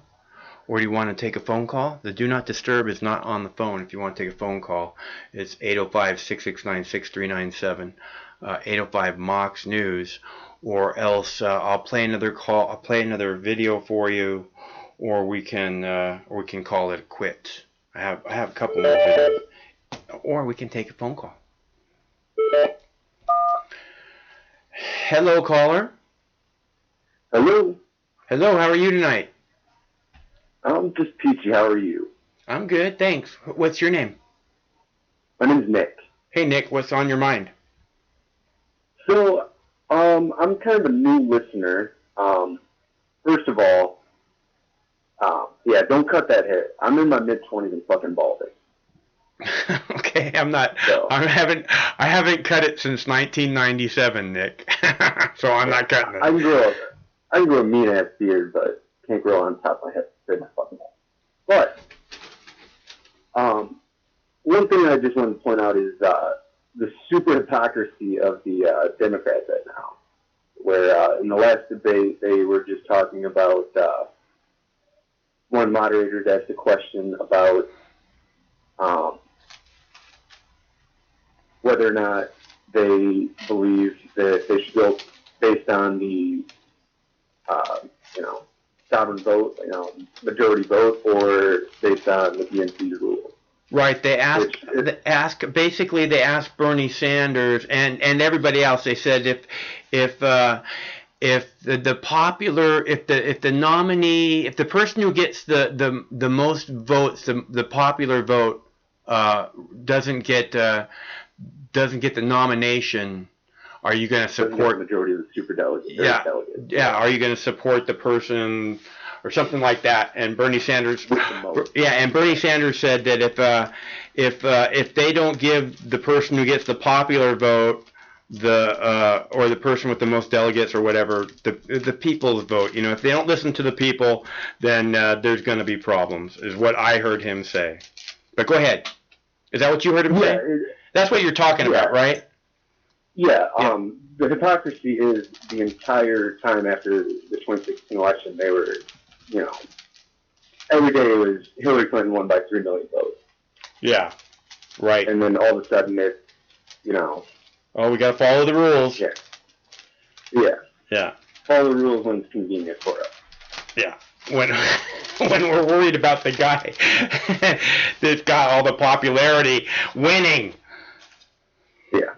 Yeah, no, the people, these people are just, they just don't represent, I just can't understand, honestly. I just can't understand how when the people rally around someone, obviously overwhelmingly, how the establishment can look at them, and it's not like they're bashing Bernie Sanders. They're literally bashing the supporters, the Bernie Sanders voters. You know, they're saying, "Oh, those people are horrible. You know, you need to get those people under control." It's unbelievable at this time when the voter turnout is so low that they're like, "Yeah, get those people out of here, man. We just so little appreciation." You know what I mean? It's just disgusting to see proud Americans who want to participate, simply want to participate in the political process, being vilified as if they're somehow evil. Yeah, they romanticize democracy until it doesn't suit them. You're so right. Like democracy exists. Yeah. The only other thing I got is I was listening to the stream a little bit last night, and I'm smoking thin leaves, really good. Oh, right on. Yeah, I grew that in my backyard over the summer, and it was one of the 2 best plants that came out. I was so surprised at how fruity smelling it is. I had no idea until I actually grew the flowers myself. Oh yeah. And I live in Illinois, so it just became legal here, which is kind of nice. But yeah, it's awesome, dude. I mean, just having that that fucking boot off the back of your neck is a big step in the right direction, man. That's a big part of why I'm behind Bernie Sanders. It's not, again, I have legal here. You know, I've had legal for 17 years. I've been a medical marijuana patient for 17 years, so it hasn't been a problem for me. But the idea of, even on the medicinal level, you probably can run into some, you know.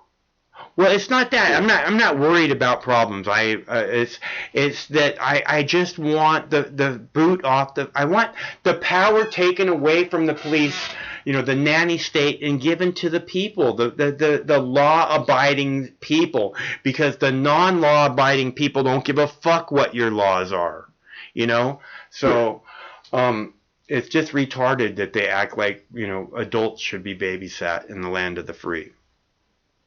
Yeah, Illinois did one thing good and one thing wrong with their legalization. The good thing that they did is they're expunging a lot of the records of the low-level marijuana offenses. Yeah, that's good. With the legalization, I know California did that, and maybe a few other states, but I think Illinois is the first one to do both at the same time. Yeah, good. And the one bad thing they did is they have a 30% tax on it. I don't think that's necessarily bad, because the more money that it makes the state, the more the state wants it to be legal and more readily available. You know. But what I think an issue is going to be is that everybody who smokes it is just going to keep getting it from the dude down the block that sells it for literally half the price. Well, that will change. I mean, in Washington, in Seattle in particular, I can go to pretty much any rec store and get grams of oil for $10 or ounces of flour for $60. So, I mean, that will change, and I think the tax here is 40%. Oh shit. Yeah. So I think so. Trust me when I say that will change. What I really want to know is, are you allowed to grow marijuana? Are you allowed to grow plants there with the the rec for rec? That I'm not entirely sure about. Because they're not allowed to do that here in Washington, although they're debating it supposedly now. But they just, I mean, 7 years they've been dragging their feet. They won't let people grow their own weed here, and I mean, we have like the most liberal fucking state there is. You know, it's just idiotic. Yeah, and even the rules on transporting it are pretty stringent. Like, you have to keep it in the original packaging. Cannot be opened at all. Wow. Yeah. That's and you have to get it from the dispensary and take it directly home. Yeah, that's a little unfair. I mean, you know, it's not.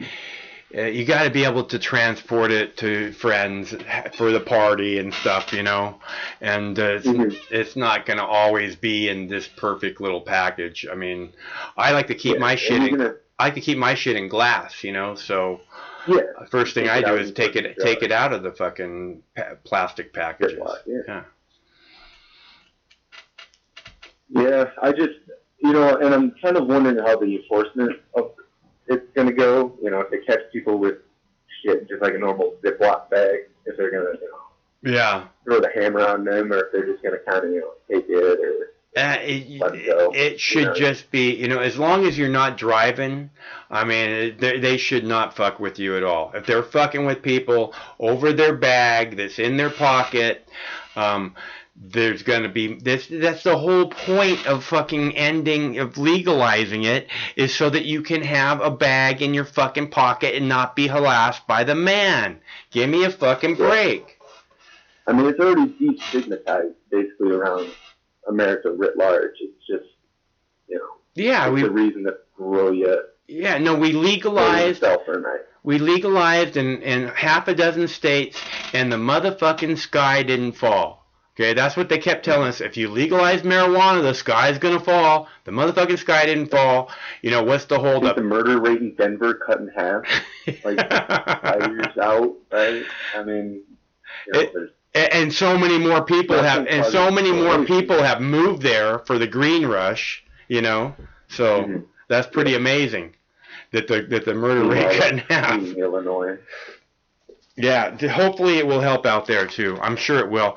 In my opinion, this is one of the things that's missing from humans. You know, I mean, it grows everywhere in every fucking place there is. You can grow cannabis, and you know, everywhere people live. So it's meant to be part of our lives. We have this endocannabinoid system that runs throughout our entire body, which, you know, is basically just to process cannabinoids, which come from cannabis. You know, it's obvious. It's just meant to be, whether we're eating it for food or using it for medicine or using it for recreation or fueling our cars on it or building our homes out of it or fucking, you know, wearing it as clothing. I mean, this is such a basic thing. Yeah, such a basic thing that's meant to be part of our lives. And I honestly believe it's one of the greatest crimes against humanity, having made it illegal. Because it's just so integral to human existence. Yeah, I think I remember either reading or seeing a documentary about them discovering residue of burnt cannabis in a tomb in China. That's, you know, from thousands and thousands of years ago. Yeah. That they think that they used it as like a burial ritual or something. Yeah, it's supposed to be. Basically meaning, you know, they're getting ripped and burying their homies. It's supposed to be, like, from what I understand, the first cultivated plant from the beginning of history, you know. So it's supposed to be, like I said, it's supposed to be an integral daily part of our lives, and having taken it away from us solely for the purpose of profit, you know, is just again, pure evil. I just can't believe profit, and I think a little racism sprinkled on top too. Yeah, being able to, you know, well, I mean, Bernie Sanders has said again and again at every rally in the 2016 campaign, Bernie Sanders said, you know, marijuana being illegal is institutionalized racism in this country. So yeah, there's no doubt about that. He said day one, I think, right? He would sign an executive order ending. He said in the first 100 days, he'll decriminalize marijuana in all 50 states with an executive order. Which I think is possible because isn't it like an executive order that Nixon wrote that started all of this? It makes sense. Nixon formed like a whole drug czar, and they made a plan on how to. I'm not sure exactly, what was all involved and how Nixon got the drug war started. But I'll tell you what he did right before he started the drug war, and that's that they assembled a commission to look at society as a whole in America, and to come about with what were the best kind of changes that we could make in order to improve society. And they said the best thing you can do is loosen the restrictions on vices, loosen the restrictions on drugs, loosen the restrictions on pornography. People will be much happier. And it will be a much more free society, and they went exactly the opposite direction. They ripped that fucking thing up and threw it in the trash. Yeah. So that's how we got here. Hey, what's your name? Nick. Nick. Okay, Nick. Hey, it's really good to talk to you, man.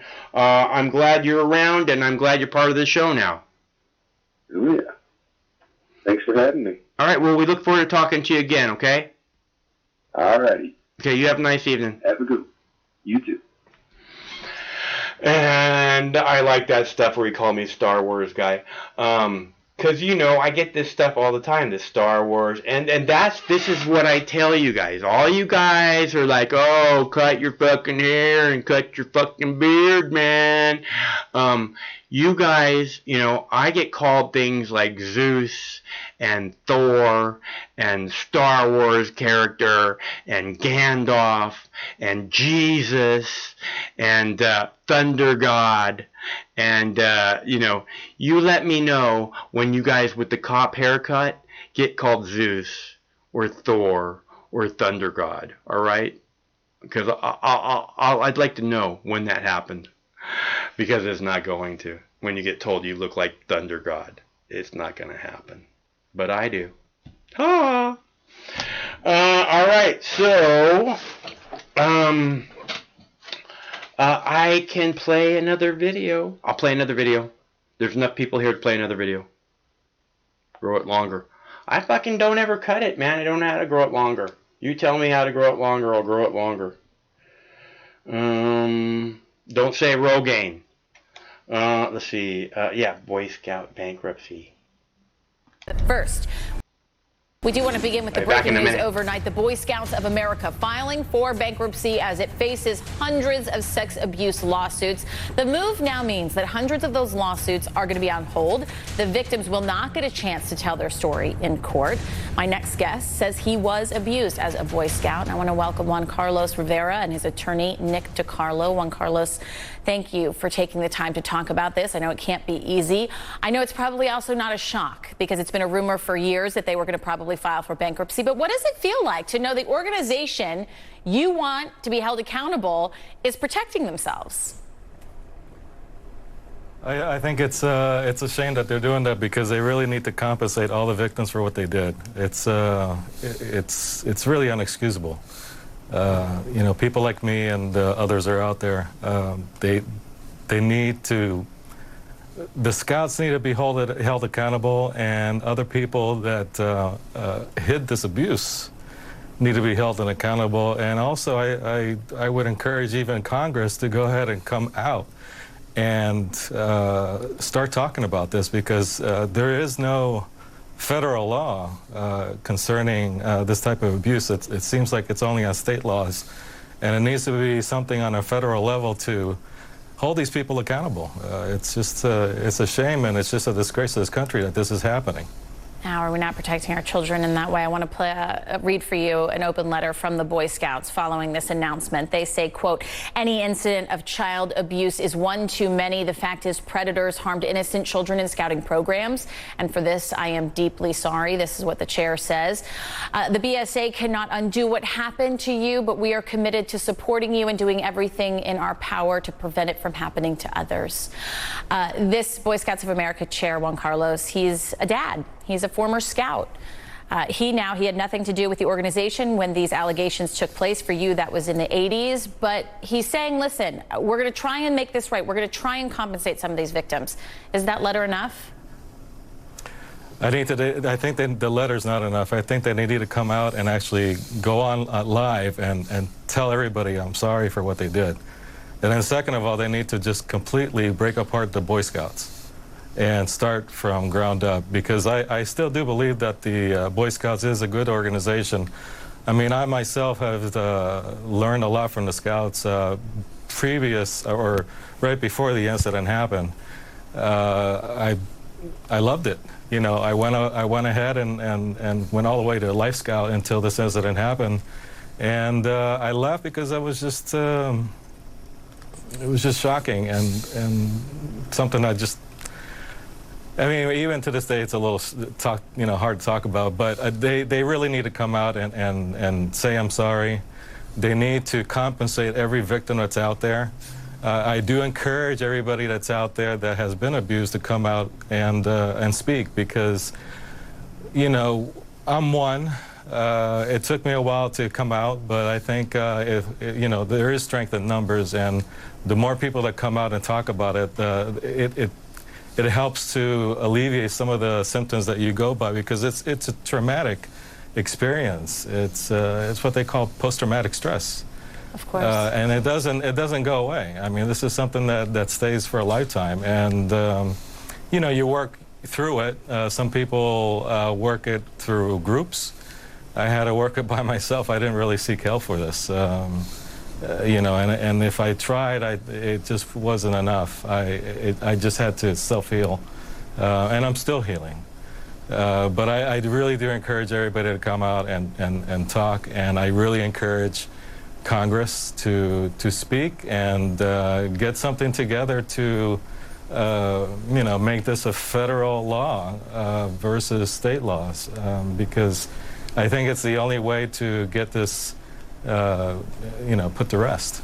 Yeah, and you know, I think any parent thought that they were sending their child off to the safest place they could possibly be, right? I mean, the organization was about honesty, it was about character, and all of the things that trust was broken for you.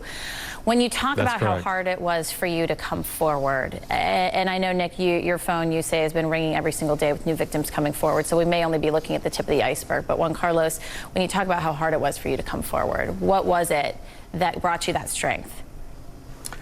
Well, it was two episodes. The first episode was when my brother was turning 14. I told my mother that, hey, this is something that happened to me. And, you know, I didn't want her to take it personal, but it was something that I wanted her to be aware of, because I have kept it a secret for a very long time. The second was actually when I saw the movie Spotlight. It brought me another awakening, and that's when I started opening up a little bit more.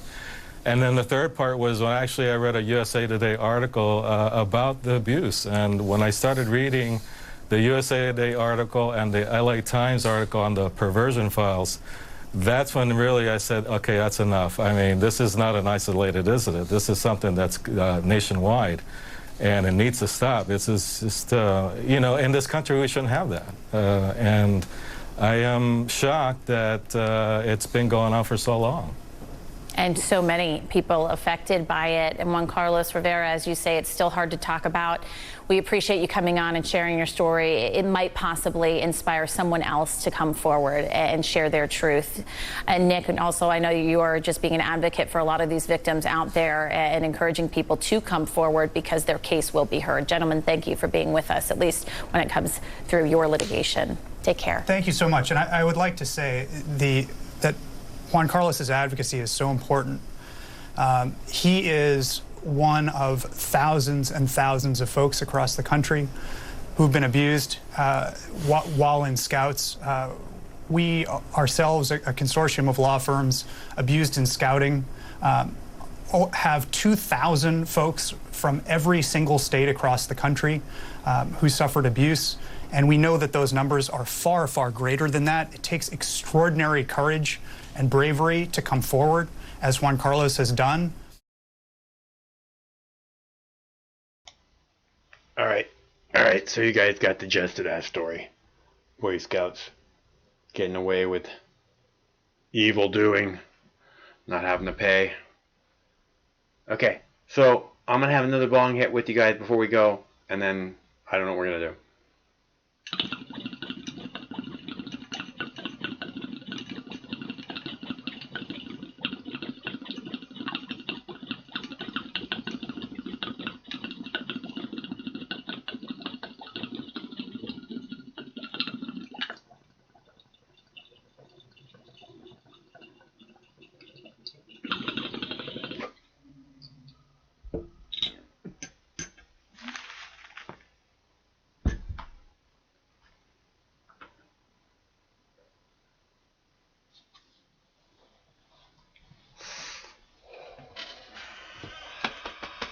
Good one.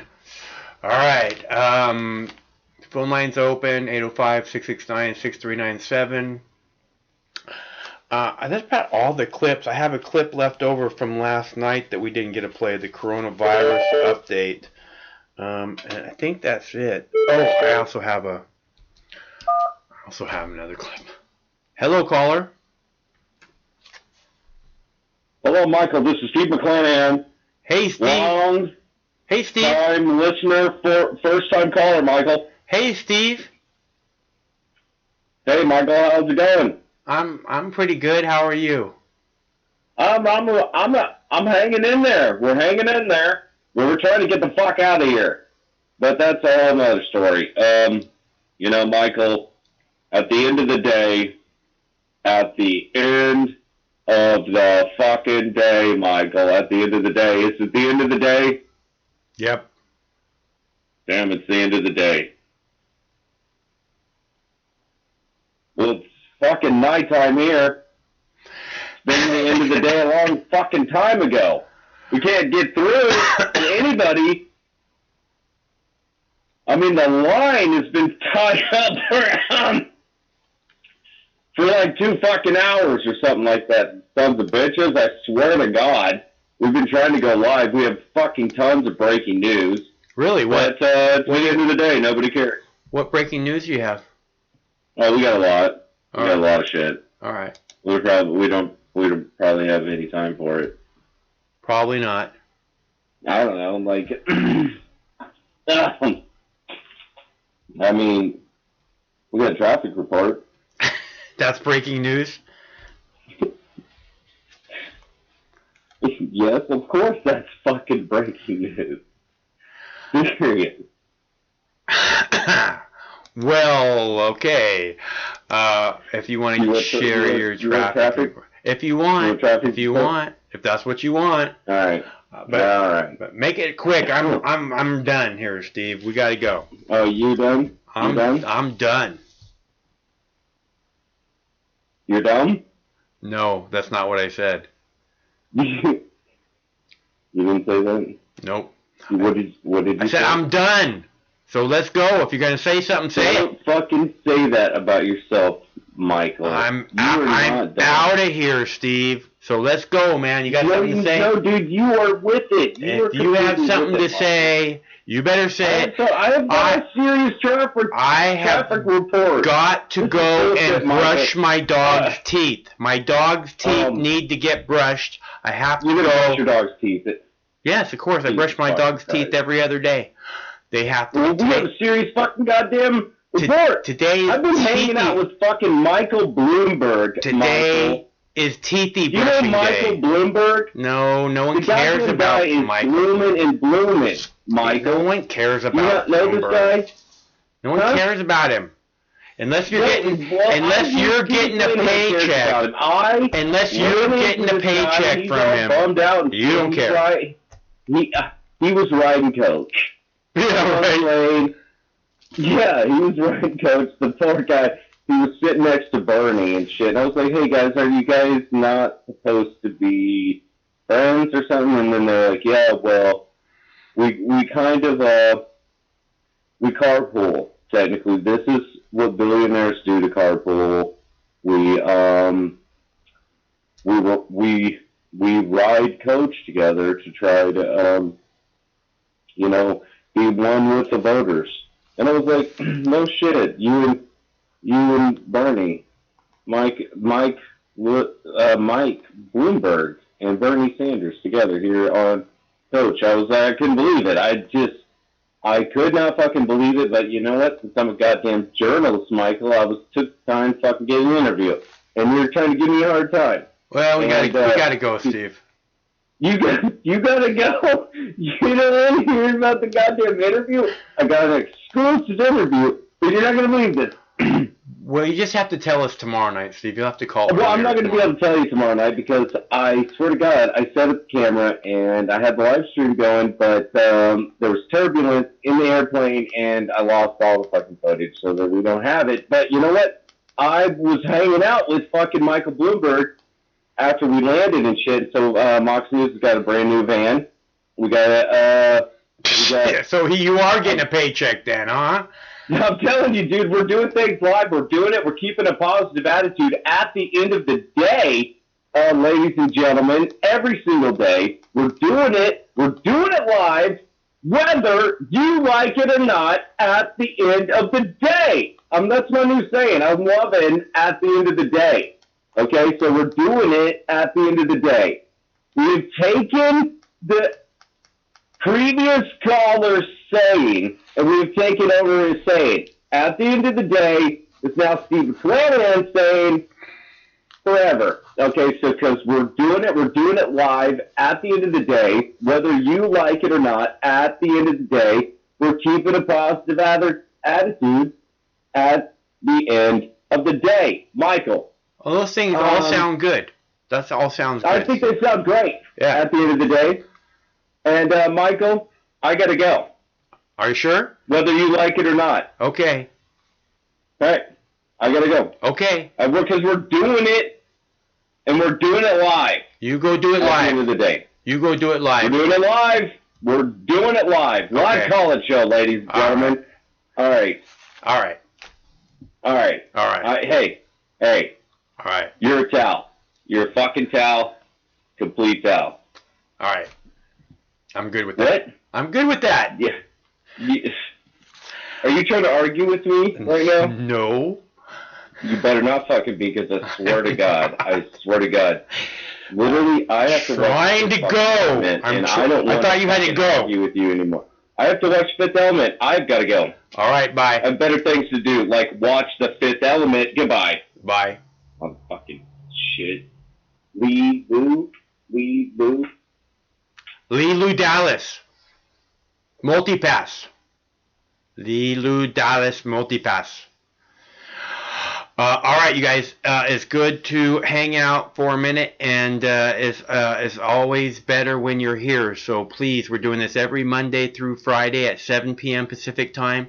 Tomorrow and on Fridays, we do dabs for donations. So it's extra important that you tune in.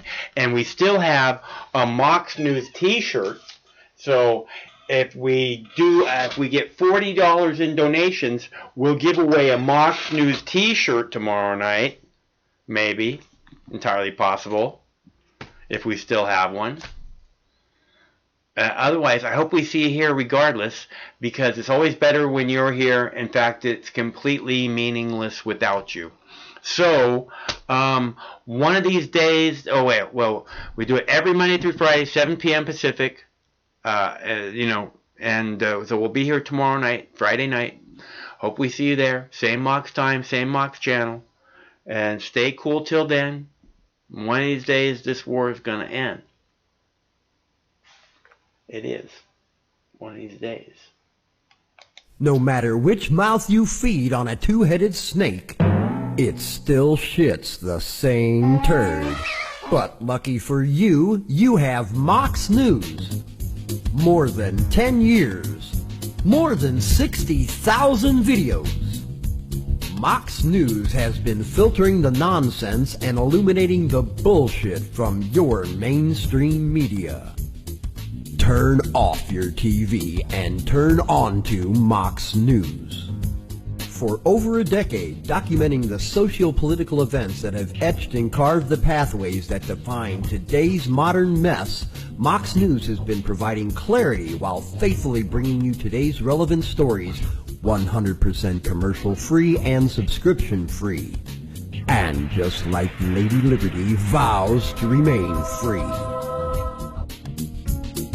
But at this time, we're asking you for your help, your patronage, and your support to keep the lights on and the videos rolling. For less than 17 cents per day, you can become a basic subscriber, knowing that your donation is truly making a difference that will help continue bringing the news stories that make a difference in your life. Turn on, tune in, and drop a couple dimes today by clicking the link below or visiting moxnews.com and show your support at any level. From a single one-time donation or dedicated monthly subscriber, do it now in less than 2 minutes. All donations are safe, securely processed, and verified using PayPal, Visa, MasterCard, American Express, or Discover Card. As always, we're sure you'll find something of interest each and every day. This holiday season, give the gift of Mox. moxnews.com.